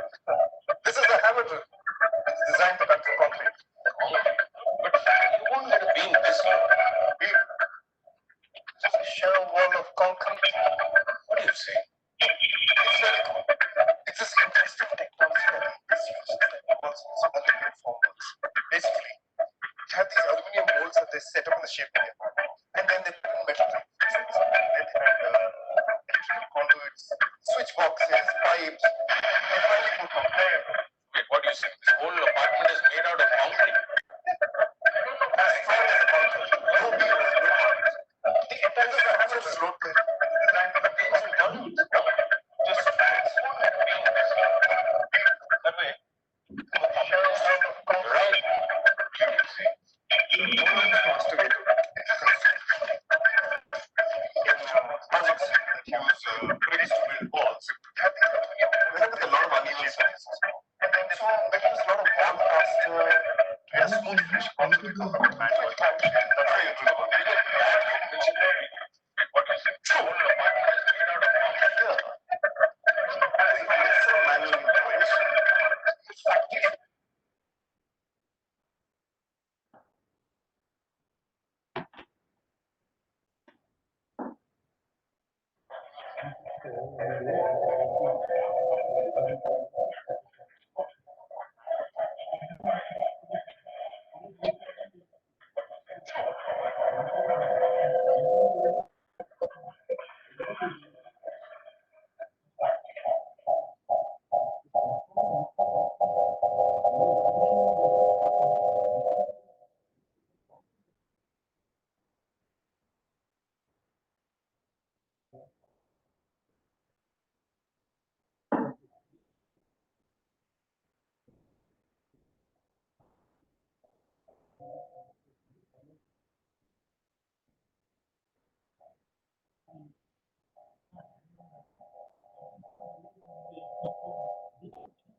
ఏదైనా mood of అయ్యేటట్టు పెడుతుంది పని మీద వచ్చింది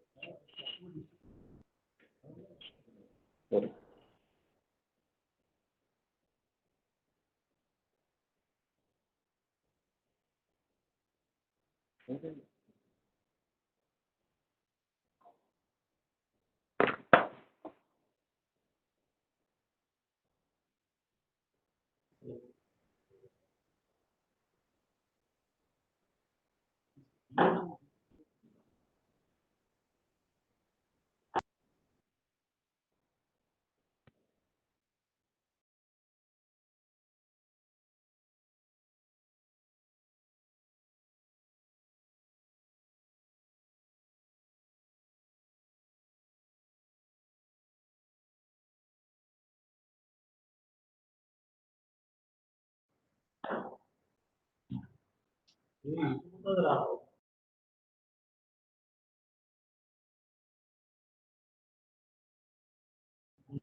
video देखना चाहेगा तो audio नहीं आ रहा कैसे चैनल पे कॉल करके राम बाबू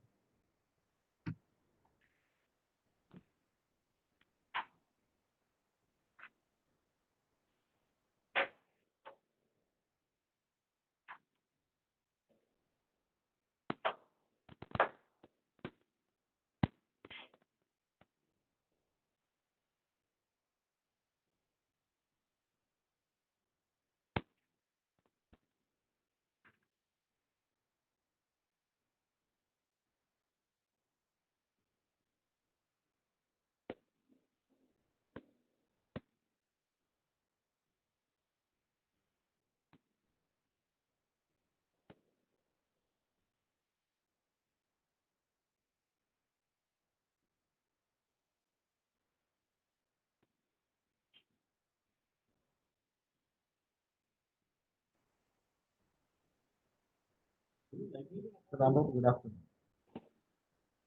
yes, yes. I know why you called me. There is some issue when running your video because it is a very high. But I'll replay it. Okay, it's going in a loop. I'll play it again. Okay? Don't worry.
know.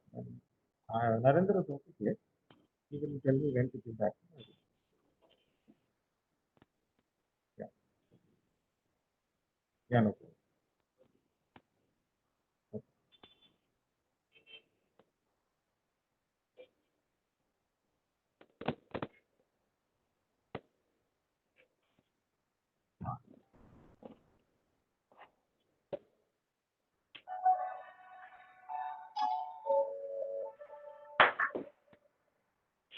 Iconic structure consists of 22 floors with its vertical gardens spread across the floors.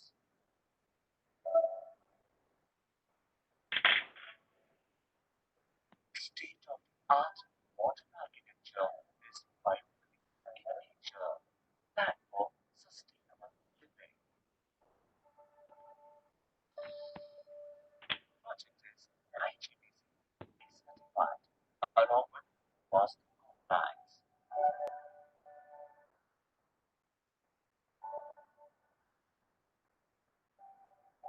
Project also includes a luxurious clubhouse, community farm, and 71% open spaces to provide a unique experience in central Hyderabad. Hyderabad, Hi, Daniel. landmark for generations. Yeah, I can hear you, Mr. Amber. Yeah, hi. How are you? Okay. So here, where do you have an option to present? Normally, you have to give that option, is it? Yeah, I will. Since I'm playing the video, Okay, okay, okay. That's right. Yeah, please. I will give you. Okay, no worries. I found the option. No worries. Yeah, sure.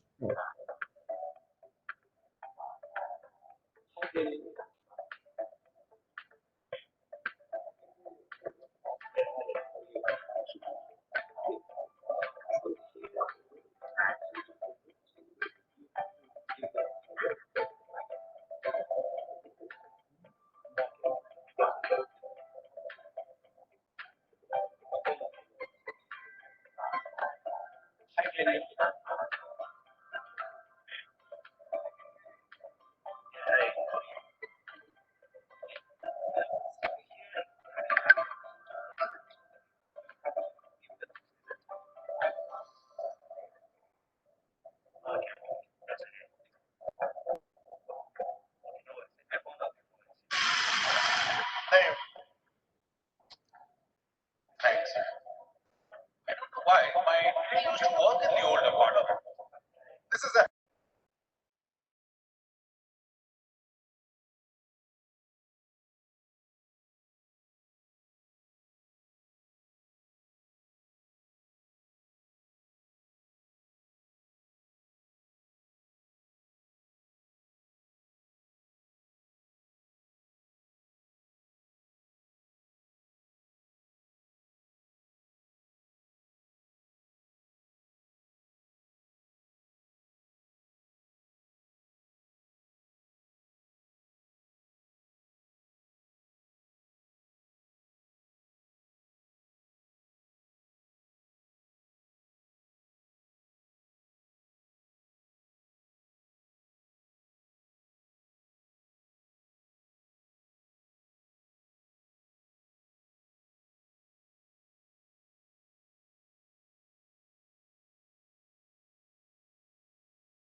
Just now joining.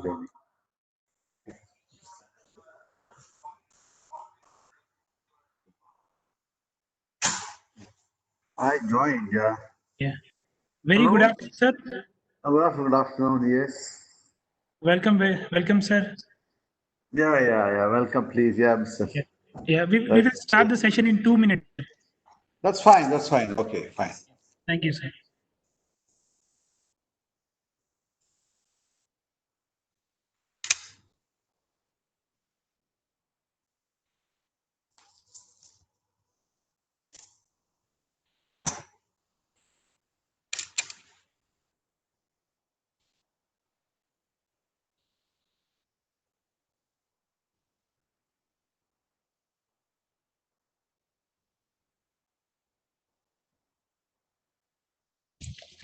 Satish Garu, welcome.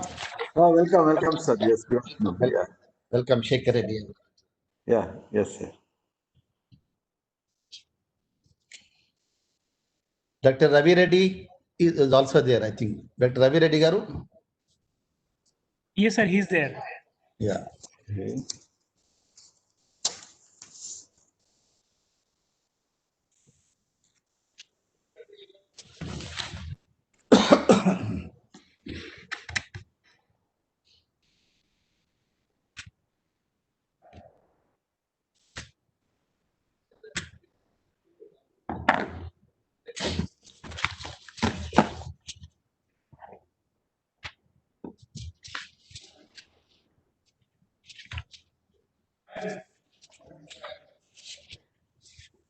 Just a second. One second. I'll call you. Ravi Reddy is there. MD Satish is there. No, he's there.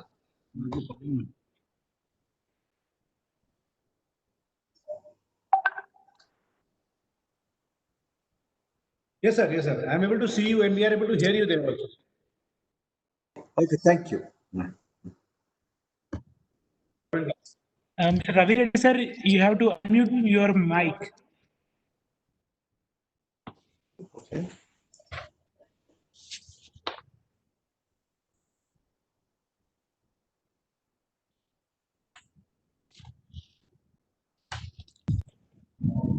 But Ravi Reddy is not visible in the panel, no? Right now. Earlier he was there. Now his name, where is his name? Yeah, he's there. Welcome, Rambabu Garu. Welcome. Yeah, sir. Rajshekhar, what? Your video is not working. Rajshekhar, welcome.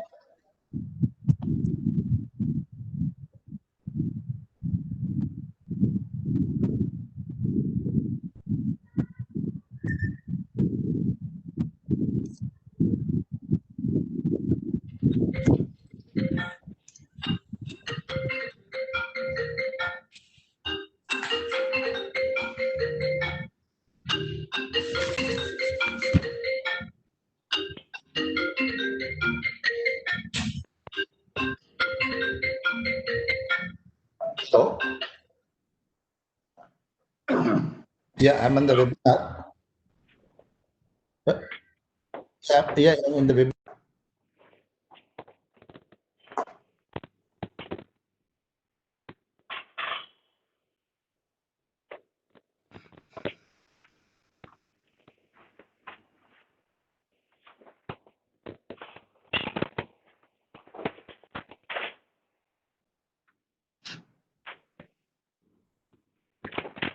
टीना तो cable है क्या earphone से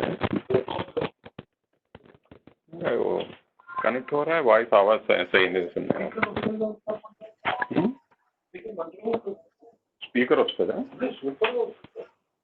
so Bluetooth లేకుండా మాట్లాడచ్చు Rajshekhar Reddy Garu, we can hear your voice.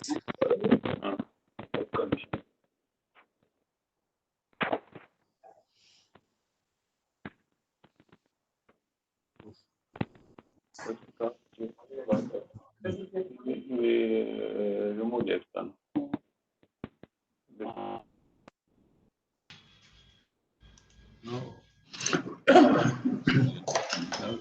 ఇది adjust చేసుకో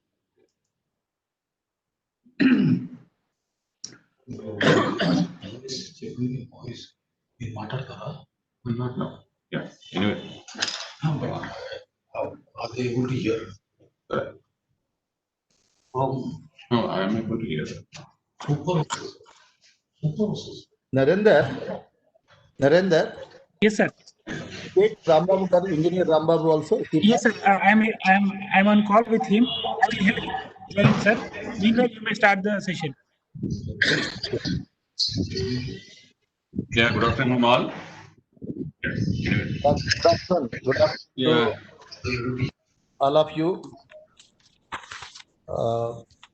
MB Satish Garu, Dr. Ravi Reddy Garu, Mr. Rambabu, Gurugu, Mr. Veermash. Also requested Hi, security guys. Yeah. Yeah, I'm here. Can you Yeah. hear? Yeah, good afternoon all. Hi, good afternoon. Good afternoon. All of you. I think some noise is there, Narendra. Satish. Yes, sir. I'm fine, sir. Yeah. I also requested Rambabu from CMAC also to join with us. So basically, this session to discuss about the building a new India. So everybody is envisaging there is a huge demand for the infrastructure because every day the population is growing and growing. With that population, the infrastructure requirement will grow up, and also the housing and office, retail and logistic, other the infrastructure also required. Even the social infrastructure also requires the basic fundamental requirement of the built up space. So and even in the recent past, if you see, welcome Rambabu Garu, engineer Rambabu Garu from CMAC, welcome. So the per capita wealth also, if you see recent years, the per capita wealth also has gone up. Even I have been observing the last after Telangana formation, the 10 districts making 30 plus districts. See the reach of the villages from the district headquarters has become very within no time they can reach. The properties also, land properties also, agriculture land properties also, I think multiplied by 2 times or 3 times. So the wealth creation is also there. And because of the consumption, heavy consumption in the country, also the revenue is also going up. And it is estimated roughly around for next 20 years about $4.5 trillion is going to be spent on the infrastructure. So then what are our potential projects? What are the projects? What are the new technologies? And also mechanization, skilling. See, because now there is infrastructure like the new airports are required. Wherever it's not there, people are preferring, and smaller airports will become larger airports. Road networking, and most of the urban urban areas, the local government is thinking to go for elevated flyovers, or the best example of the LNT under PPP model metros. So the cargo is also increasing like that, and even national highways requirement is also there, and seaports, logistics, even STPs, because of these. Now everybody want to recycle and reuse the water. They save the water. This is catching up in a big way. Every municipal corporation, urban area, they're taking up these STPs in a big way. In urban waste, also recycling of urban waste also major in future. The concentration will be there. Already started. Water supply, that is also one of the infrastructure. Power, and Dr. Ravi Reddy Garu and this company, they have got a lot of latest technology. This is solar power units, and then industrial estates nowadays, like Delhi, Mumbai industrial corridor. So similar types of corridors are planned across the country. Much more may come. See, and investment zones also. So, and building office spaces, retail, residential, modernization of urban cities, making the smart cities. So the redevelopment part will definitely take place. In fact, we are seeing the parliament also, they are going to construct a new parliament. Even in Hyderabad, Telangana government is going for the new secretariat. So redevelopment already started. That is also a major opportunity, and huge investment is required. So, new walk to work townships are planned. Many the towns are planning. Many UDAs are planning for that. Then uh, even this COVID, as you know, educated, a lot of awareness is given. Everybody want to know, upgrade their infrastructure, living standards. Most probably all the municipalities, villages across the country, they would like to have better infrastructure. That is also huge opportunity to huge expenditure is required. Healthcare, education also. So and sustainability. So these are the major issues, and what are the opportunities, and the how we are going to meet those demands, because time is also a issue. See, with the delivering the all these projects with shortest distance of time, and also a quality product with the international standard. So these are the issues before the industry, Indian industry, how we are going to answer this. So for this, we got extremely good panel. I can say I have no hesitation in calling our MB Satish Garu. He got a lot of experience. I can say he is one of the Bhishma Pitamaha in the construction field. So he has executed many airports, Chhatrapati Shivaji International Airport, the IGI Airport, New Delhi, then Mumbai's Waked Stadium, and he has many roles he has played in L&T, and let us listen to him. Listen to him. In fact, anyway, whenever I listen to senior people from L&T, it's a very educative, because I had long-term relations in a National Academy of Construction when we started. A. Ramakrishna Garu was there as a initial vice chairman of the L&T. Every time, because he stayed for a long time in Germany, so I used to tell what are the advancements in the various countries where I could able to learn. And similarly, and now recently I start interacting with MB Satish Garu. Is a chairman of the task force of the infra and infrastructure sector in the entire southern region. He's heading that, and is coming out with a lot of innovative conferences, seminars. We keep on having the interactions with him.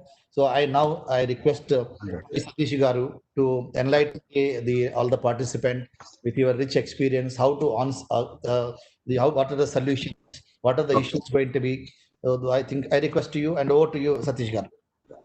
Thank you, Cesar Reddy Garu. I think India has a huge opportunity. I think the state and central government, especially after this pandemic, when the GDP is down, one of the ways that they are looking to drive the GDP is through infrastructure. So, and also the government, even in the last budgets, they unveiled around 111 lakh crores, into the infrastructure. So, and India is going to become the third largest construction market. So, I think it must be all very, very good news for all of us in the infrastructure. And to just see how much infrastructure is there. If you see the national highways, only 24% of our national highways are 4-lane. Even this 4-lane can become 6-lane, and balance are all only 2-lane, all that, and also all these 2-lane can become 4-lane, and so there's huge the possibility there for us to grow. Even if you take the hospitals, the number of beds available today in India is about 8.5 beds per 10,000 persons. Actually, the minimum requirement is around 3, and the government is looking at least in next 2 years, they want to actually increase it by this Ayushman Bharat and all, at least to 2. If it is 2, means at least we are doing almost, another about 150%. We have to build so much of hospitals. And with this COVID, I think there's a large focus on building hospitals. So this is something that, the government is doing. We also have the housing for all by 2022. I think the government is really pushing. And with work from home, and many people are now willing to work from home. And also the COVID has made people are also, they want a much better house, a much better infrastructure, and they will be willing to pay also. And in addition, if you see the elite housing may not be really doing good now because of the real estate and liquidity problems and all. But the affordable housing per se, so we have almost a requirement of about 25 million affordable housing, in all these places and all. I think that is mostly the affordable housing is done by the government. So they have brought in many other things, and also I think this is something that we should really kickstart. I think these are the things. We also got the 100 smart cities, and I think not many smart cities have been completed. So this is something we really can look forward for our construction possibilities. In addition to that, also whatever happening between US and China, I think also some of the manufacturing will get shifted to India. So that is some kind of a good news. Actually, we used to always tell, India went by the IT revolution than the manufacturing revolution. Actually, our chairman used to always say the kind of job creation that can be done by IT is not so much as what is done in the manufacturing. At least at last now with whatever is happening between US, China, India, China and all, I think a lot of manufacturing will be done in India. So government is also identifying some special areas for this manufacturing. Already we are seeing Foxconn and all is coming to India, setting up for Apple manufacturing. I think this is all the starting point. Many such things will happen. And the next one is that let's see the office space and the IT is not doing well, and with work from home, there's not much demand and all. But there'll be huge demand for data centers because we're the second largest user of the internet, the number of people and all. So we need this data actually, the data centers. And today, actually, there was an article I was seeing, the CNBC TV 18. They say the logistics, if India wants to become an export hub and all, the cost of the logistics in India is very high. Generally, universally, it's around 9%, whereas in India, it's around 14% because we don't have good roads, we don't have good ports, everything. So all that I think is being addressed. So I'm sure if you want to make India an export hub and all, I think this is something that we have to really focus and see how we can do it. So there are many things. I think first of all is Hyderabad. I think Hyderabad is one of the best infrastructures I think in India. So whether it is the Google now or earlier the Microsoft or the ISB, so always people are preferring Hyderabad and Telangana compared to other places because you have good infrastructure in Hyderabad. I think that is something. And also your airport is getting expanded. I think the LNT only is doing the job with, of course, the owners and GMR. And so we are doing the job. I think it will come very fast, the airport. We also got the defense, huge land available very near to the airport, and it's also now the base for some of the manufacturing of defense. Tata is thinking of putting up a huge factory there. And today also the Prime Minister said that a lot of manufacturing for defense will be done in India, many other things. So I think this will all give a boost to a lot of construction and other things. So I think we are at the right time. Okay, this actually the pandemic has actually driven us a little bit down, but I think it's a couple of months when we start picking up. Frankly, already if you see now in our project sites and all, almost about 80 to 90% of the workmen are back, and it has picked up. Only way is how will we do all these things? Now, suppose you are also going to restrict the entry of the Chinese contractors and all. Does India has a way to execute these jobs? See, all our jobs get delayed. Our jobs and all takes from 48 to 60 months and all. So how do we do it ahead of schedule? How do we do it fast and all? So I was telling that, like in Singapore and all, if you take, they actually use, instead of just toilet, they use toilet pots where everything is completed. Same way they use precast, pre-finished, volumetric concrete and all, which is very fast. So what happens there is the whole thing, the not only just the structure, the interior, the finishes, everything is done and you just erect it. That way you can also do hospitals, you can do hotels, everything. And many places they say that most of the hotels will be done with PPVC and all. So, and we are not doing anything with steel construction because in India, everything is actually ultimately priced very price competitive. So people will compare prices. So, but somewhere we'll have to see how to do it fast, so that we can whatever if you do it faster, if you're able to realize the value much faster, then I think you should be able to do. They should be able to pay us a little bit more so that we can do either PPVC or steel and all.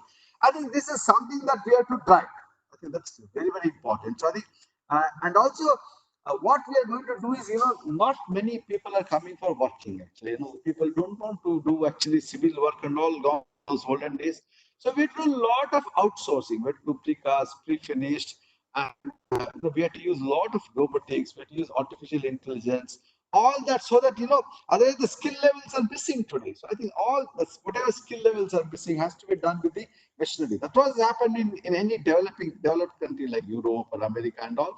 So I think the same thing is going to happen in India. And many of the workmen, at least for another 6 months to 1 year, many of them will not come out of home.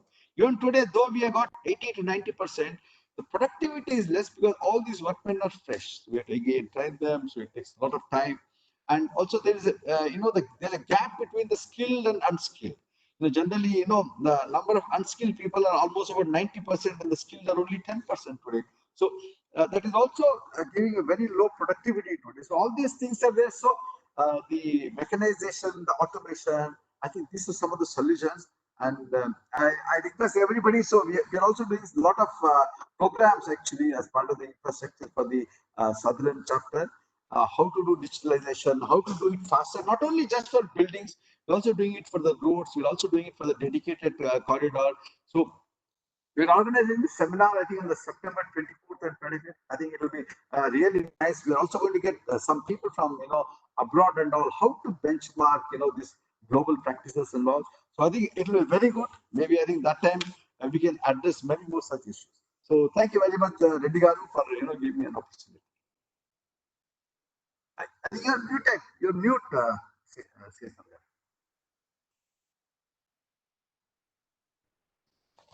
So, Satish Garu, I'm sorry, I'm forgotten to um, mention. Satish Garu is the whole-time director and senior executive vice president, buildings, minerals and materials of L&T Group. So we are regular. So definitely, we'll try to bring all the people on the board to our next conference, because we are also doing similar conferences here locally also. But since it's the southern under your leadership it is happening, we'll all bring entire they have the Telangana, the structural consultants, the developers, contractors, everybody will bring it to that platform, sir. Thank you very much, sir. Whatever the experience you have and knowledge you have for enlightening our all panelists. Thank you very much. We have another one more similar to L&T, I can say, Mega Engineering and Infrastructure Limited. Dr. Ravi Reddy Garu is the director of Mega Engineering, and is a doctorate in mechanical engineering. And they are doing many countries, the works, large works in many countries, many states in India, mega projects. So you name anything, they are going to be there. Even they entered now e-vehicles also. They have done a lot of power projects. Particularly, I was hearing the latest. They implemented long ago latest technology in implementing the solar projects. So they are into roads.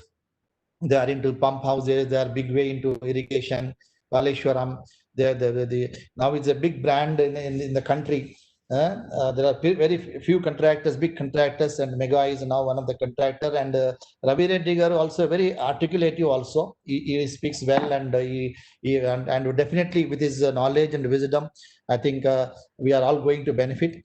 Ravi Reddy Garu, same question to you also. See how the so much of infrastructure is going to be required for us in the next 20 years.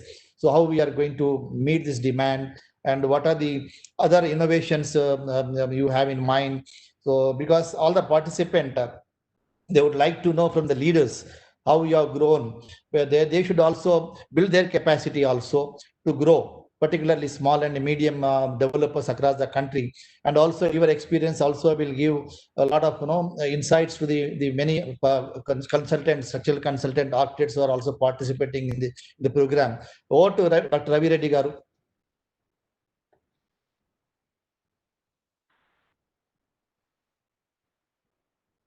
I think you are unmute.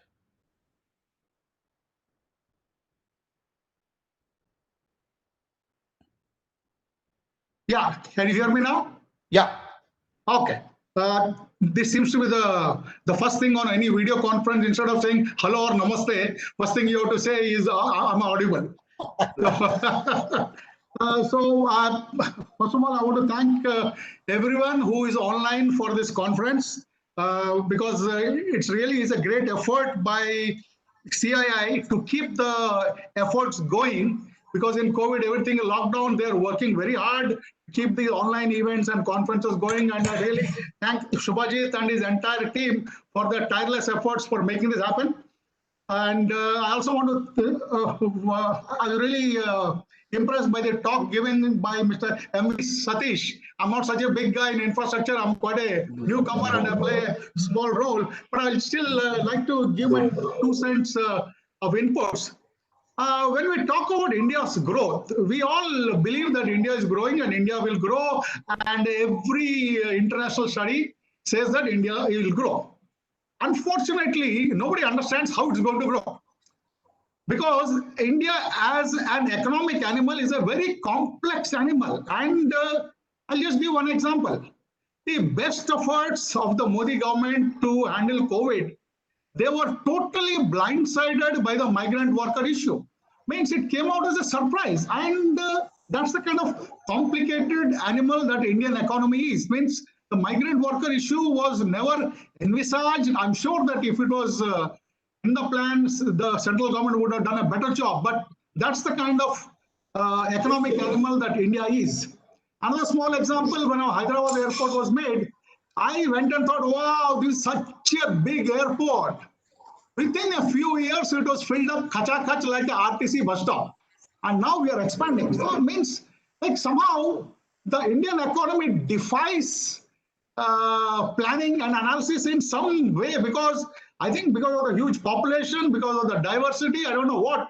So the challenge for any state government and central government remains to be able to kind of understand this animal and to steer it in the proper way.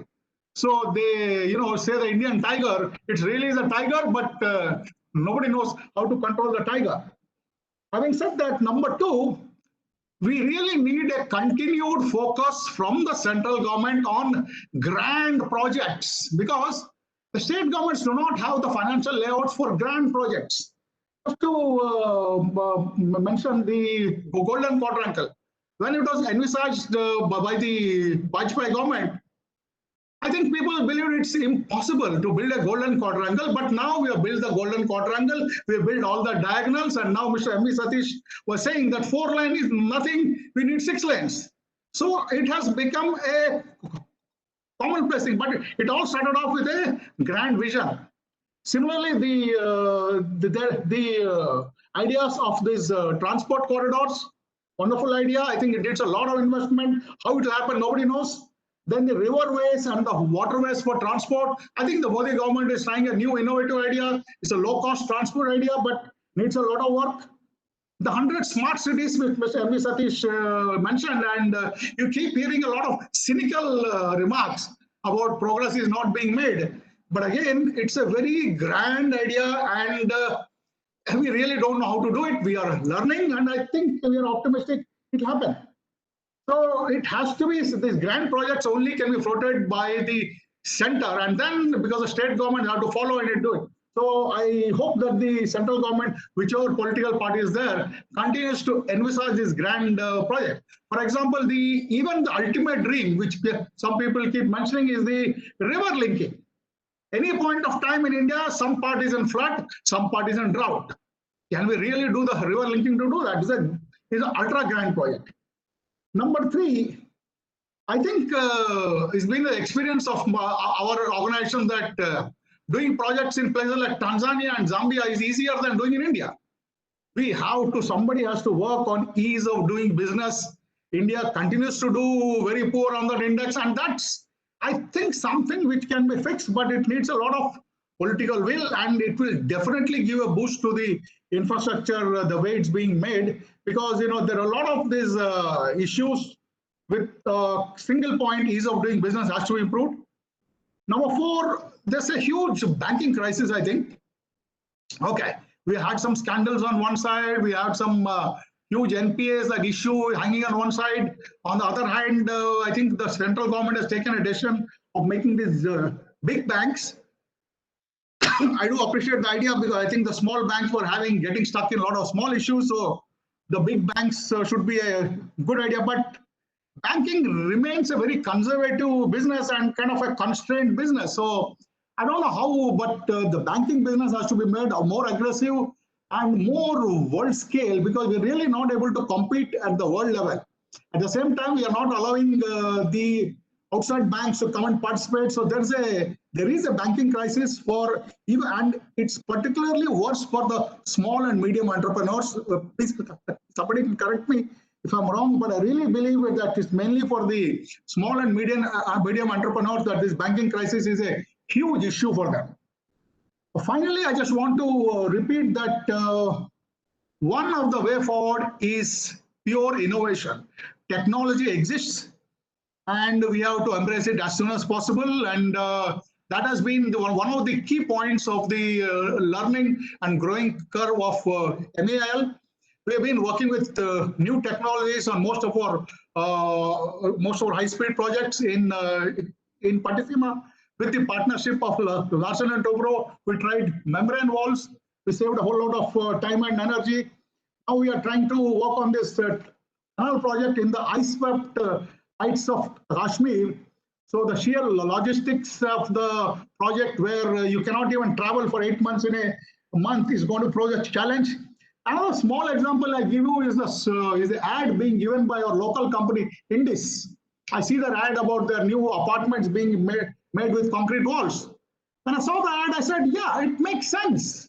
But why is nobody doing it? Look, it just makes sense. Once I saw the ad, I said, yes, man, concrete walls would decrease the weight of the building, and there's so many plus points. But I guess there are some challenges in the molds and all. But I think somebody has to take the lead in bringing such innovations. And then I saw another ad of Indus where they installed fire alarms, which you go anywhere abroad, you see it is a part of standard infrastructure, but we Indians haven't yet kind of embraced it, and I'm sure a lot of fire accidents can be avoided. So maybe small innovations, big innovations, but I think that's the way to go. That's about my 2 cents worth of inputs. Thank you, Shekhar Garu.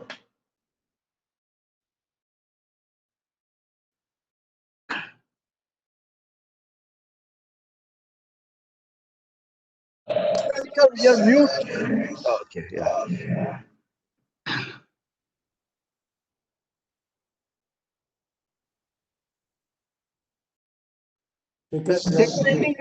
Mute, yeah.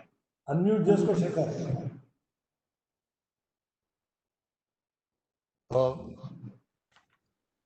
I request now Babu, Executive Director, Pranava Group. He is a NRI, he's an entrepreneur. He got many industries, the group of many industries, and they are also in a big way into real estate, and they are constructing one of the largest project in the heart of the city, which is platinum rated. It's going to give value addition to the Grand Hyderabad. I now request Ram Babu Garu to go ahead. Over to you. Are you going to give that slide presentation also is ready? Yes, yes, Shekhar. Okay. Yeah, good afternoon, everyone. Just a second, 1 second, let me share.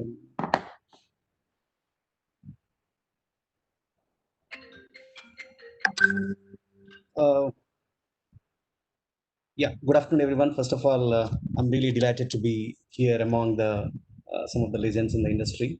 So it's really great opportunity to be on the virtual platform, and so wherein to showcase some of our views on the industry, real estate and infrastructure to build new India. So I really felt very happy to hear Mr. Satish Reddy Garu, their view. And also, first of all, I also like to thank CAI for organizing such a this particular conference, and in association with Telangana government.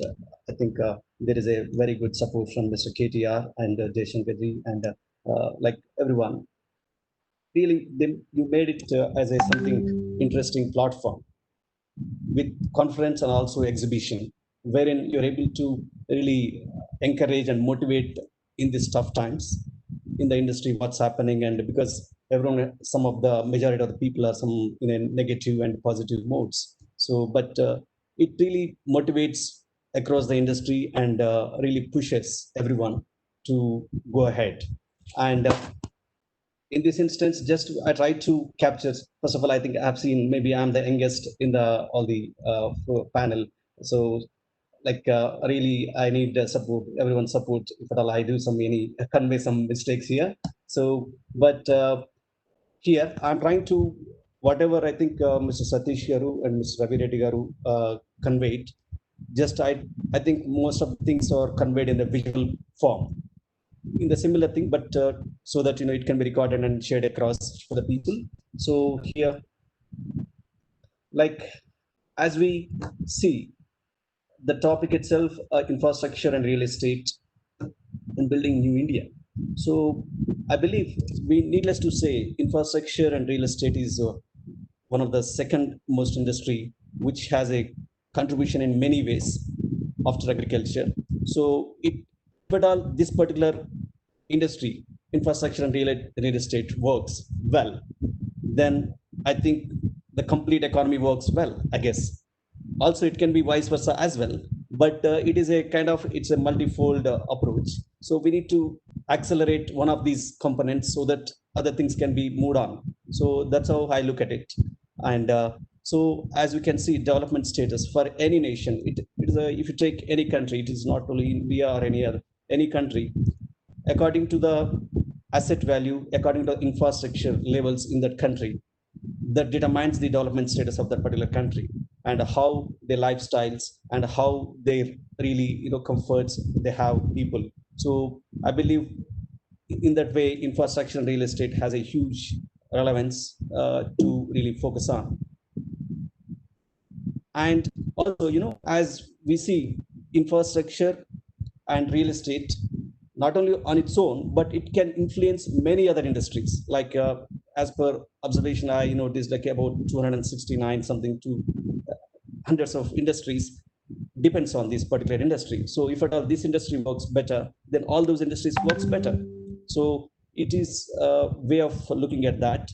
And also, as we know, this is the most the beauty of the industry itself is that it can accommodate all kinds of employment, all kinds of skill level people, whether it is a fully skilled people or semi-skilled or unskilled. So it is able to accommodate all levels of the skilled people and provide the employment. So in that case, means it has the really huge impact on various types of people in the country. So that's how we can see, look at it, and the importance of it.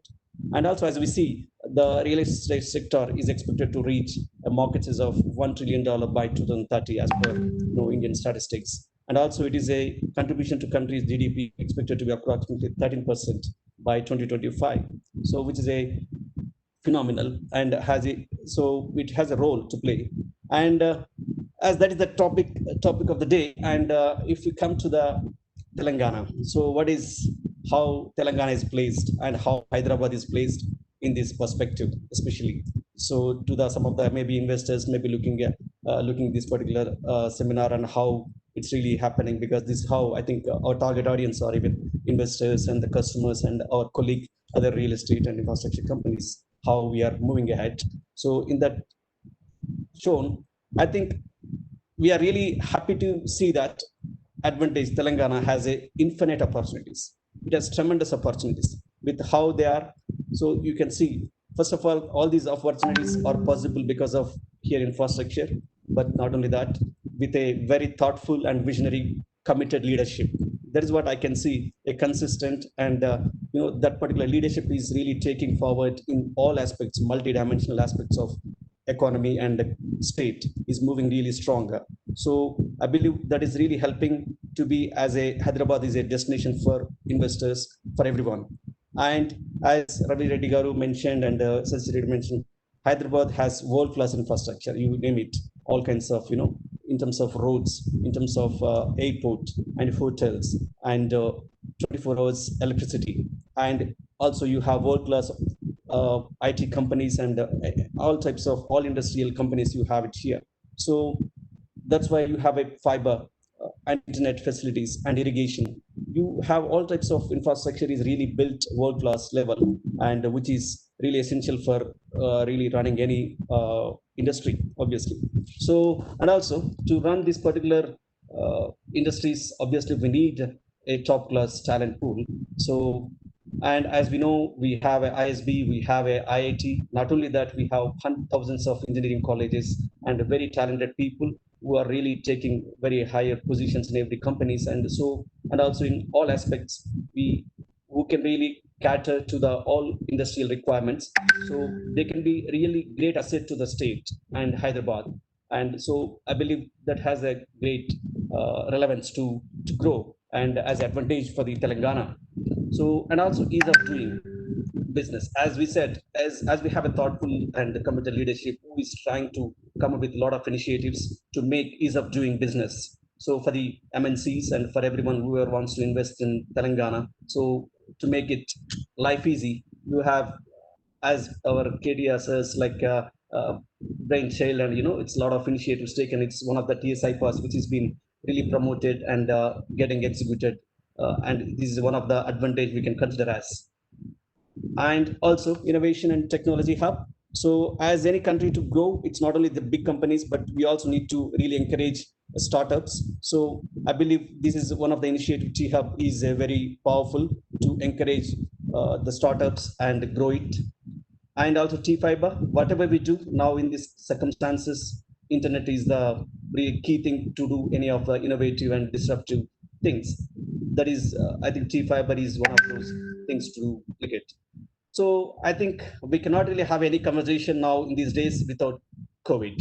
Yeah. So I believe this particular, like any other industry in the whole world, I think first of all, it's very sad to have this particular situation across the for many lives, million lakhs of lives have gone actually. So it's really unfortunate to that. Along with that, there are many other challenges to the world. So if you take the particular infrastructure and real estate, so the cost of everything really gone up. You could take steel, cement, and many other raw materials which are required for the industry. They are gone up, and also the confidence levels of buyers or the spenders, like they are a little bit weak. But however, this is a kind of challenge, and what we have, and also affordability, because some of the industries, business entrepreneurs got affected. So hence their affordability levels are maybe a little bit less gone due to COVID situation. And the workforce, as everyone knows, the we have a lack of availability of the reduced availability of the workforce due to COVID situations. And also remote.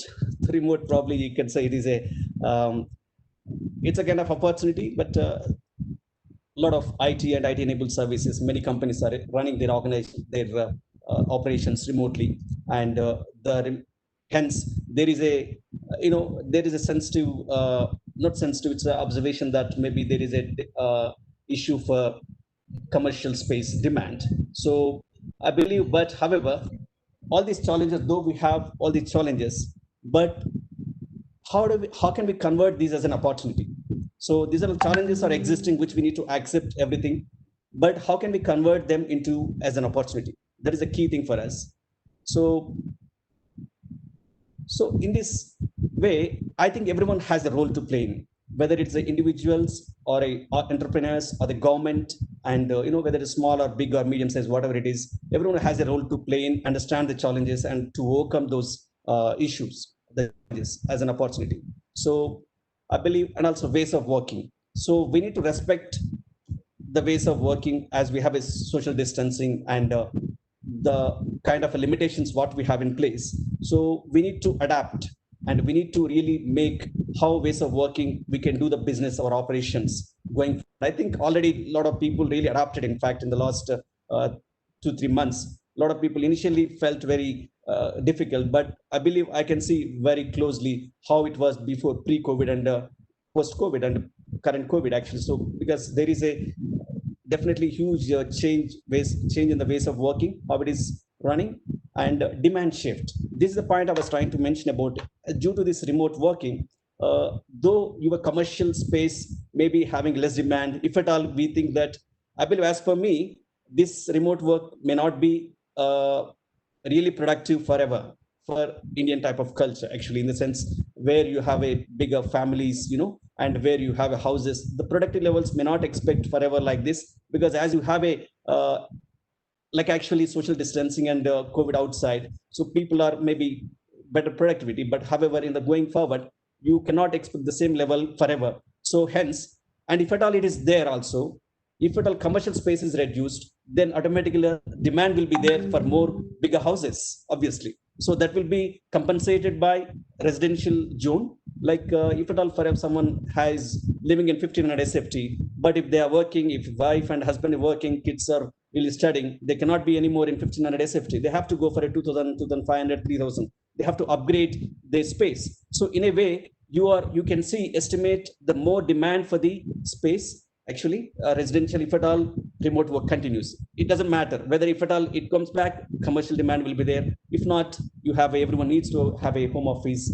And also adoption here, what I'm trying to mention as a digital or any kinds of adoptions, how we can adapt the things, the challenge is how we can able to tackle this. So this is the key thing what I can say.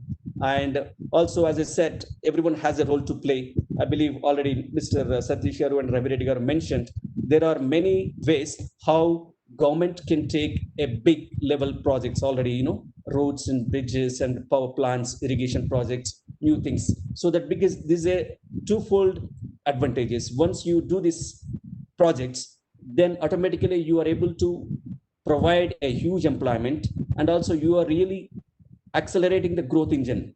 So that will indirectly helps in many ways. So I believe this is a formula anyway in the worldwide applying and implementing. I believe just it's a kind of reminder here. So, and also, as I said, I believe it's a simple, let me spend maybe a couple of minutes here. And so I believe, hi, Shekhar Reddy garu, are you saying something? I think you're on the mute, sir.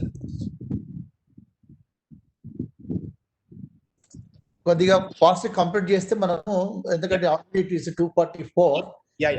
మనకి 3 వరకు ఉంది time. So we need to just 2 minutes, I believe. Okay. Yeah, sure. So I believe just I would like to reiterate about generally, anyway, big companies and industries are implementing various technologies, but I would like to just remind about the relevance of this technology for running our organization, especially, having integrated construction management process, for example, or BIM and building information modeling and other things. I think for this, not every SMEs can be affordable and having awareness. I suggest CI and CREDI to really come up with some special programs to really encourage all kinds of industries to awareness of what is really happening. And also just to really say, and to say like actually also we have taken inspiration from Harita Haram, the initiative by Mr. KCR Garu and across Swachh Bharat. So I think we really came up with a green building concept, vertical gardens oriented. It's in central Hyderabad, wherein it's not possible. Usually, it's 24 floors building. The point what I was trying to convey here is that the green has been really the response from the customers. What we have seen, it's really tremendous. So there is a acceptance from the customers is huge. So I really convey to our industry experts that there is a huge response from the customers. We can, though at the beginning we may find some challenging, but I believe there is worthwhile to explore further. Yeah. So I think that's it from my side. Yeah, please, maybe you can proceed. Thank you. Thanks. Very, very informative, Ramababu garu. Very, very informative. You covered all the aspects. It's a very, very good information for all participants. And also, once again, I thank you for adopting IGBC platinum rating, taking pre-certification. I hope all the occupants of this building will be very privileged, and it will add some value addition to the brand Hyderabad. Now, I request to have a big role, sir, in that. Mr. Shekhar has a big role in it, so I really thank for that. We're all with you. We're all with you. We're all with you. It's a proud and privilege for also to refer this project. Thank you.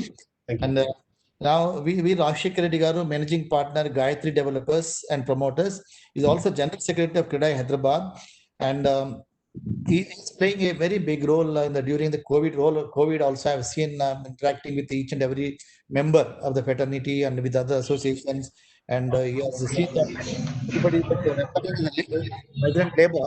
In fact, during the COVID, he has done a lot of service to the migrant labor in getting in touch with all the members and time to time taking about the feedback from the labor camp developers, the complaints immediately interact with the developers and officials.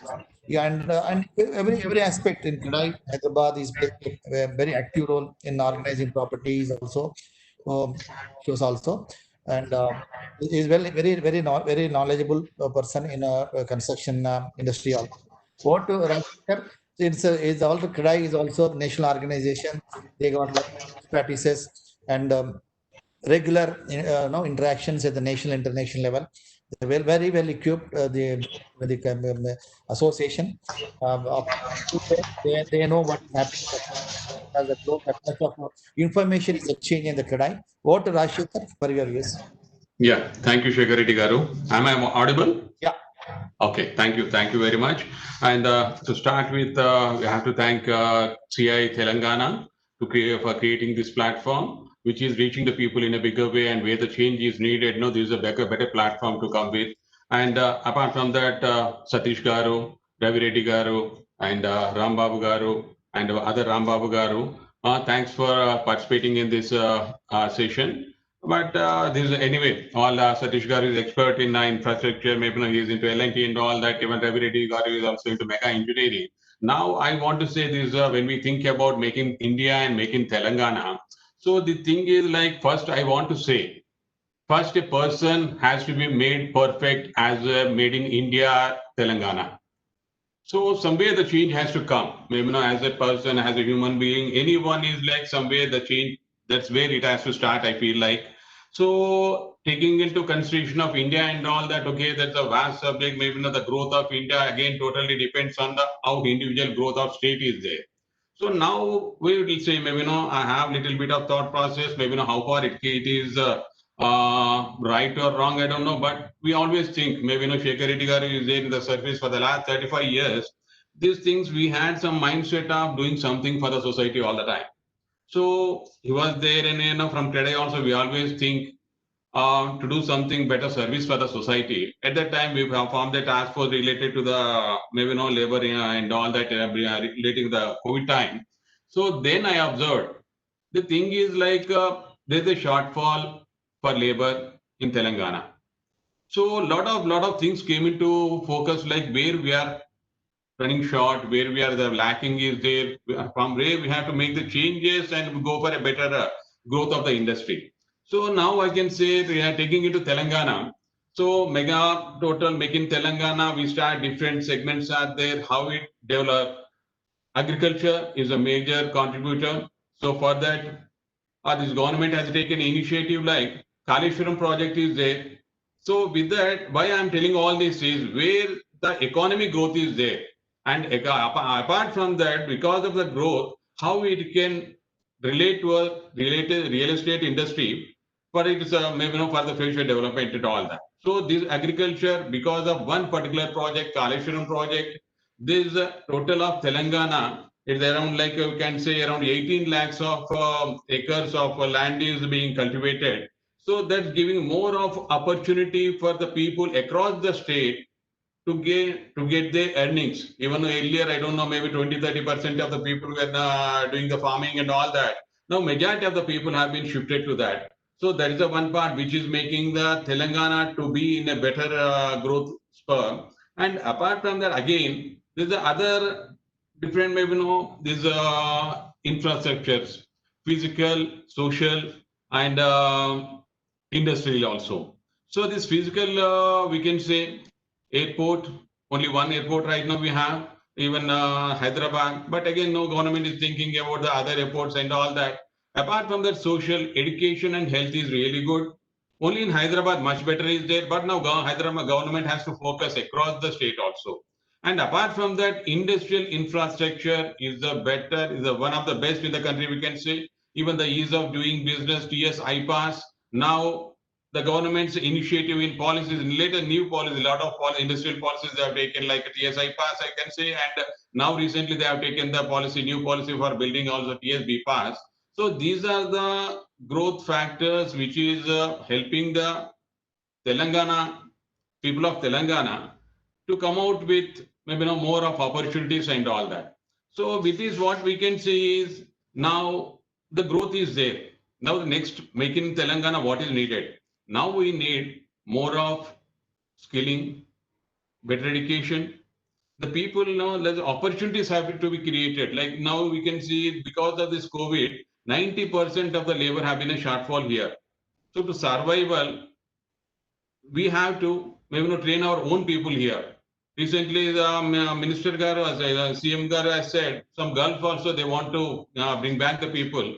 So some company has been formed, and now there's the need of like technology, like L&D is there, Mega is also there. There's the time-bound projects how people are executing. Now there is a requirement is of enhancing our abilities to do the works in a better way. So for that, now the government focus should be on how we can improve the manpower, whatever the sector, like even related to the whatever industry is like, further the skilling and maybe a better education system, where is it related to the experience and all that has to be done. So that part the government has to focus.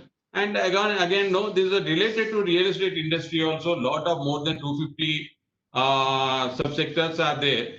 For that, government of Telangana has to focus, like maybe giving some key incentives and all that, where they can encourage the people to come forward and they can start the own manufacturing units over here. We as the industry can, as you know, a lot of that particular products we can utilize. Maybe instead of they can mandate like 40 to 50% of that particular product has to be taken by the Telangana people. Now definitely that also we can it be encourageable to them. So this is the requirement, like all manufacturing units related to the real estate industry can be encouraged, and we as the industry can take a lot of products from them, and it can also indirectly both of it can be helpful for us. And again, apart this everywhere, this IT is also in a better way. A lot of employment is there. Pharma is coming up now with all this. Hyderabad real estate is also coming up in a better way. So we relate this not only as one particular sector is improved, each is interlinked with each and everything, but more of like how we utilize the people and how we train them and how we get them to work with us. So this is a thing, maybe later on we can discuss whatever other things is there in between. So this is from my side. Thank you. Thank you, Rashida. Thank you very much for your views. Now I request Engineer Rambabu Garu, CMAC India Private Limited. Rambabu Garu, see now today we are talking about missionary, but Rambabu Garu is a visionary. So long ago, he started construction machinery equipment manufacturing unit. So I owe to Rambabu Garu for all your experience and in the construction machinery, and how you are making developers contracted to buy your machinery, because you started early, much early. Instead of practicing, you started this, and it's now today everybody is after you. I think maybe your turnover will go up by maybe 20 times, 30 times during the COVID and after COVID. And also a similar question to you. See, the huge future is there, infrastructure requirement is there, the hurdles are there, challenges are there, scope is there, money, we have to raise the money also. So what is your view on the overall on this in building India? So I presume I have like 5 minutes to talk? Yeah, go ahead. Okay, thank you. We have been witnessing a lot of changes. I just heard the stalwarts like Satish, Ravi Reddy Garu, and Rambabu Burgu. They have addressed the issues about the congestion in the airports and the migrant labor, which has been addressed by Ravi Reddy Garu. Yeah, there are problems. The processes are changing. As the processes are changing, the habitual changes also have to come in place, both in terms of application to the process, the equipment that has to be brought down, and how to use the equipment also. We have just implemented new equipment where the builder had no labor to come in and the walls have to be erected. And there's one Robomatic who bought in the precast walls, and their challenge was how to ship them to each floor. So we came up, we gave a solution, it started working. Instead of a huge investment of like 50 lakh, we gave it in say around 11 lakhs or 12 lakhs where people are using. So for every process change, we need to understand there is going to be a process for the mechanization and the adaptability at the sites as well. So this is where, as a mechanization consultant, I have been approached by various people for various of their problems. So that is one thing. Other thing is Durgam Chevruvu, which is being built by L&T. I take pride in saying that we have given the underbridge process, that equipment which has been first time designed and adopted in India. I'm not saying innovated in India, but we have adopted to the conditions, which is of a 30-meter span. And they could do the 234-meter under the bridge all at a go with that equipment. So this is where the mechanization process comes in place. For example, we have been supplying what is called as the passenger and material hoist. Today we understand bricks have reduced their weight but increase in volume. So we started giving the equipment with enhanced volume than capability of the weight. So these are some changes which we accept. And along with this, whenever we're talking about the equipment that has to come in, we also need to address the operations and the maintenance of these equipments at the sites. Operations in terms of the site priorities, which has to go up first, which has to reach up first, and what sort of timings have to be allocated to that. The other thing is, instead of talking about 100 manpower, these equipments will reduce the manpower by almost 80% in terms of the lift and reach. So these are some changes which have to come in terms of the equipment. Yes, the COVID has brought us a blessing in terms of the initial priorities of Indianization, indigenization, and less dependency on the Far East or the European subcontinents. So gentlemen, India is getting up. When Ravi Reddy Garu has spoken about the migration labor, what we should focus with respect to our government is, why have we to bring in the labor from outside the states? Why are we not able to encourage our own labor to come in and work? This is a big question to our government, to all the bureaucrats as well.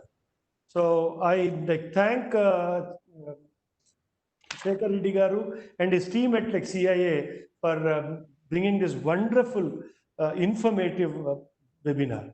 Thank you for the opportunity given. Thank you, Rambabu Garu. Now we see, because everybody can't go for the highest technology, but conventional technology will also continue.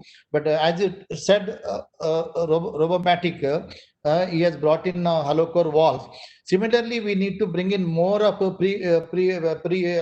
factory made products, and also you need to manufacture many tools and machinery equipment to minimize the labor component. I'll come back to you again. We'll have one question round now. So Satish Garu, are you there, sir? Yes, sir, I'm here. Sir, you have huge experience abroad in India, and you initiated precast also, shear wall in tunnel form in L&T. Yeah. So what do you suggest? Because there is we have small developers, medium-sized developers, large developers in the country, and also in Telangana. So cost versus capital cost versus are they themselves.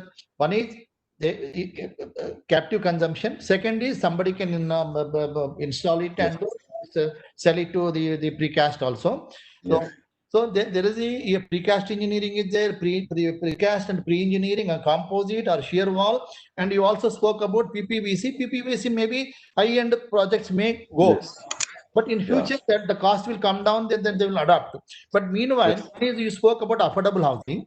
Second, now there are low-rise and high-rise building also. You can also suggest for the low-rise what is the technology, high-rise what is the technology, because taller buildings also they need to adopt. It is specific to our local developers. This is the time now to adopt technology.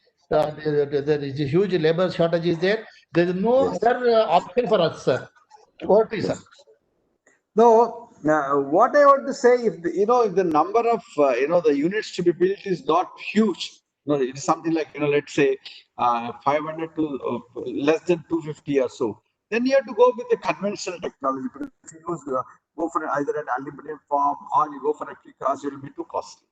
And if the building volumes are about, let's say, 500 to 1,000 and all, you can go with the aluminum technology. So because see, it depends on the number of users. Then only it will be feasible. So then you can go. But if I have mass housing, let's say 5,000 to 10,000 units and all, see that time, then we need to go for something like precast, because the kind of establishment that you do, that will become feasible and it will be very fast. Also, see, like suppose you're doing, let us say, about 10,000 units. If you want to have to be done in, let us say, 3 years, then you have to do about 3,000 units in 1 year. And if you want to have, you see, like every aluminum formwork and all, the technology is almost about once a week you can do 1 floor. So with 1 set you can do 4. And suppose you want to do then 3,000 in 12 months, and actually, so it becomes almost 250. Let us say 250, and so to have that you require almost 60 sets of aluminum form. So it becomes little too much. So that is how, depending on the volume, depending on the complexity, I think we should go ahead and use the technology. All the three are okay, but what we feel is something like the toilets and all. You have to do it with the pots actually. So where you can finish it, because see, each house will have about 3 toilets, 4 toilets, and also it becomes very complicated for us to do toilets. And you have to do the waterproofing, you have to do the testing and all. So only thing today, what kind of pots we are using are very heavy. It's regular concrete we are using. We are actually trying to use the pots with lightweight concrete. So we are doing some research on that. So once we come back, then any smaller thing can also do the erection. So all the three are okay, but in a country where we need mass housing, affordable housing, I think precast is the answer. I think we have to move first. Thank you, sir. Thank you, sir. Ravi Reddy Garu, you spoke about the banking sector. Banking crisis. They are conservative. So, suppose now in real estate, now we have alternate the mode of funding for the rental income. We could able to initiate those days, and we could able to bring REITs, the real estate investment trust. Similarly, do you think, Ravi Reddy Garu, that there is need a same fund, similar type of fund for infrastructure also, long-term funding, and also real estate developers also some funding is required, because now government also realized that there is a need for long-term funding also. I think, is it the right way, or do you have any other option, Ravi Reddy Garu?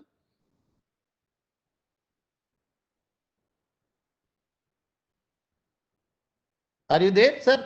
Ravi Reddy Garu?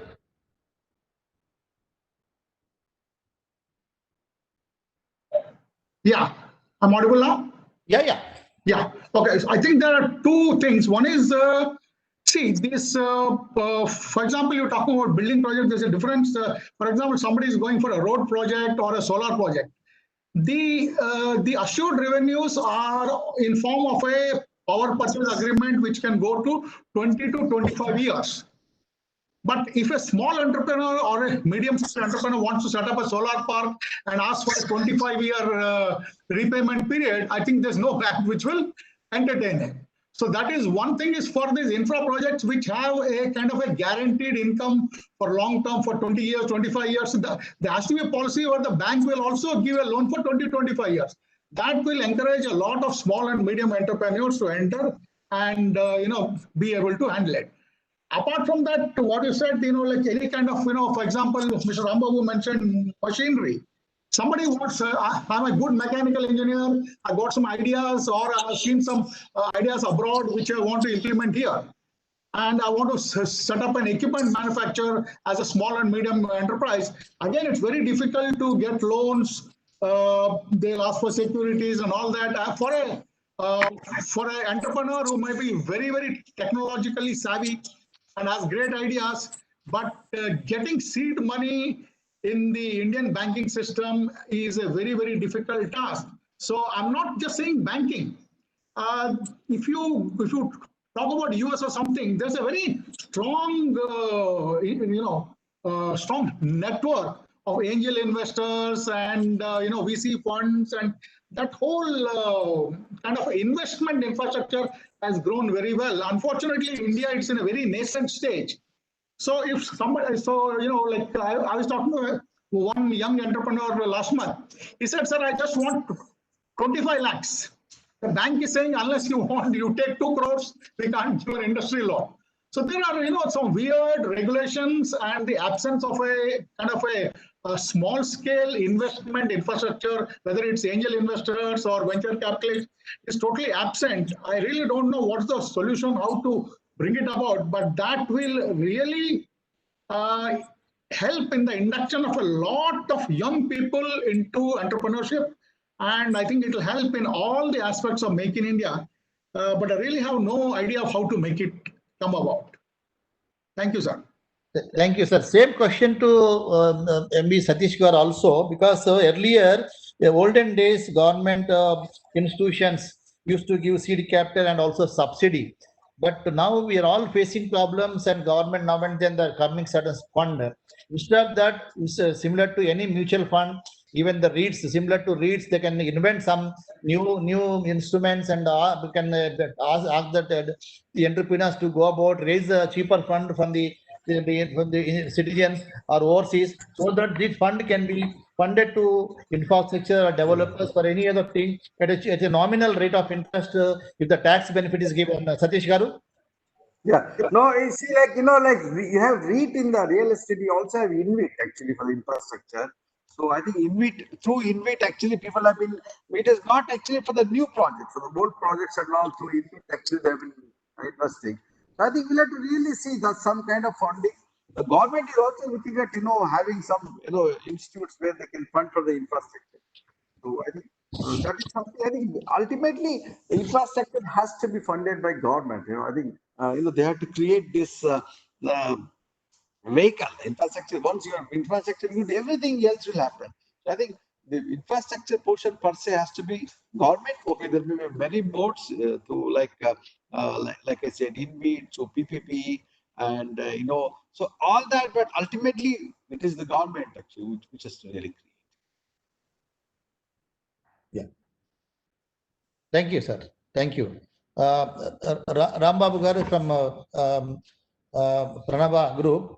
Sir, what is your impression or views? See, first time CA taken an initiative and started this virtual exhibition. Because it's very new to us, because regularly we go to physical property shows and then we see all the projects and then some information is available there. But now we started, because of COVID, this virtual exhibition. Do you think that this is one of the cheapest mode of reaching the interested people, provided the CAA is going to popularize this through social media and with all the help of all of you, all the exhibitors also? Then do you think it's the right idea? Will it continue further, or it has a short lifespan? What is your percent? Because you are the overseas, you there where there is NRI, and you have a lot of knowledge, and you are exposed to many things. And what do you feel about the future of the virtual exhibition, please? Yeah, it's really brilliant and creative idea, Andy. Basically, using very simple technology, very innovatively and creatively, because it's such a beautiful platform. When I really seen that, because I've never seen before such a having a exhibition stall wherein you see like a physical stalls there, and you click on a stall and you see the against all details, something like that. So it is giving a great user experience. So in terms of reaching to because in this really tough times, cannot able to use, the customers cannot go to the really all the suppliers or whatever the things they want to see physically. So but still things needs to move on. Obviously they have to take some decisions, their business needs to run. But how can you need to have a platform where companies and needs to showcase their products and services, whatever you do, whether it's a real estate industry or anything. I think this is such a beautiful platform where everyone can have an opportunity to showcase, because there is a very thing that people can visit. They can call the sales reps from the companies directly from there, and they can also drop their visiting cards, etc. So it looks to be a very simple thing, but presented in a beautiful manner, and also it has a lot of potential, and also it's a good idea that it is not just 2-3 days exhibition kind of thing, and where you really make it as a start point, 2 days conference, also collaborating with government of Telangana and making it further. I think it's really a very timely dish, and I strongly say it can really go strongly. It needs even more wider coverage, and also in the social media everywhere, that it needs to be spread about it, because I guess maybe with the limited time, probably there was a little bit less on that aspect, I can say. But however, as it is running for next 90 days, you have a big scope for really using it properly. I guess it's a brilliant idea, whatever whoever has initiated this one. I believe you might be one of them, I guess. So it's good idea. Thank you for your encouragement. I request all the participants here in the show, in the conference, to encourage this, participate yourself, and you ask all the manufacturers and service provider to exhibit here. It's only 25,000 rupees, not much. Kindly encourage this. Now, I request the question to Rajshekar Reddy Garu. See, we have seen these migrant workers, the suffering and their issues, and the government of Telangana also constituted an expert committee on this, and they have come out with a website to enroll the workers, the Telangana native workers. Various trade people also they were enrolled there, and within about 10 days, about 10,000 workers also enrolled in the website. See, do you think, Rajshekar Reddy Garu, for a healthy the industry, do we need to have some NSE or somebody continuing to have this database and maintaining a cell wherever, suppose any developer or contractor requires, he can give a index to this is a college, cell or exchange, whatever is there.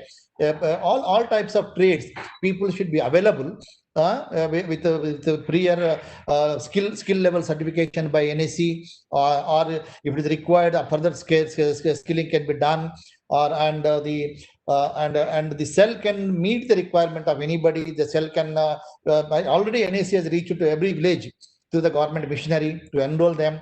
The only thing is a matter of time. We have to know as and when we approach further, if they also know that there is a institute, there is a center, there is a cell or exchange that is entertaining the employment, definitely it will have a scope. But what do you think that you should run in a professional way? And I'm glad we all are supporting the NSE also, along with the government, all the associations supporting. So what do you think that the cell, how to manage the cell, how it is going to be helpful, how the future in the industry also, how the development of the skills to be encouraged there, and say we are not utilizing the NSE in a proper way.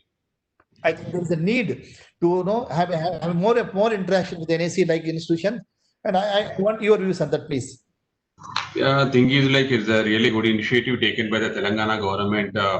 They started this for when they invited the Gulf employees back. So apart from that, not only this is a requirement of the Gulf employees for the industry and all that, but this is a basic need of creating more employment in our state itself. So there's more of, we can see some of the industries, whatever the industry is like, depended on the migrated labor, not the local labor, wherever is available here. Only 10% of the labor is available here. Why? Because they don't have the skilling, or they don't have the more of exposure, we can say. So now the need of this NSG and this committee, particular committee, when it started, it's focusing on like wherever the opportunities, availability of the people are there, they can reach us. So it went in a better way, and maybe within one short time of almost 10 days, more than 10 to 12,000 people have again enrolled. Now this being happened, and what happening is this being circulated to the industry people, where there is need, they can come out with the requirement and they can contact them. But it's not like that. You should not be like direct contacting the labor who are really wanted to work. There should be a central separate cell for this, where the required people can reach them, and maybe they can give the details of their requirement, and the other particular cell can negotiate with them, or maybe inform them to reach the people who are in need of them. So this is the way it can be maybe helpful for the industry, and both the way also for the people who are in need of employment. And apart from that, more of this, I was saying from the starting of my thing, I am more interested in government giving more focus on skilling of the people. Not only this uneducated, there is also requirement for the people who are maybe not qualified also, where they have to get more of exposure. Like L&T is there. The work structure, the way of the performance of the engineer supervisor itself, no, it is a par with the 30 years experiences outside. So these kind of things are needed for a people who want to come into the maybe no more of exposure in the recent time because of this code or whatever it is. Now, because why the requirement is like now we have to go for more of technology, more of latest enhancements. Is whatever the best opportunities we have to utilize that. So now this engineering or maybe not related to our industry, I can say more of engineers also can be trained. Maybe they can government can use the services of NAC, and even apart from that, like well-established companies like L&T and all that, in collaboration, they can train the people where the industry is ready. We are, as an industry in Hyderabad, across Telangana, even across India also can take them.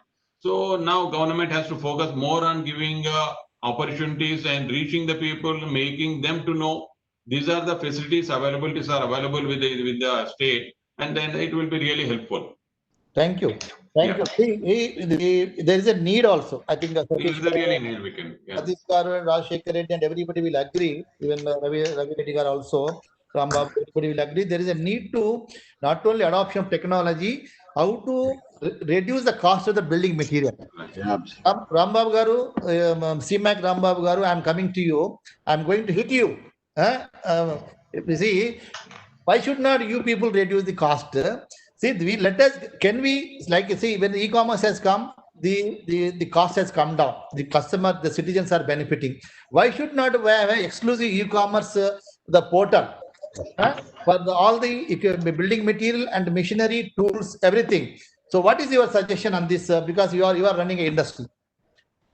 Whoever supplies the best price, best quality will survive, Rambab Garu. Okay.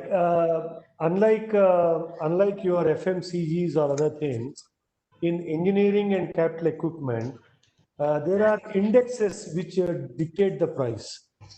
Innovation has to be paid for some amount. As far as the pricing is concerned, if you take the steel index of China and Europe, we are much costlier to them by almost 36%. Copper, we are costlier. Land usage, we are costlier.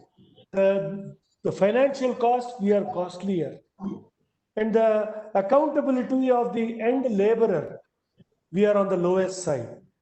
If I pay, say, 800 rupees in China to a worker or in like Thailand, he produces at least like 1400 rupees worth or 400 rupees worth. If I pay 800 in Hyderabad, I only get like 400 rupees worth of the staff. So we cannot compare ourselves immediately to start with the foreign pricings. So there has to be an encouragement in terms of the cost of finance, the cost of real estate, and the indexes of the gross metals. This is where we have to come in. Now, coming to the portals, yes, everybody will have to migrate there. But then there is additional cost of the digital marketing instead of the physical marketing. Yes, the prices will get like stabilized maybe after a couple of years and not immediately. This is my catch on it. Thank you. Thank you. Hope I have answered. Thank you. And last round, if I think Narendra permits, we'll have one closing remarks from every speaker. Satish Garu. No, I think India has a bright future, and technology is something that which keeps changing, and we have to adopt to the technology. And whatever you are saying, like I think the e-commerce for building materials and all will come actually. Many of us done digitally, like we have something called Conzo, where we compare whatever materials and all are available. So, and also there is a thing called credit here, so that is something that we have 30 days credit, 60 days credit, all that, and also it will come, but it will take some time to evolve. But India has a bright future, and this pandemic is there for only short time, but I think we will come back with the back. Yeah, Ravi Reddy Garu, closing remarks.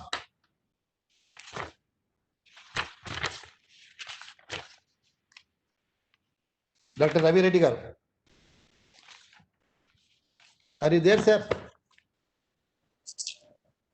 Seems he left, sir. Yeah. We don't see. Okay. Ram Babu from Pranava. Your closing remark. Oh, yeah. I believe, as Satish Garu mentioned, that India has a big role to play, and we can definitely going to play. Only one suggestion, I think, what I can say remark in this time, as I've already mentioned earlier, in terms of technology wise, in terms of improving the digital operations within the company, like SMEs especially. So right now, earlier the main thing for adapting any technology is the cost and awareness, knowledge, and implementation skills. So I believe due to this current technology, cloud and other technologies which are really coming to the very cheap in terms of if you want to implement any high class ERP application, for example, SAP or anything. So it's very simple. It's like monthly. You don't need to pay lakhs of rupees. Something just with a monthly subscription model, you can go for it and experiment it. If it works, you can really improve your operations. That way, we can always SMEs can really make a better ways of doing that. And not only that, usually acceptance will not be there digitally, usually. But whatever the reasons now due to this COVID, everyone is aware of digitally. So you have a better acceptance from the people in your organization. So I think I suggest to go for it and also utilize all kinds of infrastructure opportunities around and make it. I guess I wish you all the best. Yeah, sure. Thank you. Ashok Reddy garu, your closing remark.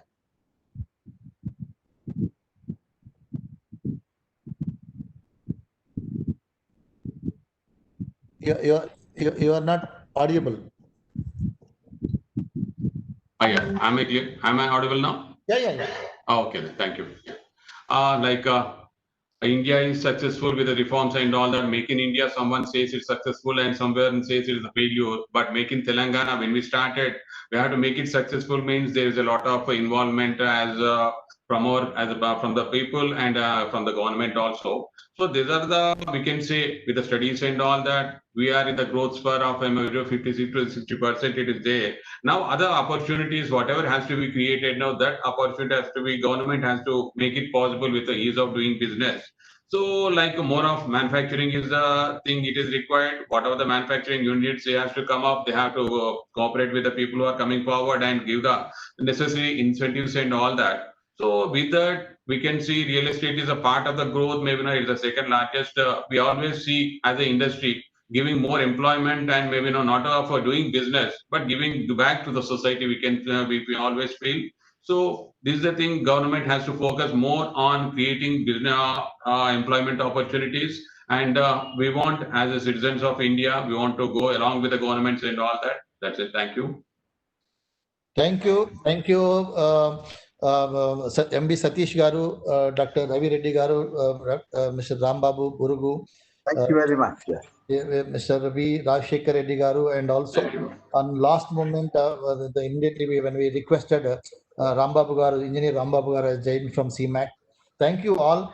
Thank you very much. And I think it's a very fruitful discussion. Many developers, contractors who are small and medium, maybe at the large developers also, I think they might have got some some information, some takeaway from this discussion, I hope. And I thank the chief guest of this the conference, K.T. Ramarao garu, and all the officials and speakers, the contributors and also participants, mostly all the senior people of CIA, with the past chairs or the conveners of all the sectors, and CA, particularly the CA Secretariat, Subhajit, everybody. I don't want to give a name, but all the entire team, they have done extremely good job for the last many days, working very hard on this to promote this. First time this is exhibition is there, and also this what you call the 2 days conference, which was supported by government, and Jayesh Ranjan Garu and his all colleagues has given a lot of push to this.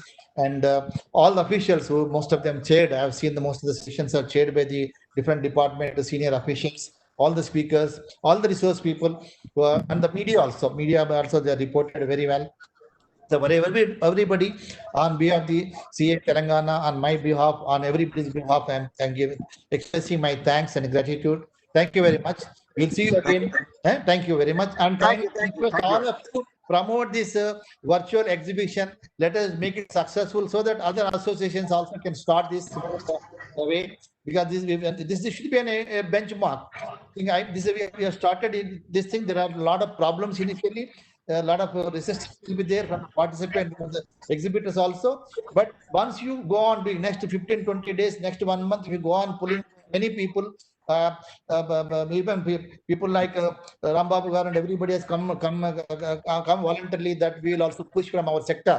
So even Rambabu, everybody, Pranava Rambabu also, can I request you, and particularly L&T team can help us. They got a lot of suppliers, everybody, push them into this so that this will have a bigger platform to know. In fact, some of our developers to me that certain percentage of the material will buy from the local manufacturer to start with. After when they are convinced, they can buy 100% also. This is a voluntary offer is come from developers. This is a good initiative, and thank you very much. Thank you very much. Thank you. Thank you. Thank you. Hello. Thank you very much, Shekhar. Thank you, everybody. Thank you. Thanks, everyone. Yeah. Thank you. Hello. Yeah, Shekhar Reddy garu. Hello, Shekhar Reddy. Yeah. Last but not least, I would like to say special thanks to Dinesh, Mr. Dinesh, Daniel, and Narendra, who really coordinated very well in the last couple of weeks. Really say congratulations to all, and also for your efforts, sir. It's really been really great. We all thank you, all the sponsors, especially you all volunteered. See, we volunteered. That is the reason successful. I'm grateful to all of you. Thank you. Thank you. Thank you. Thank you. Thank you.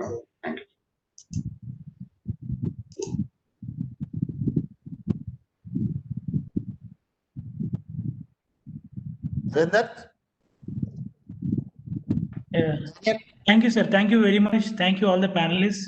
Thank you, Rambabu Garu, for your remarks, and thank you very much, sir. Thank you for your support. Thank you. Thank you, sir. Shekhar Reddy Garu. Thank you, Anusha here.